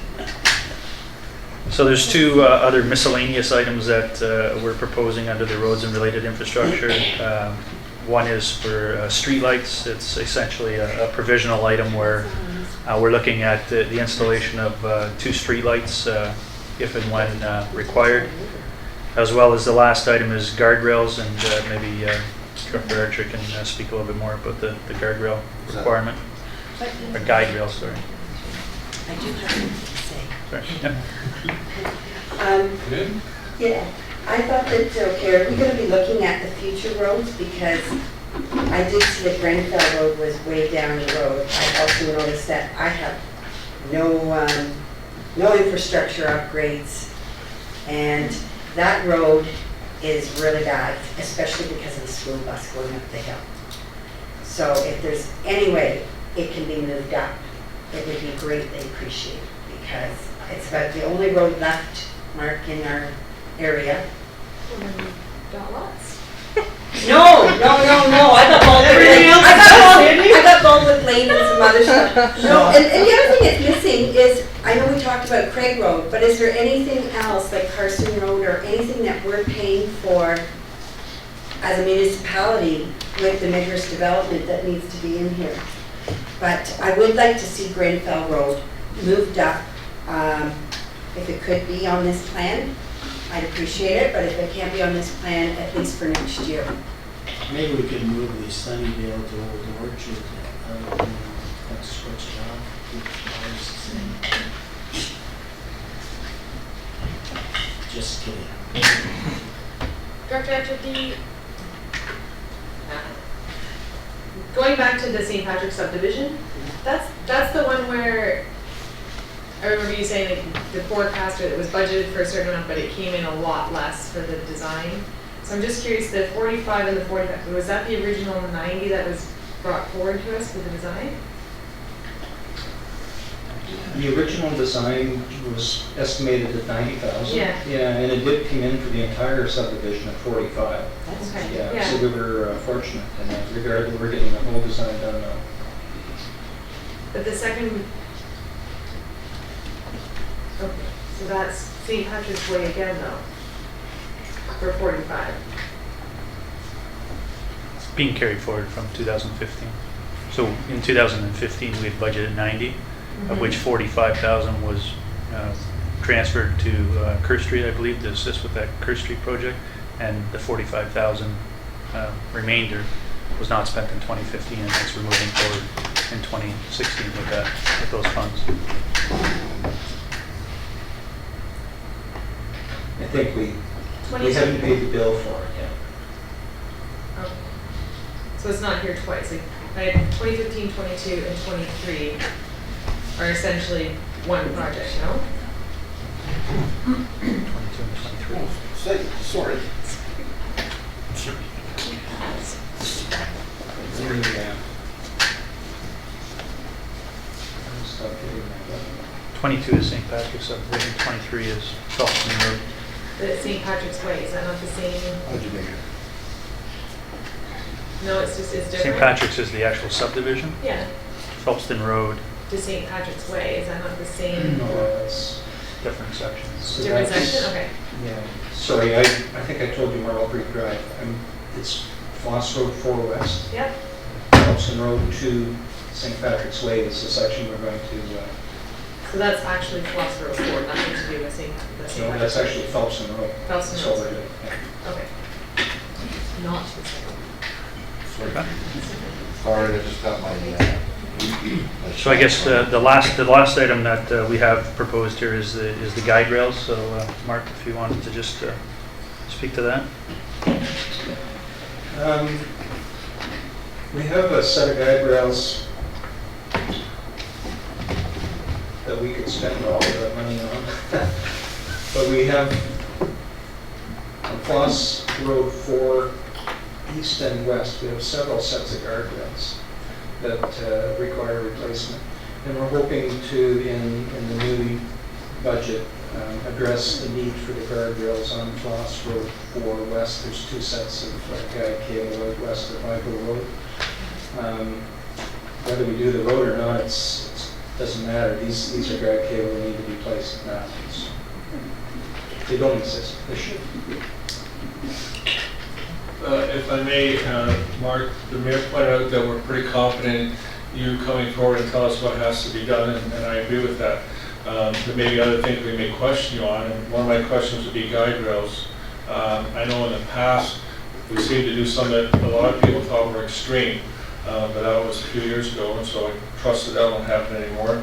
The only thing I would ask, if it's possible to take some of the money that you have in the miscellaneous for guide rails and put in a couple of streetlights, that portion of Snow Valley Road going east in front of, or sorry, westerly in front of the new Black Creek Estates. There's two roads running in there with absolutely no streetlights. I had to go to a breakfast, seemed like it was in the middle of the night, but it was pretty early in the morning, it was dark. And the only reason I knew was kids on the road getting ready to get on the street light, or get on the school bus, I saw them go in front of the car headlights, or I never would have seen them. It's pitch black there. The developer told me he spoke to the county about trying to get streetlights. That apparently the county's position, I was told, was that you couldn't have streetlights on County Road. But yet if you go further west of there, past the second time you cross the railroad tracks, there's streetlights all along there. Some are not even at streets, they're in front of houses. So I think that's all County Road, that portion. So why there would be some in that area, but there can't be any in front of the two roads running into that new Black Creek Estates, I would question that. But if there's some way we can put streetlights there, I think it's more important to protect the kids standing on that road in the dark, getting on school buses, than putting guide rails up to slow somebody down that's going around that curve too fast and should know better. And I would be remiss if I didn't say the streetlight budgets are somewhat by request. So we would get input from the ratepayers, and in particular this year we had some requests for a streetlight at Seaton Road and Wilson Drive. And they were, they originated by an email with a situation that we felt warranted. So that is one of the streetlights that we're going to put up under the 2015 plan. And we have a request for service in now, and the county's approved it. The difficulty with the county is that unless they reconstruct a project or an intersection, the streetlights, their warrants are so stiff, it's hard for us to get them to join in on our program, other than give us approvals to do it. So knowing that what you're telling me with respect to that Black Creek area, there's probably an avenue through our streetlight budget to at least get one up. I appreciate that. Maybe there's some contribution to be sought from the developer in the area, because I got the impression the developer was in favor, but there was the county saying no, so possibly somebody else might pay for it. I think the county says, no, they won't do the street lights, but they'll permit them if we do an application, because I thought some of those street lights were county, because I know when the lights were out at the end of Grenfell in '90, I remember Mr. Socash told me it was the county, and the whole county said, no, it's township, and we made Minnie's Electric go and repair it. But so it would be something we would have to build into our budget if it's on one of our roads, even though it abuts the county. I think Director Archer has it correct. If they're redoing a road, they might consider it as part of the project. But if there's some that we find for safety, such as we have a new development, such as Black Creek, I think it becomes our cost. And you're right. I would think that the developer would probably share the cost with us, and would be something to look into. Since we're talking a little bit about repair and stuff like that, what about graffiti? Because I've just received an email about graffiti on the Black Creek subdivision wall, and you're going along Snow Valley and you can see it, and I guess it was reported, what I understand, 2 years ago, and it's still there. So do we have a budget or a plan of how we deal with graffiti? And I guess we'll have to look at it with any new subdivision or whatever, but I guess I want to know, is that going to be part of this, or is it just part of your regular maintenance? There is a budget for graffiti. Director Balfour, it runs through their department for most part. And with respect to what you see going on right now, that's under a police investigation right now. And we've had this in the past, where the developer and the township we're working together right now to try and solve the problem so that it doesn't happen again, but getting to the source. Some of the problem is, as Councillor Hanna suggested, maybe the poorly lit areas is where these guys like to work, bring their headlights or whatever, or park a car across the road. But, so anyways, there is a budget for it. In this case, to repair or to replace that wall, it's more than tens of thousands of dollars, and approaching it that way. the developer, before he gives it to us, is investigating and trying to resolve the problem. So if it's been 2 years since it was reported, what do I tell a resident as to what our steps are? It's under investigation, it can't go under investigation for two more years. Well, I'm not aware of I know of some new stuff that's happened, but I wasn't aware the old stuff still exists. I thought that was cleaned up. Okay, well anyways, that's what I was told, is that it was reported 2 years ago and there's still graffiti. So I just, we'll talk offline, but I think, I guess it has to be dealt with.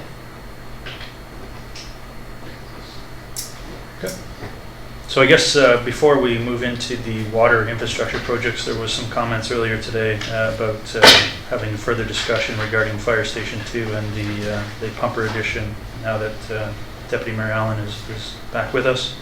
If you want to entertain those. Do you want to take a 5-minute comfort break? Sure. We've In your been hands. sitting down for an hour and a half or 40 minutes, whatever. Sure. So why don't we convene at 3 o'clock and carry on from there?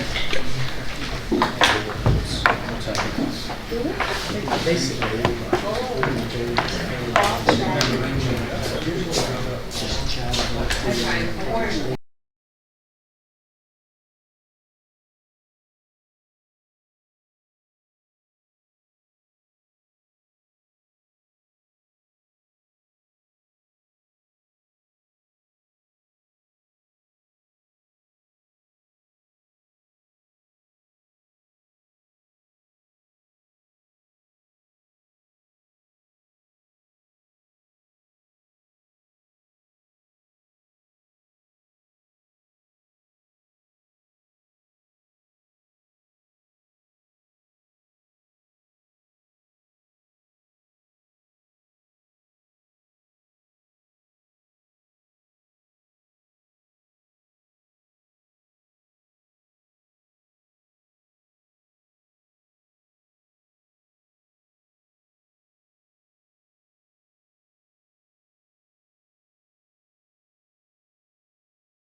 Okay, we're regrouping here, carrying on with the budget. So, Two now?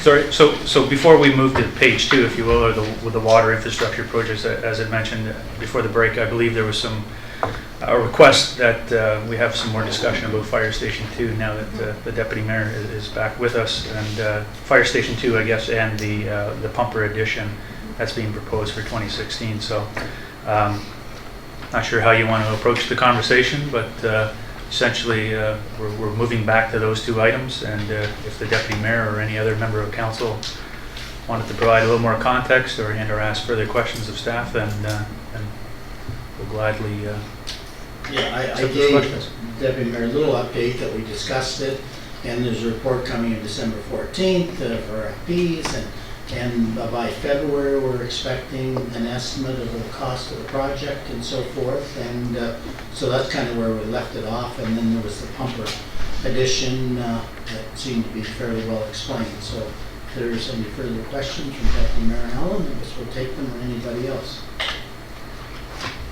Thank you for your indulgence. So the pumper is, at this point in time, realistically planned for 2016?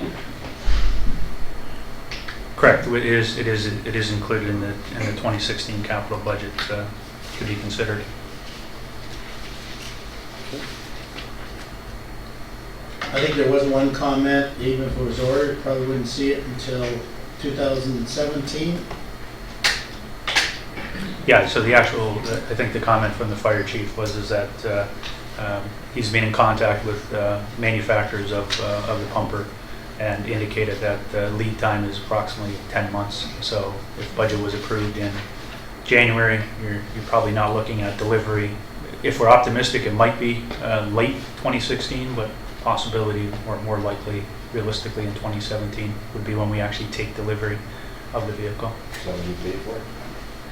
We would take, when we take delivery of the vehicle is when we pay for it, the item. Or do you have to put down a down payment? I'm not sure if there's a deposit required.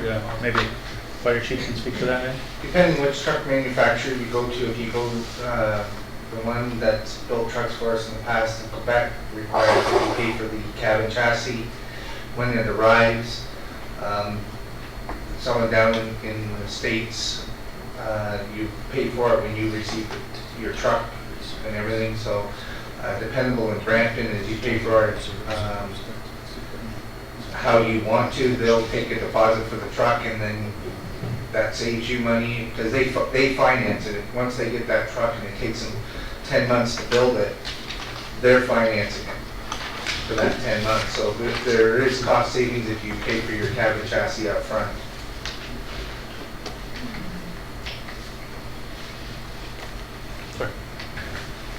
Just wondered, were you talking about reserves with respect to this when you reviewed it, or is that for later discussion? No, so right now, the intent would be is that the pumper state, or the pumper addition would be funded from reserves right now, knowing that the DC is in the position that it is. However, the pumper addition is eligible for DCs. So as we collect the DCs, those DCs will be transferred back to the fire reserve to repay for the purchase of it. And that's as opposed to other capital additions that you referenced earlier that would not be funded by unfunded DCs, but would be funded, you proposed by debt? To the extent, I believe the conversation with Councillor Hanna was that there was I guess a question about population. Once the population gets to a certain level, then the asset replacement for certain pieces of equipment now change from 20 years to 15 years, and what impact would that have on replacement of equipment in the future? So I believe the conversation was from the fire chief is it's not based on total township population, it's actually the serviced population, if you will, from the specific station. So it's 25,000, I believe was the number, and it's not township-wide population, it's the serviced population for that fire station specifically. So I would have to do a lot more analysis to figure out if we do need to change the asset management or the life cycle replacement that we currently have, then what impact does that have? I haven't done that analysis at this stage because not sure we're at that stage yet to have to do that.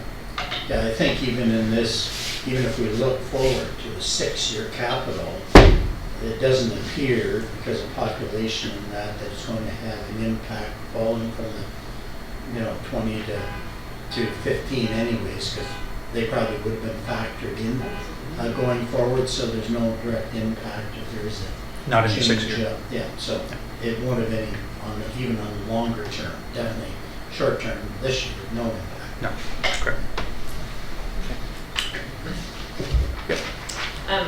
I have concerns with this IP. I understand that if directed by council for staff to find out how much it's going to cost, and that's the approximate, but my concern is that it's easier to argue for something if it's in the budget.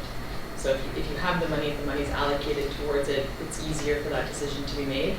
Whereas I feel that a $750,000 Band-Aid is outrageous, and I would like to not see $750,000 in there, but I also understand that we need to have it allocated in case that's what this council decides. So I just like to make it very clear that I think that a $750,000 Band-Aid is not something that should be supported by at all. I tend to agree. I can't support 750,000 because I go back to my Grenfell Hall statement. You got garbage in, and you're going to add to garbage. It's not good. So, and at 750,000, that's a lot of money. So I would not feel that I was spending taxpayers' money wisely on that. I do support, as a report's coming forward this evening, I do support moving forward. If you have to start with something new, then that's great. And maybe we have to put some money, maybe that's what it is, phase 1 of a fire hall or something. Because I think when we talk about priorities, what is our priority in this? Mine is community safety, and this is part of community safety, and we've been waiting a long time for this, and I think we need to move. If this was to be any type of placeholder at all, and it's only going to be 5 years, 250,000 would be the most, and I don't even want to say that. I'd rather move forward in a solid direction instead of wasting money. And that's where I'm sitting right now, unless I hear more tonight. But I have difficulty supporting the budget. I know it's in reserves, but it's not setting our priority. And that much money, I just can't put into something. I guess the only comment on that, and I'm turning to Mayor Allen, was, well, we need to put a placeholder in. Either put 750 in, or we put the cost of the fire hall in, and for the sake of argument, 2.5 now, because we didn't pull the trigger in the other one. But going forward, to deal with our fire hall, however it's dealt with, we need something in the capital budget. So if you're suggesting we should put the 2.5 in, I won't support that. So I'm not sure where we end up. Deputy Mayor Allen, you have a comment? Thank you. And I agree. I was surprised at the amount of the number, but I certainly, as being a member of the Fire Building Committee, I'll be looking, as will the other members of that committee, very carefully at the response to the request for proposal, at the proposed improvements in Fire Station 2, and certainly will bring back to council thoughts with respect to that, but I don't see it as being anywhere near $750,000 to make that safe, livable, usable for the period of time between now and we do acquire whatever we do with respect to a future fire building, and can have a building that can continue to be used by expanded public works once that's vacated. So, but if you want to consider reducing that number to another number, but it's all subject to approval of this council once we have more facts and details in front of us down the road. I'm just curious, but it seems like the decision has been made. Like there's nothing. This is the only option being presented in 2016. Is that not correct? Like I don't see another option. Through you to members of council, I think where staff's position is, and I'll take direction from my CAO as well, but I think where staff's position is that council as a whole has essentially given staff direction to go ahead with an RFP to figure out what costs would it be to the township to consider that. So at this point, staff have come up with an estimate of $750,000 for that work. When the RFP comes forward to council, it'll be at that time as to whether council as a whole decides on what direction they want staff to move forward with. Without having something in the budget, you can always bring something forward and add to the budget throughout the year. There's always in-year budget amendments that you can bring forward if you wanted to. We prefer not to do that, but there is always that option. It's simply a placeholder at this stage so that it's somewhat not forgotten, if you will. It's an item that, again, I think we were talking about earlier, comes down to priority and need for the township, and I can't speak to that. That's in your hands. So I think from staff's perspective, we're just simply saying, as far as we're concerned, this is the estimate that we have in our minds at this stage, but no money is going to be spent until we come back to council and have council as a whole's direction as to where are we going with this item. So. I believe I have to be honest and say I would never support $750K on a temporary solution. And I think this council has to sit back and say, so I think like Councillor Coghlan says, if we put $750K in, then it's very well known that, well, that's in the budget. And so it's easy to move forward with that amount. And I don't feel comfortable because I would never move forward with that amount. And it's a difficult amount to say, and I think the deputy mayor, said yes, we could. He's not expecting that amount either. So this amount, if it's temporary, should be a temporary amount. It shouldn't be like a $750,000. I can have a new hall. Like, there's a lot of things you can buy for that. So, if we just have to house buildings, you can build a $300,000 pavilion that costs. So, am I reasonable at saying $300,000 is a better placeholder? Or, I don't know what other councillors think, but I think that, we're wasting money if we spend $700,000, if we're willing to put that as a placeholder. I'd like other opinions. If you're comfortable, tell me. I'm missing something. I'll refer to CEO Grinley. I'm comfortable with an amount because it's just an amount to fill a hole at the moment. Then put in the whole fire hall. Well, that's what, Mr. Then put in the Mayor, whole. could we You said propose it's amount just to put in a the variable wall. amount? Because at the end of the day, there's a question of tax impact on this and whether it impacts this budget. Right now, for the purpose of the discussion today, we're not looking at a tax impact as in the short term. If we're looking at the addition as adverse to. So similar to our skate park example, you could put fire hall infrastructure and have it anywhere from a range from 250 to 2.5 million. And that will be determined by council, because nothing's going to be determined today anyways. This budget isn't going to be approved probably by this council till at the earliest, late January. We need at least somewhere to at least start. This discussion is not going to end here. It's going to end, going to be matured over the next 2 months. But it could be called, fire structure infrastructure, and we could have a variable amount in there for the time being until we vet this out. And I understand all the viewpoints here. I'm very understanding of the sensitivity of this. But I think at this time, at least we have to have some placeholder in there, even if it's a variable placeholder, that at least gets us moving on in the discussion. I have to agree with everybody, the 750 seems ridiculous as well, but as you pointed out, we need a placeholder, so unless you come up with some solution to make everybody happy, I can live with the 750 with the understanding it's only there as a placeholder.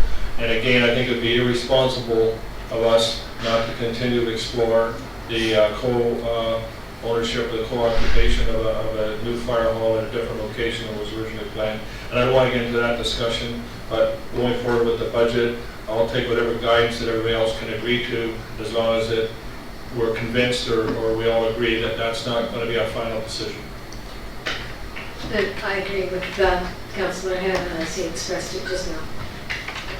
That's my concern. My concern is that I feel like a decision's been made in that there is a $750,000 patch, and then in 2021 there's a $2.4 million building, and it feels like the budget's being set up to accommodate a specific point of view, not, like, the fire hall that was approved, that was in last year's budget is just gone, it's just disappeared, and I don't remember that being taken out.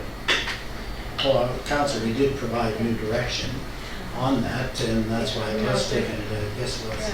The direction was to look into, Okay, so if we all sort of say, well, 750 is too high, I understand there has to be a placeholder, and to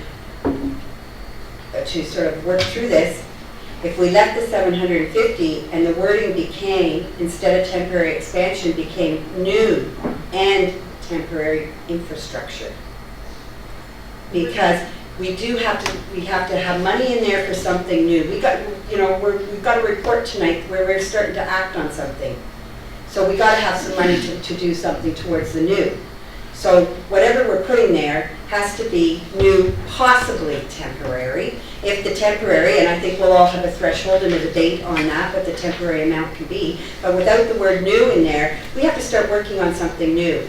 And we have to give our volunteer people understanding that we're moving forward with our new and that the other is temporary. So would you be willing to change the wording to new and temporary? And I'd be willing to live with 750. Compromise.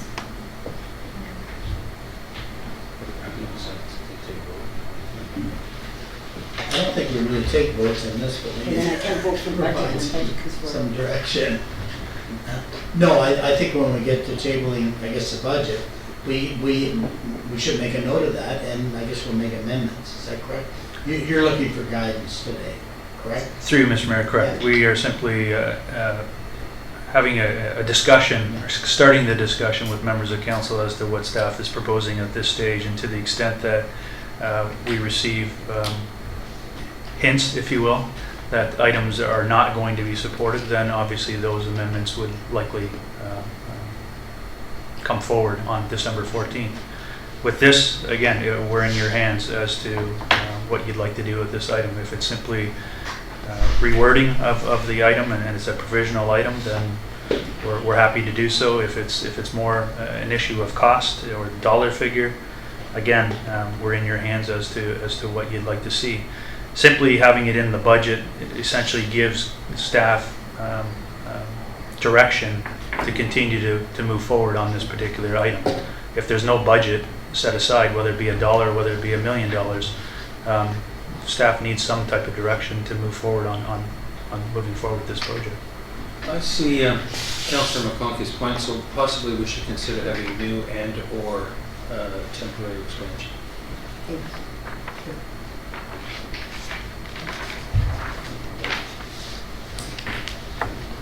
Yeah.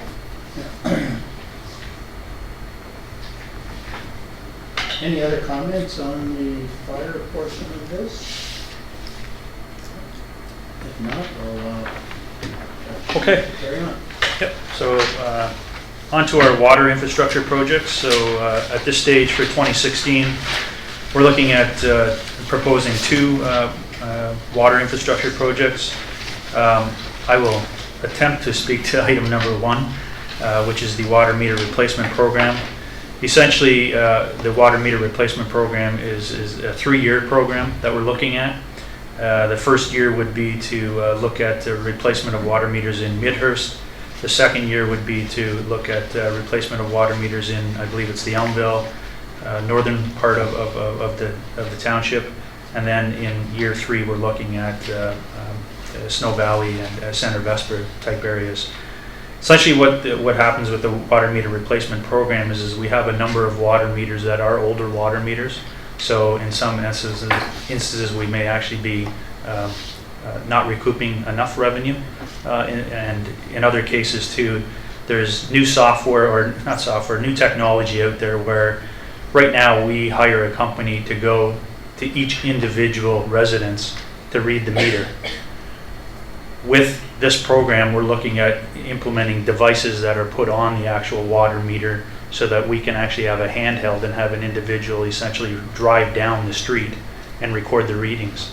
So yes, there's an upfront infrastructure cost to do this. It's not cheap.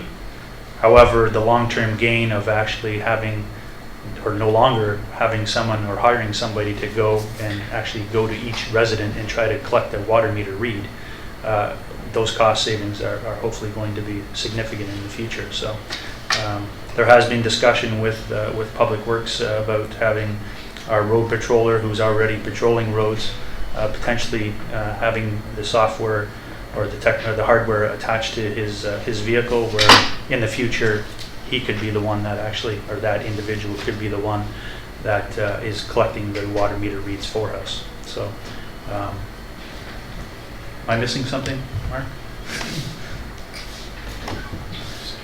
No, I think the other alternative, though, we discussed is perhaps consulting with the county and using garbage trucks or recycle trucks that also travel those roads on a daily or weekly basis.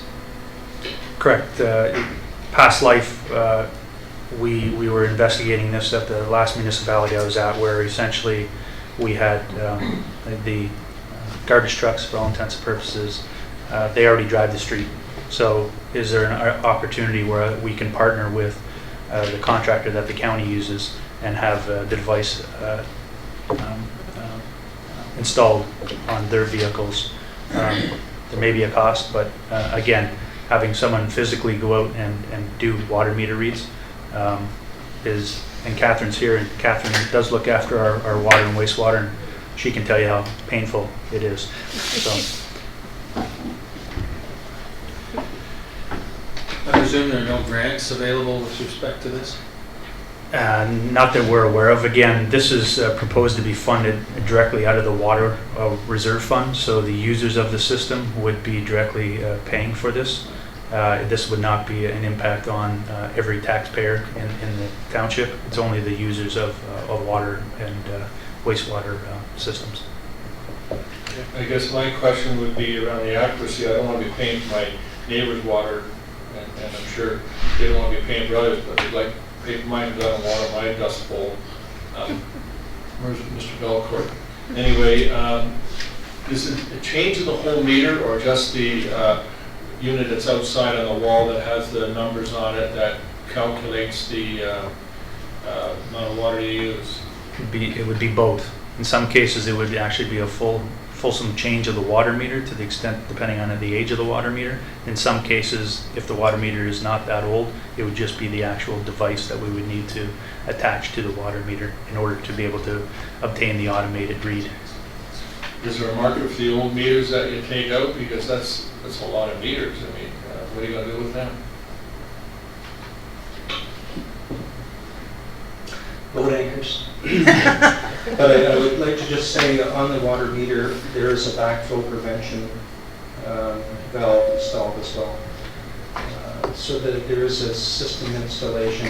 And Jeff, I think the other point that we didn't touch on was the inaccuracy of some of the meters that we have now and the volumes of water that we're not collecting revenue upon would support the program.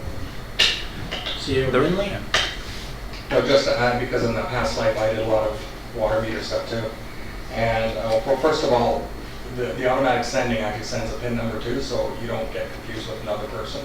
The signal that comes out is attributable to your meter only. The other side is there's a lot of brass in these units, so there is some, of the older units, there's actually some scrap value that's there, so it's not like using, they don't necessarily go to boat anchors right away. There's a lot of scrap value that's there as well, because most of those are sold brass. I guess my only other observation at 300,000, I see like 6 years of employment for doing this, and I'm not sure it's a savings. I'm thinking $50,000 a year for an employee to go around and check the water meters is reasonable.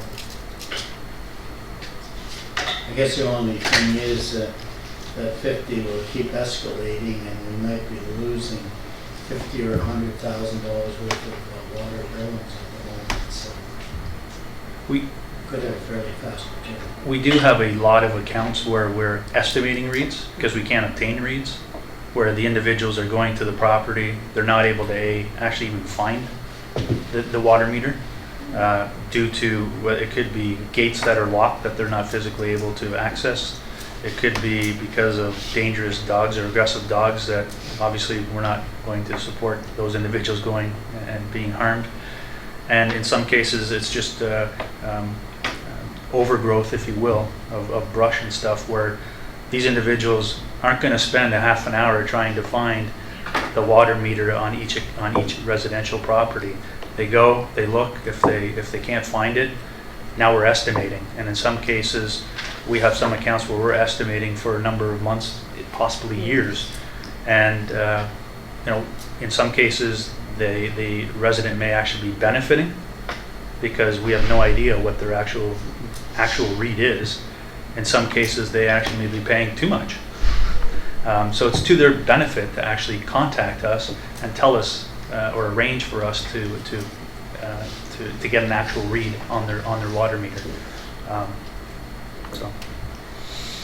With the experience that we've had, Chief, if you don't mind me making a comment, but I've had some experience with the customer where we have changed the meter because their meter was broken or frozen or whatever, and then once we do put those new meter in, the consumption is considerably higher, so that just tells you how much revenue we are losing by keeping, especially in Midhurst, like the old meter in there. I mean, the customers are not happy, obviously, because their water rates are higher, but that's the eyes of the township. We are losing a lot of revenue on that, and a lot of waste of time trying to reach them. And like Jeff said, we could go a year. We only read 3 times a year, so if we don't get reads out of these, then we're 2 years behind. Then once we do catch them because they move or something, then they end up with a big bill, and then it creates a lot of frustration on both sides, really. Okay. So the second item is a generator for the Idlewood pump house. So not sure, Mark, you want to explain a little bit more, but somewhat self-explanatory, I think. Trying not to bring along here. Basically, the Idlewood pump house does not have a backup generator, although it's looped into the same system as Carson Road. If that generator goes down, then we count on suppression from the towers, and we have no electric backup to monitor the system. So it's just one of our last pump houses that doesn't have a generator, and we've always used the excuse that Carson Road has one, so we're kind of covered. That's my point. Now, this generator, I assume that's for all the sport, wiring and all that, because it sounds like a lot of money. How big of a generator is this?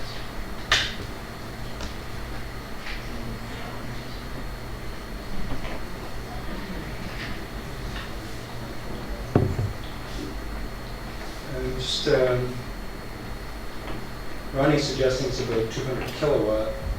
To put it, I think when we were at Snow Valley Highlands, did you see the generator? The generator in that would be the type of generator. Okay. Okay. Any other questions on the water infrastructure projects? So moving towards or forward to the wastewater infrastructure projects, we have 3 projects on the docket. So I'll hand things over to Director or Mark if you want to speak to those items. Thank you, Director Schmidt. I've lost. So in Elmville, 2014-52, we've touched on that a couple of times today, Sandville wastewater system upgrades. So being SCF dependent, that works is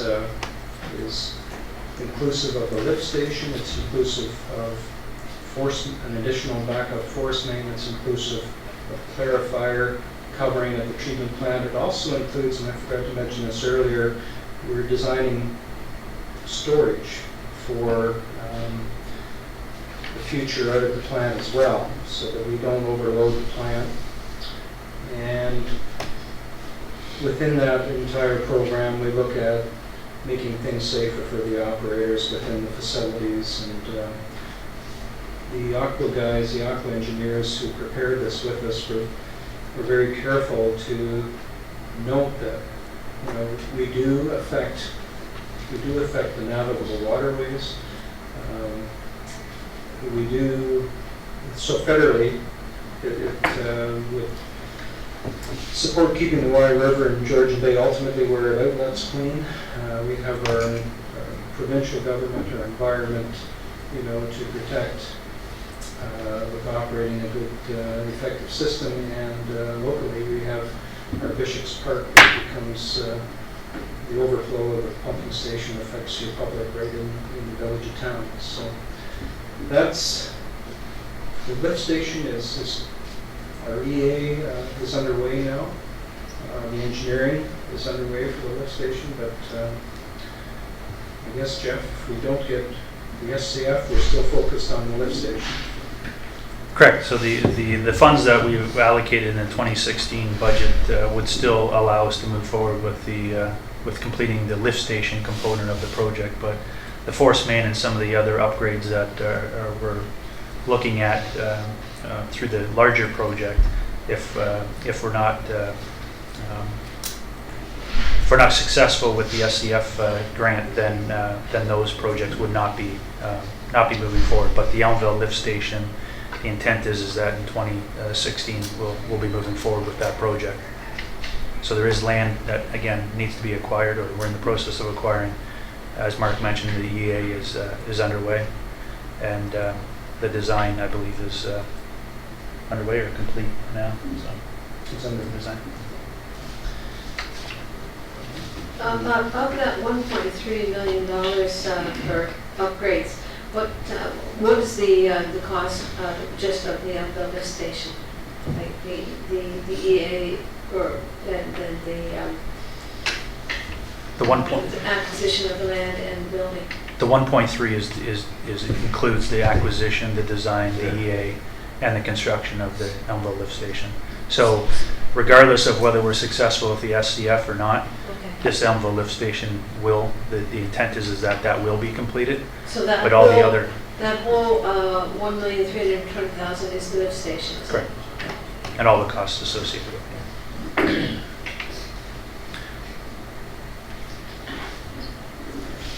The sewer abatement program is, the abatement means to keep the water out of the system, and it's something that I've inherited and I haven't really been able to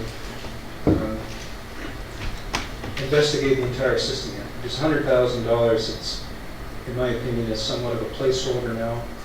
And when we have the opportunity to investigate the infiltration into our system more accurately, then we have the options of relining manholes or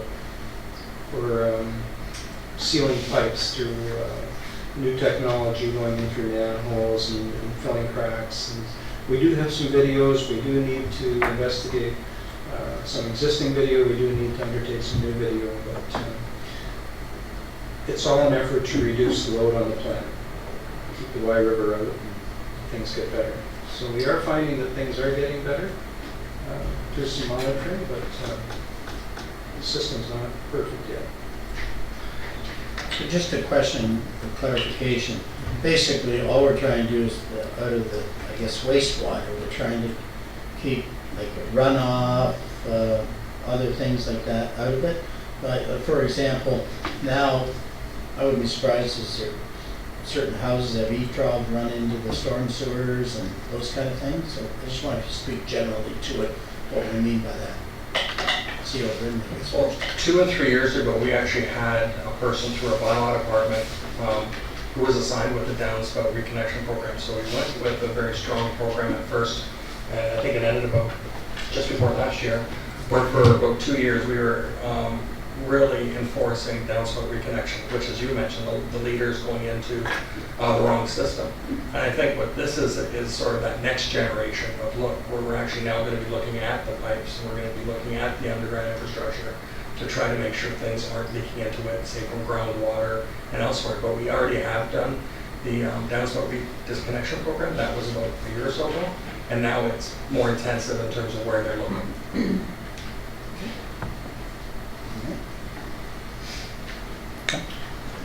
The last project is the aerator membrane replacement, and that is That's taking the sludge cell, basically emptying it, relining it. It's a rubber membrane and the opportunity to revisit our air jets, and but that's planned for this year. One thing I don't see in here, and I'm not sure if it's a capital requirement or whatever, or is it just a operating repair, is some of the issues we went through with Snow Valley. Is there any need for anything to be considered in the capital budget? Or is it strictly operating? Tonight on your council agenda, you'll see the report that was compiled as a result of the Snow Valley tile bed concerns. And we've learned a lot through that process, and that where our problem stems is basically at the flow and the delivery to the beds, to make sure that all the beds are equally supplied with effluent. And then generally we found that the beds were in pretty good shape other than the first two receiving beds. So it may be more of a maintenance thing in the future that we have to investigate a bit once in a while, but we didn't learn anything from the study that causes us to budget for the future. Actually, it's something you mentioned, that those two initial beds that were clogged or whatever you want to call it, do they need to be remediated, or has that been done by back flushing, or should it be something that is considered a capital project? The report will indicate that they seem to be working fine now. They were back flushed. They were working last I heard, and any future treatment just might involve a chemical peroxide dosing. Okay. Mr. Mayor, you will see on Wednesday that our wastewater operating budget expenditures are increasing. To your point that some of these things like flushing and so on and so forth are not really an asset per se. It's simply preventative maintenance in some regards, hopefully. And so those items would be part of our operating budget for wastewater, and you will see some increases in those in that budget in 2016 for those items. The other side too is that on the water operating budget, we are proposing an asset management plan be completed, a 20-year asset management plan. Right now, our water and wastewater infrastructure is the way we're accounting for it is we're getting into some accounting details here, but we're looking at it as a whole asset as opposed to the different processes within a lot of those areas. So we need to rethink how, from an asset management standpoint, we're going to treat the water and wastewater infrastructure in the township. And so, again, additional dollars being requested in the operating budgets for water and wastewater for 2016. So with that said, move on to Parks and Rec projects. We have a few Parks and Rec projects being proposed in 2016, as well as the Elmville Arena. So it will pass things over to Ron, and he can walk us through what's being proposed for 2016. Thank you, Joe. So the first one on the list has been talked about already considerably, is the provisional item for the Midhurst Recreation. Again, we're waiting for the report from the consultant on the master plan as to recommendations for Midhurst Recreation project. And at that time, we'll have the report and discussion with council as to where to allocate those funds towards. The second one is, again, is requesting the signage upgrade. Hold on, sorry, questions. So was that from, so that would be from development that was specific to Midhurst then? I don't know what it's for. Yeah, I knew it was for a skateboard park, and now it's not a skateboard park, so what is it, how is it just allocated to one spot? That was the direction council provided last year during budget discussions, that it would be a Midhurst Recreation project, and it would be a placeholder for that. If the master plan comes back and strongly recommends a skateboard park should still be considered, then that would be something council will have to grapple with. Further to that, is it the master rec plan, I know that they apparently spoke to the recreation board, hall boards, I believe. But what if the Midhurst Recreation Hall Board had a different initiative that they wanted to work on? How does that work? If the whole board had an initiative such as the pavilion that they're proposing, they made a preliminary presentation last year to council where they were told to prepare a business plan, fundraising plan, repayment plan, and they come back and pitch the idea and see whether or not council is going to support it, front end of funds, what the process would be. To date, that hasn't been received, other than there's been discussions within the community about creating a pavilion the same as other centers. So that would be the steps that they would have to take to initiate a program. I do have to add that there has been a lot of fundraising going on for the pavilion, but as far as the business plan goes, I don't know, I've divorced myself from that portion of it, but I'm supporting the residents, obviously. I just wondered, can some of these funds be used towards that? That will be at the direction of council. Okay, thank you.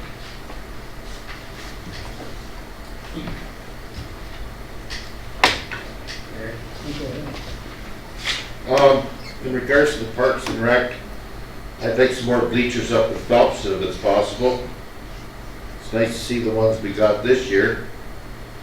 And our upgrades are moving along with our washroom. But definitely more bleachers would be nice in the forecast there, Director.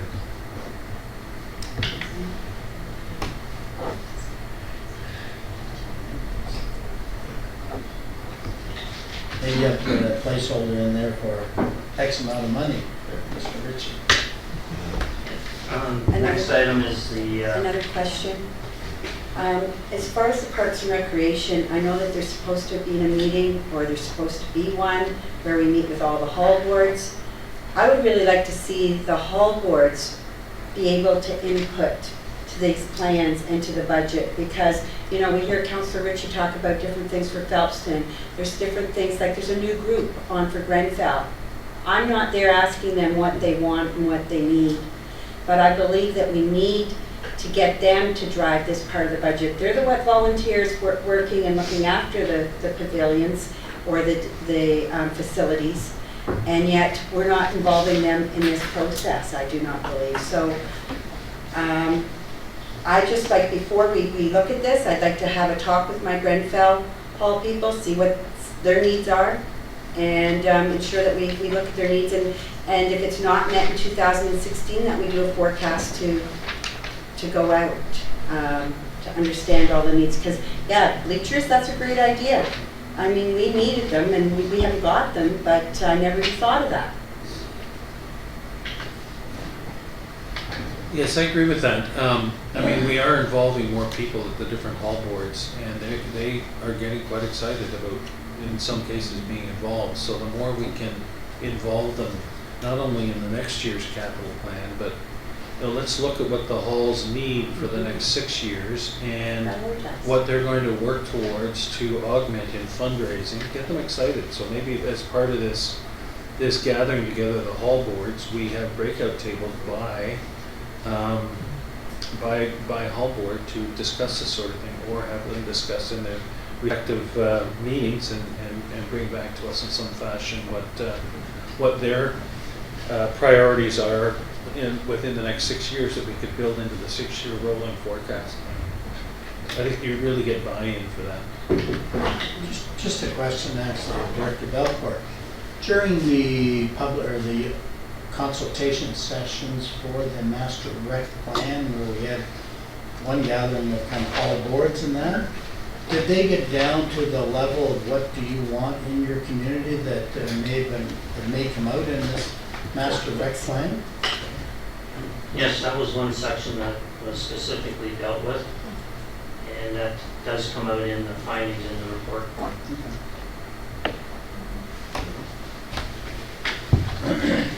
And you said, when is that report coming forward? Next Monday. So next Monday. So will it be reviewed by the hall boards before it comes to council? Or how will we get their input and buy-in on it? They're invited to the working session, and then there will be, after the working session, the final report will be presented to council. So there'll be time for input after that. It is a 177-page document at this point. I'm not sure they're all going to read it. No. I think that's a very valid point, and those that are directly involved with the hall boards, maybe you want to encourage kind of the key people from the local hall boards to come next Monday, so we can have a reasonable kind of understanding of what their thoughts are when it does come back to us.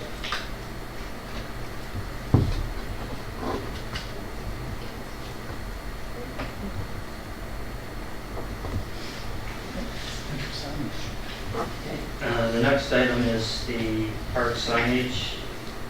That was in this year's budget. I was to bring back further information, which I have not yet done. I haven't had the opportunity.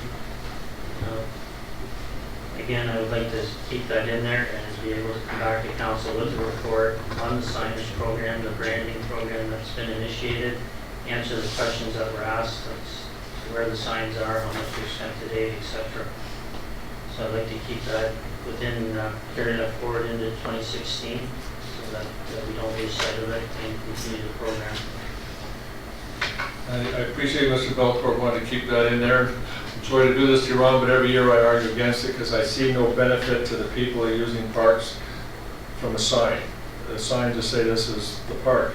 So I'd rather see the money go into something that's usable by the park users, not just a sign. So I apologize for disagreeing with you again this year, but that's my position. It's almost Christmas, so bah humbug. I'm being responsible there, French. Yes, you are, and I'll be irresponsible. I do like the branding approach that has been taken on. I think there was some discussion, you know, the park signs itself could be smaller, reduced. I mean, the gateway signs are really important. But is this the last of a multi-year based on this? Maybe you can clarify that. No, this would be, I think it would be year 4 of the program, which is expected to be a 7 to 8 year program. But is this the beginning of the parks? No, we did start parks in Yeah, the that's right. previous year, so a number of the parks already have them. But these were the smaller parks, I think, that, No, they're the ones that are all fronting on the major roadways. no, I mean, the ones that you're putting in for the 37,000 here, it'd be interesting to know which parks that you're planning to put these in, because I thought that they were the smaller parks that we felt that the signage wasn't maybe necessary on. I think that's what happened last year, why it wasn't put forward. So if you could maybe let us know what parks you're planning to put signage on, appreciate that before we could approve this. Yeah, I think as Ron started, you're coming with a report and you had a chance to work on that. How many years was this? I can't remember. What was the total cost? Because yeah, I see here it goes out to 220,000 was it not? Well, no, that's what's left to be spent, 225. What was it, 350 or something like that? I believe we've already spent around 300,000 on this community and gateway signage, Okay, and we've only spent 30,000 on the facility signage portion. right. Anyway, and maybe we can just put a little note on this until we have the report as Council McConkey suggests, you know, maybe we have a better idea where we're standing with this whole signage program on the parks.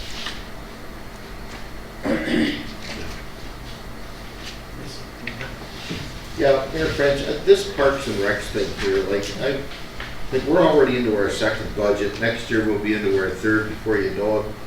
A lot of us will be gone and other people will be in here.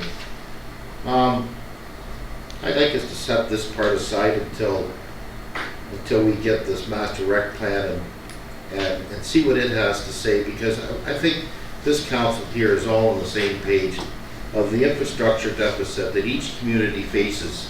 And whether it be Granville or Menacing or Phelpson or any of these places here, and really zero in and what do we need? Like I just mentioned the bleachers. What would it be if there was a pavilion there where they could be more picnics at the park? Like there needs to be a real hard look at this. more so I think than what we're doing, like the last year, we talked about this splash pad, it was 200, now it's 400. And you know, like I was hoping to bring this up. I could never support a splash pad. Now, I don't know how you pitch the ball to me, but when I look at Orr Lake, where there's a nice little lake sitting there, I'd like to know what it would cost to put a roadway down there, put a pavilion down there, and let the people go out there and use that park. I know it's in my ward, I don't care what ward it's in, just go use it. Yeah. But make a proper roadway down there, put a pavilion down there so people be in out of the sun, in out of the rain, use this park that's never used anymore. There's a beautiful little spring-fed lake, and yet we're gonna spend all this money on a splash pad and all the responsibility that goes with it. It just does not make sense. I'd like to see more, at least a report done on, like on Orr Lake or whatever, and those hot summer days, you go out there and use Orr Lake and splash around.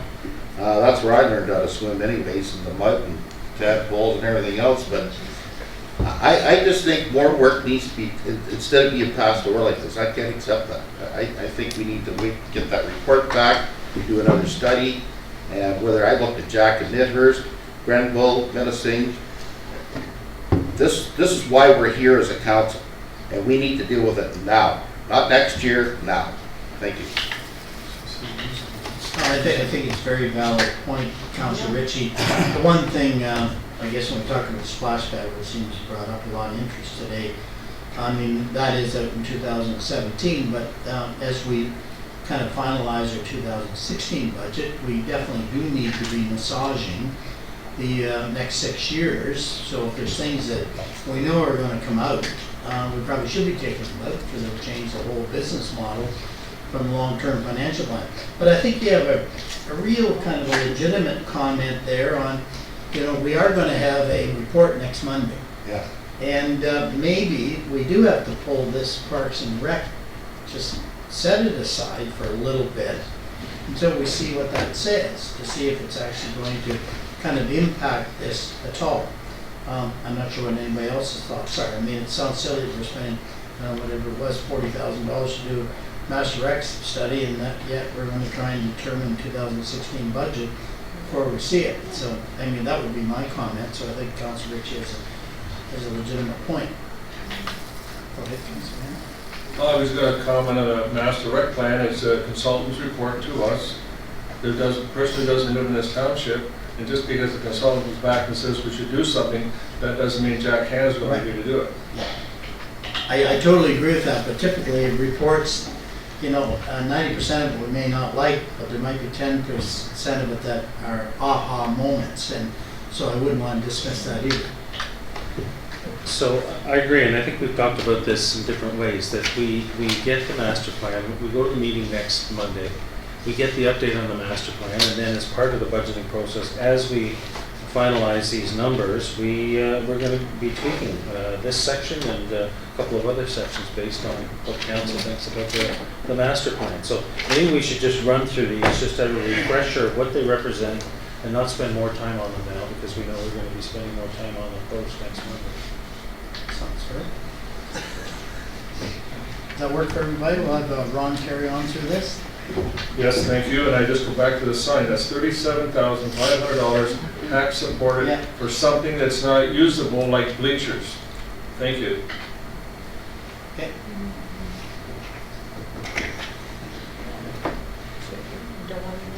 Okay, Oh, the no. next, Oh, sorry. Do you have more questions? No, on that one.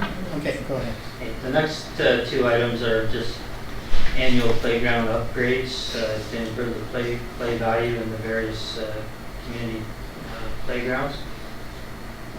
Both Green Pine and Grenfell Community Center require the old slides to be removed and replaced with newer CSA compliant slides. We also have surfacing upgrades to do in most of them. Forest of Hillsdale was equipment that was provided by the developer, so it has minimal play value for that subdivision, and we'll be looking at upgrading, adding to that site as well. Accessible playground will deal with that master plan update. The northern exit road is a request from the users of the sports park, both Ball Diamond and the soccer field. You may recall last summer the massive congestion trying to get out of here, and even for us to get out of here. So they've requested us to extend out the Ball Diamond parking lot to the northerly limit of the property, and then come out to Nursery Road so that we can have a second exit out onto Nursery. They will be willing to contribute to if they know the project is going to go ahead. Who's requesting it? Springwater Soccer has requested it, Medicine Ball has also requested it, and some in the adult groups. And anyone from Barrie? Any Pardon? groups from Barrie? They haven't requested it. Okay. And, because I know on the other side too, like the Barrie, like when they start to come out, it's really bad. So I know someone had made a comment, I believe it was at the policing committee. Should those groups be paying for policing to the hour that it's busy to guide the traffic? Because it is really bad, and I don't know who manages that, but it is something else. Like I know if we're going to go into this work, I mean, there's other organizations that are also causing the issue. It's not just this side. So we're not going to really resolve all of the problem. If we get out the north end and get going first, they have to wait. Yeah. There's an advantage to that. Not to do with madness. And so this 25 is an additional 25 on top of the 500 for the 2018? Like that's completely separate? Because you just spoke to, you had mentioned it earlier, so I thought that it was originally all one, that 500 included that number. No. Now, it's interesting because of, I know it's activity here that's dictating it, but that's not DC eligible in any creative way? Yeah, it's kind of right. Because again, population's growing, there's more use of the facilities. No, I just noticed that there's no check mark beside any of the DC eligible. Anyway, I think it'd be something we should look at, because again, Possibly. you know, when you improve safety and all those kind of things. Possibly, yeah. Yeah. I'd like, yeah, we should check on it.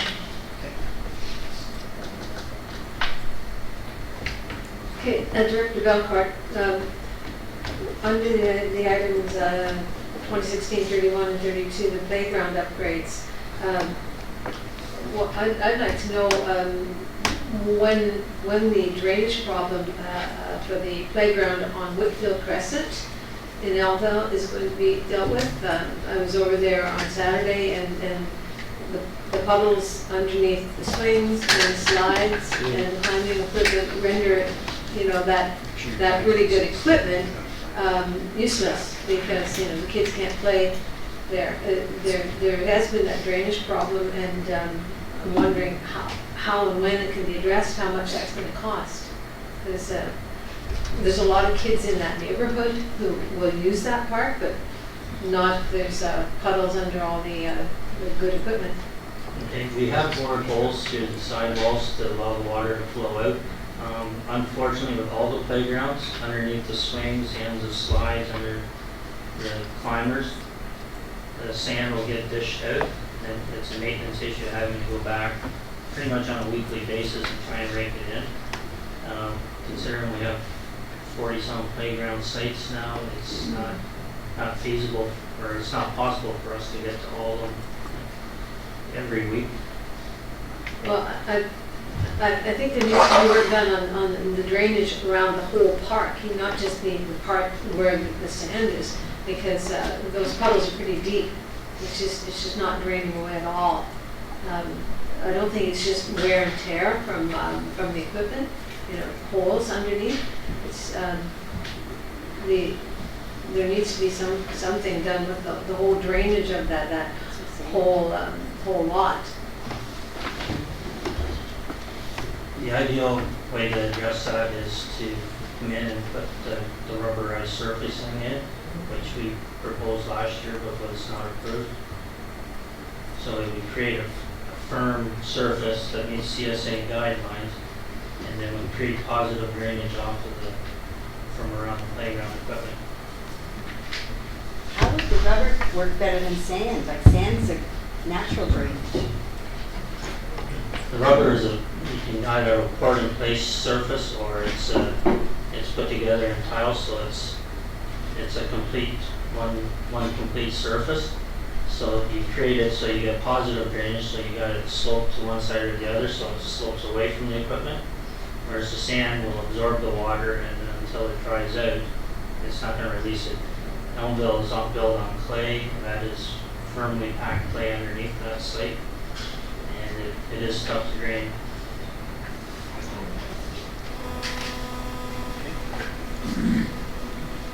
Carry on. And the last item is trail development. So we're looking at upgrading the portions of the North Central Rail Trail that haven't been upgraded with limestone screening yet. Grading, fencing upgrades, signage upgrades. And the 30,000 will allow us to maximize the fund, make application to the county's trail program, which comes out in February. If we know we have the funds available, then we can put in a works list up to, and apply up to double that money. So we could actually do $60,000 worth of work for 30,000 if approved by the county.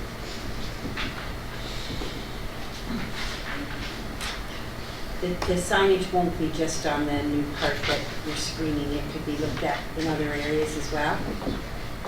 It'll be signage all over. Okay, great. And will it also have like safety signage, like dogs on leash? We can make the signs to match the programs that are in, that shows what's allowed, what's not allowed. Working with the county on what's called the Northern Cycle Loop. They've applied for funding through RTO 7, which has been approved.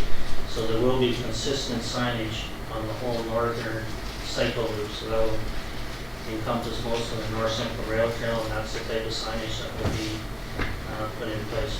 So this signage won't be anything to do with like describing heritage or the natural features that you can view along the trail? No. It's more about the trail, like rules and regulations. And markers, location, directional, Okay. and it will be consistent throughout the northern municipalities of the county. Do you see any grants going forward to sort of complement it, like if you're getting 60,000 and then we could sort of put that towards maybe trying for a cultural grant where we could go towards signage to talk about the natural heritage in the area? We can look into it. That would be great.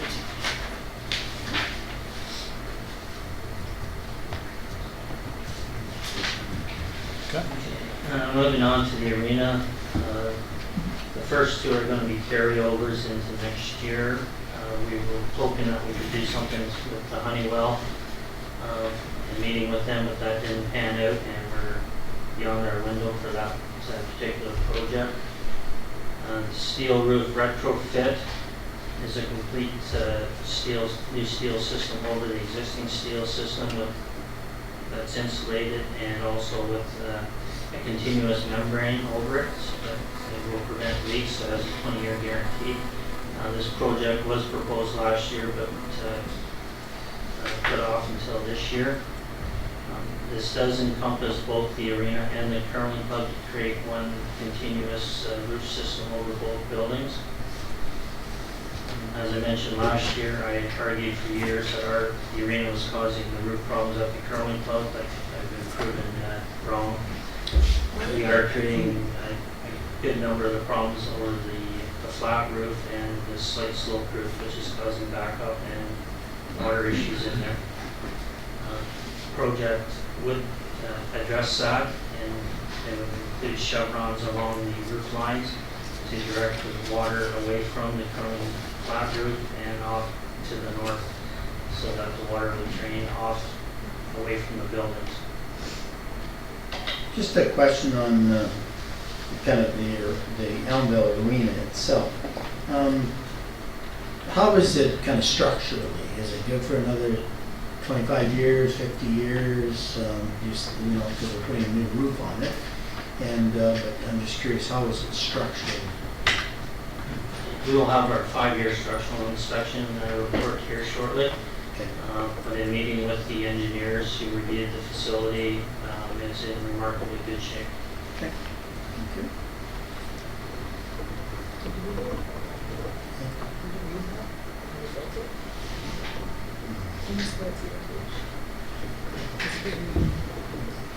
Okay, the next 2 items are maintenance issues, just replacing the rubber flooring in the 6 dressing rooms. The flooring was last replaced 15 years ago and is starting to wear. It does become a hazard and tough to maintain and keep clean and free of germs once the skates cut through the rubber. And the last item is replacement of the floor scrubber.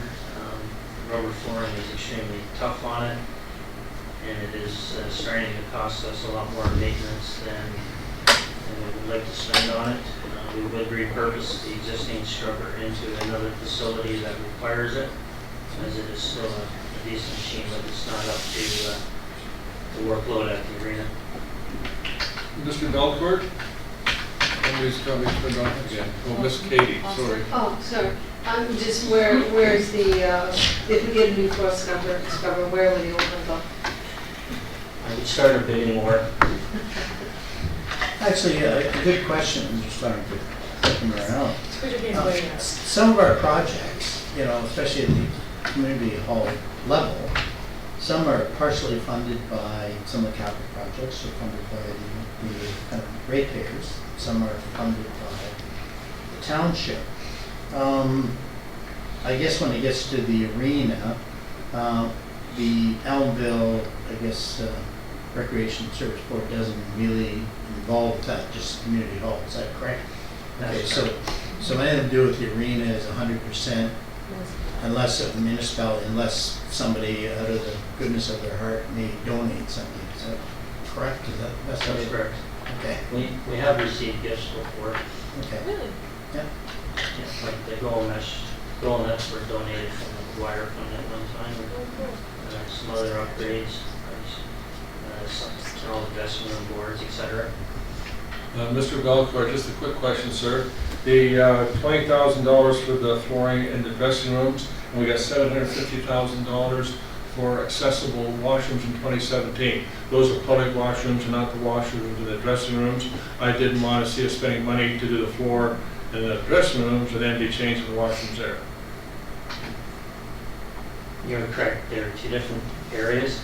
The dressing rooms are in the change rooms for the hockey players. The other project is the public washrooms. Thank you. I just needed clarification.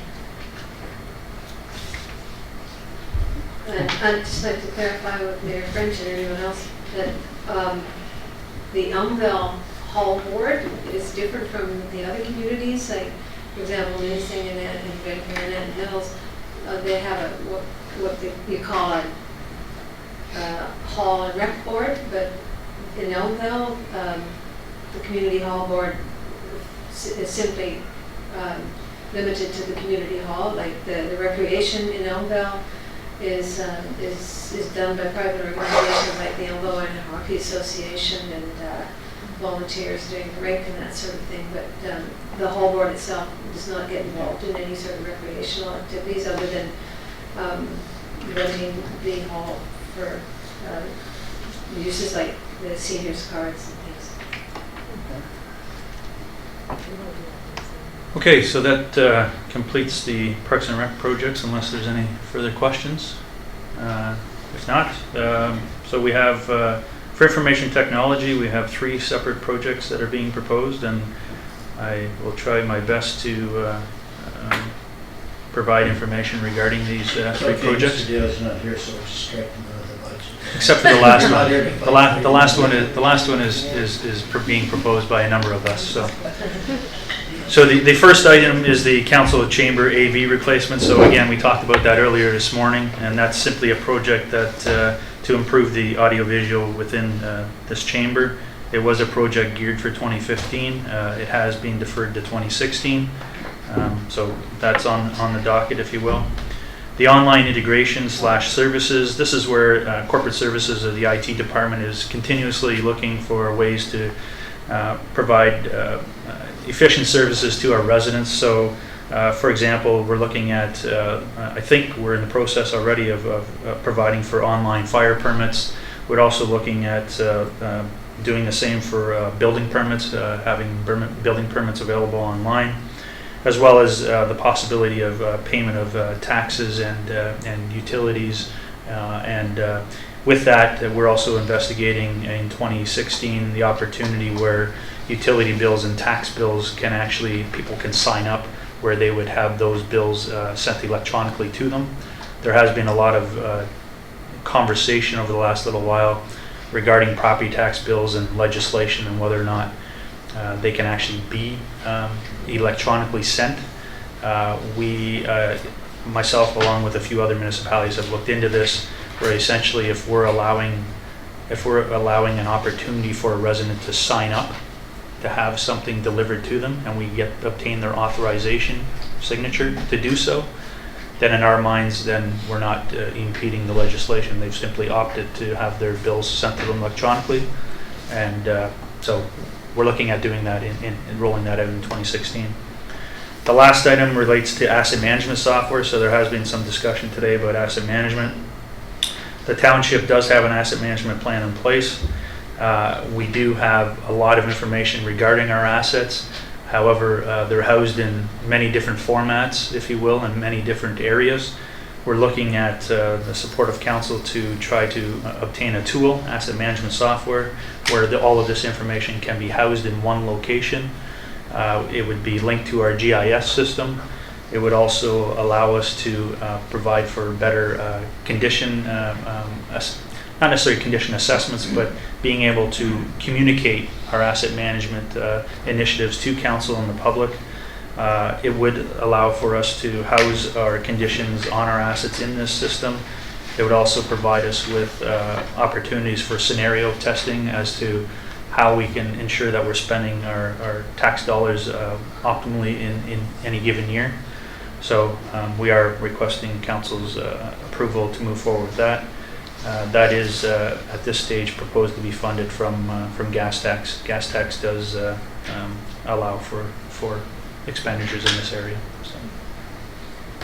Any questions? A couple questions or comments. I know the kind of the chamber upgrade or replacement or whatever is, I guess the system that was installed there in 2009 wasn't quite what we needed. The reason we want to upgrade is mainly kind of the speaker systems and that type of thing. Is that the main reason why we want to change that?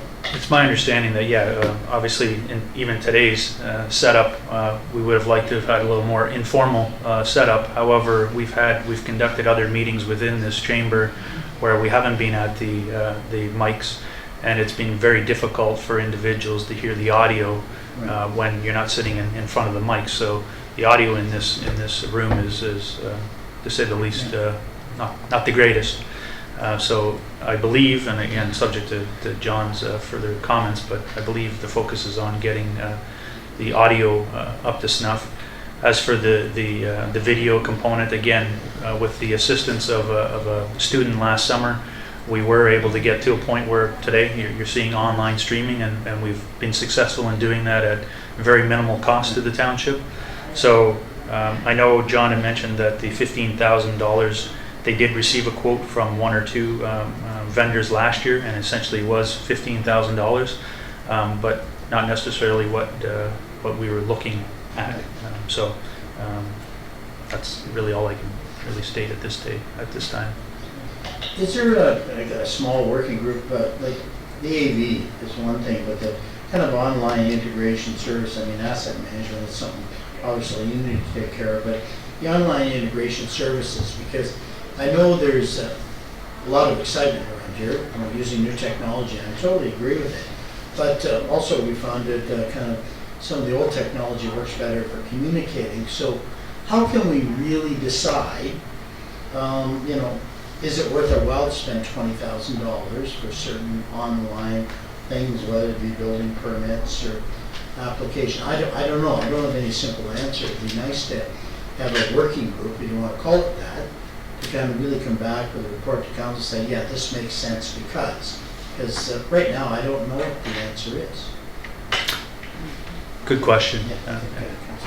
No, I was going to comment before you did on the online integration services.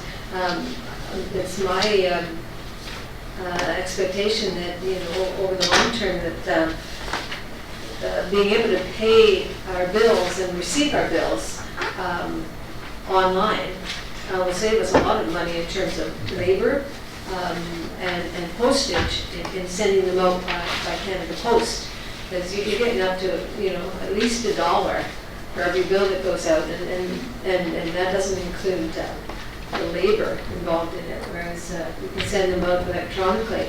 Over the long run, I think that change will eventually pay for itself just on bill payment, bill receiving and bill payment. I guess because of my age, I'm a skeptic. I know, new technology was going to save many trees. I think we've killed a lot more forests since we had computers than we did before. And I agree, there's certain areas that technology is the solution. It would be nice to have a working group to kind of really give us back solid recommendations instead of kind of just rolling along what we think everybody wants and then find out it doesn't work as well. I mean, the simple thing is we have, online presence, we have Twitter, we have all of that. But we found out to get people out to meetings, probably the best thing is mentioning part. Some of the old ways, and I'm not saying that's for everything, but I'd certainly like to see a lot more information before, because I don't know what the $20,000 is going to be spent on. So that would be my suggestion. I guess I'll just pass that on to Clerk Daly when he returns, that maybe there's a working group, and maybe that working group has a variety of ages from 25 to 65. Well, further to that, Mr. Mayor, I can speak specifically to the financial software that the township has. Is we do have a working group where we've created within Ontario, where essentially users of that system, we try to get together on at least biannual, twice a year, and we have started to. That's a new initiative, and I think we've had 2 meetings now, 2 or 3 meetings.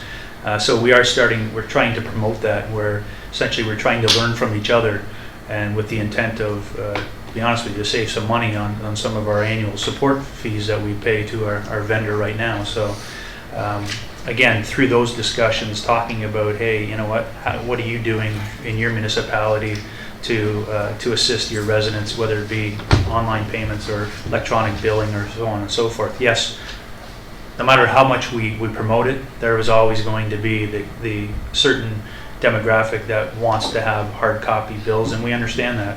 But to the extent, to Councillor Austin's comments, to the extent that we can even reduce that to 40 or 50%, where we send out 8,000 property tax bills twice a year, and we send out 4,000 utility bills on a quarterly basis. If we can eliminate a lot of that, or even half of that, it's saving a lot of not just paper and printing, but also staff time and postage. And over the long run, as the demographics change, as the township ages, I think more and more people will be tuned into online things. I didn't want to go there, but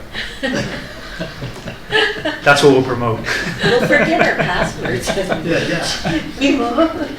My only observation would be, if we're going down that road for technology, that maybe it's possible to look at stuff that would let people work from home. I realize that work from home, you need certain access to technology and be able to access, say, financial stuff for folks to be able to work from home, and I would support that. The other thing, I would just wonder if there'd be enough money left over at that line that's not gone up for the last year or so. Thank you. I thought you wanted the blue carpet. That's not really. So that does conclude our discussion for today, unless there's other questions or comments. No, I think, quite honestly, I really appreciate the way the information was presented by everyone. It was easy to understand. I think you got some good intelligent questions back and some food for thought, so I really do appreciate the format. And for anybody that may have been following this at home for some time, I hope you were able to kind of go onto the website and maybe pull up some of the information that we shared today.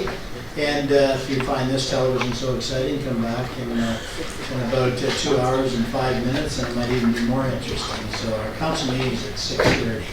Thank you, everybody.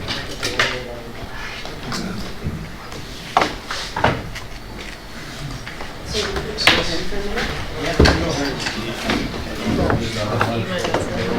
So,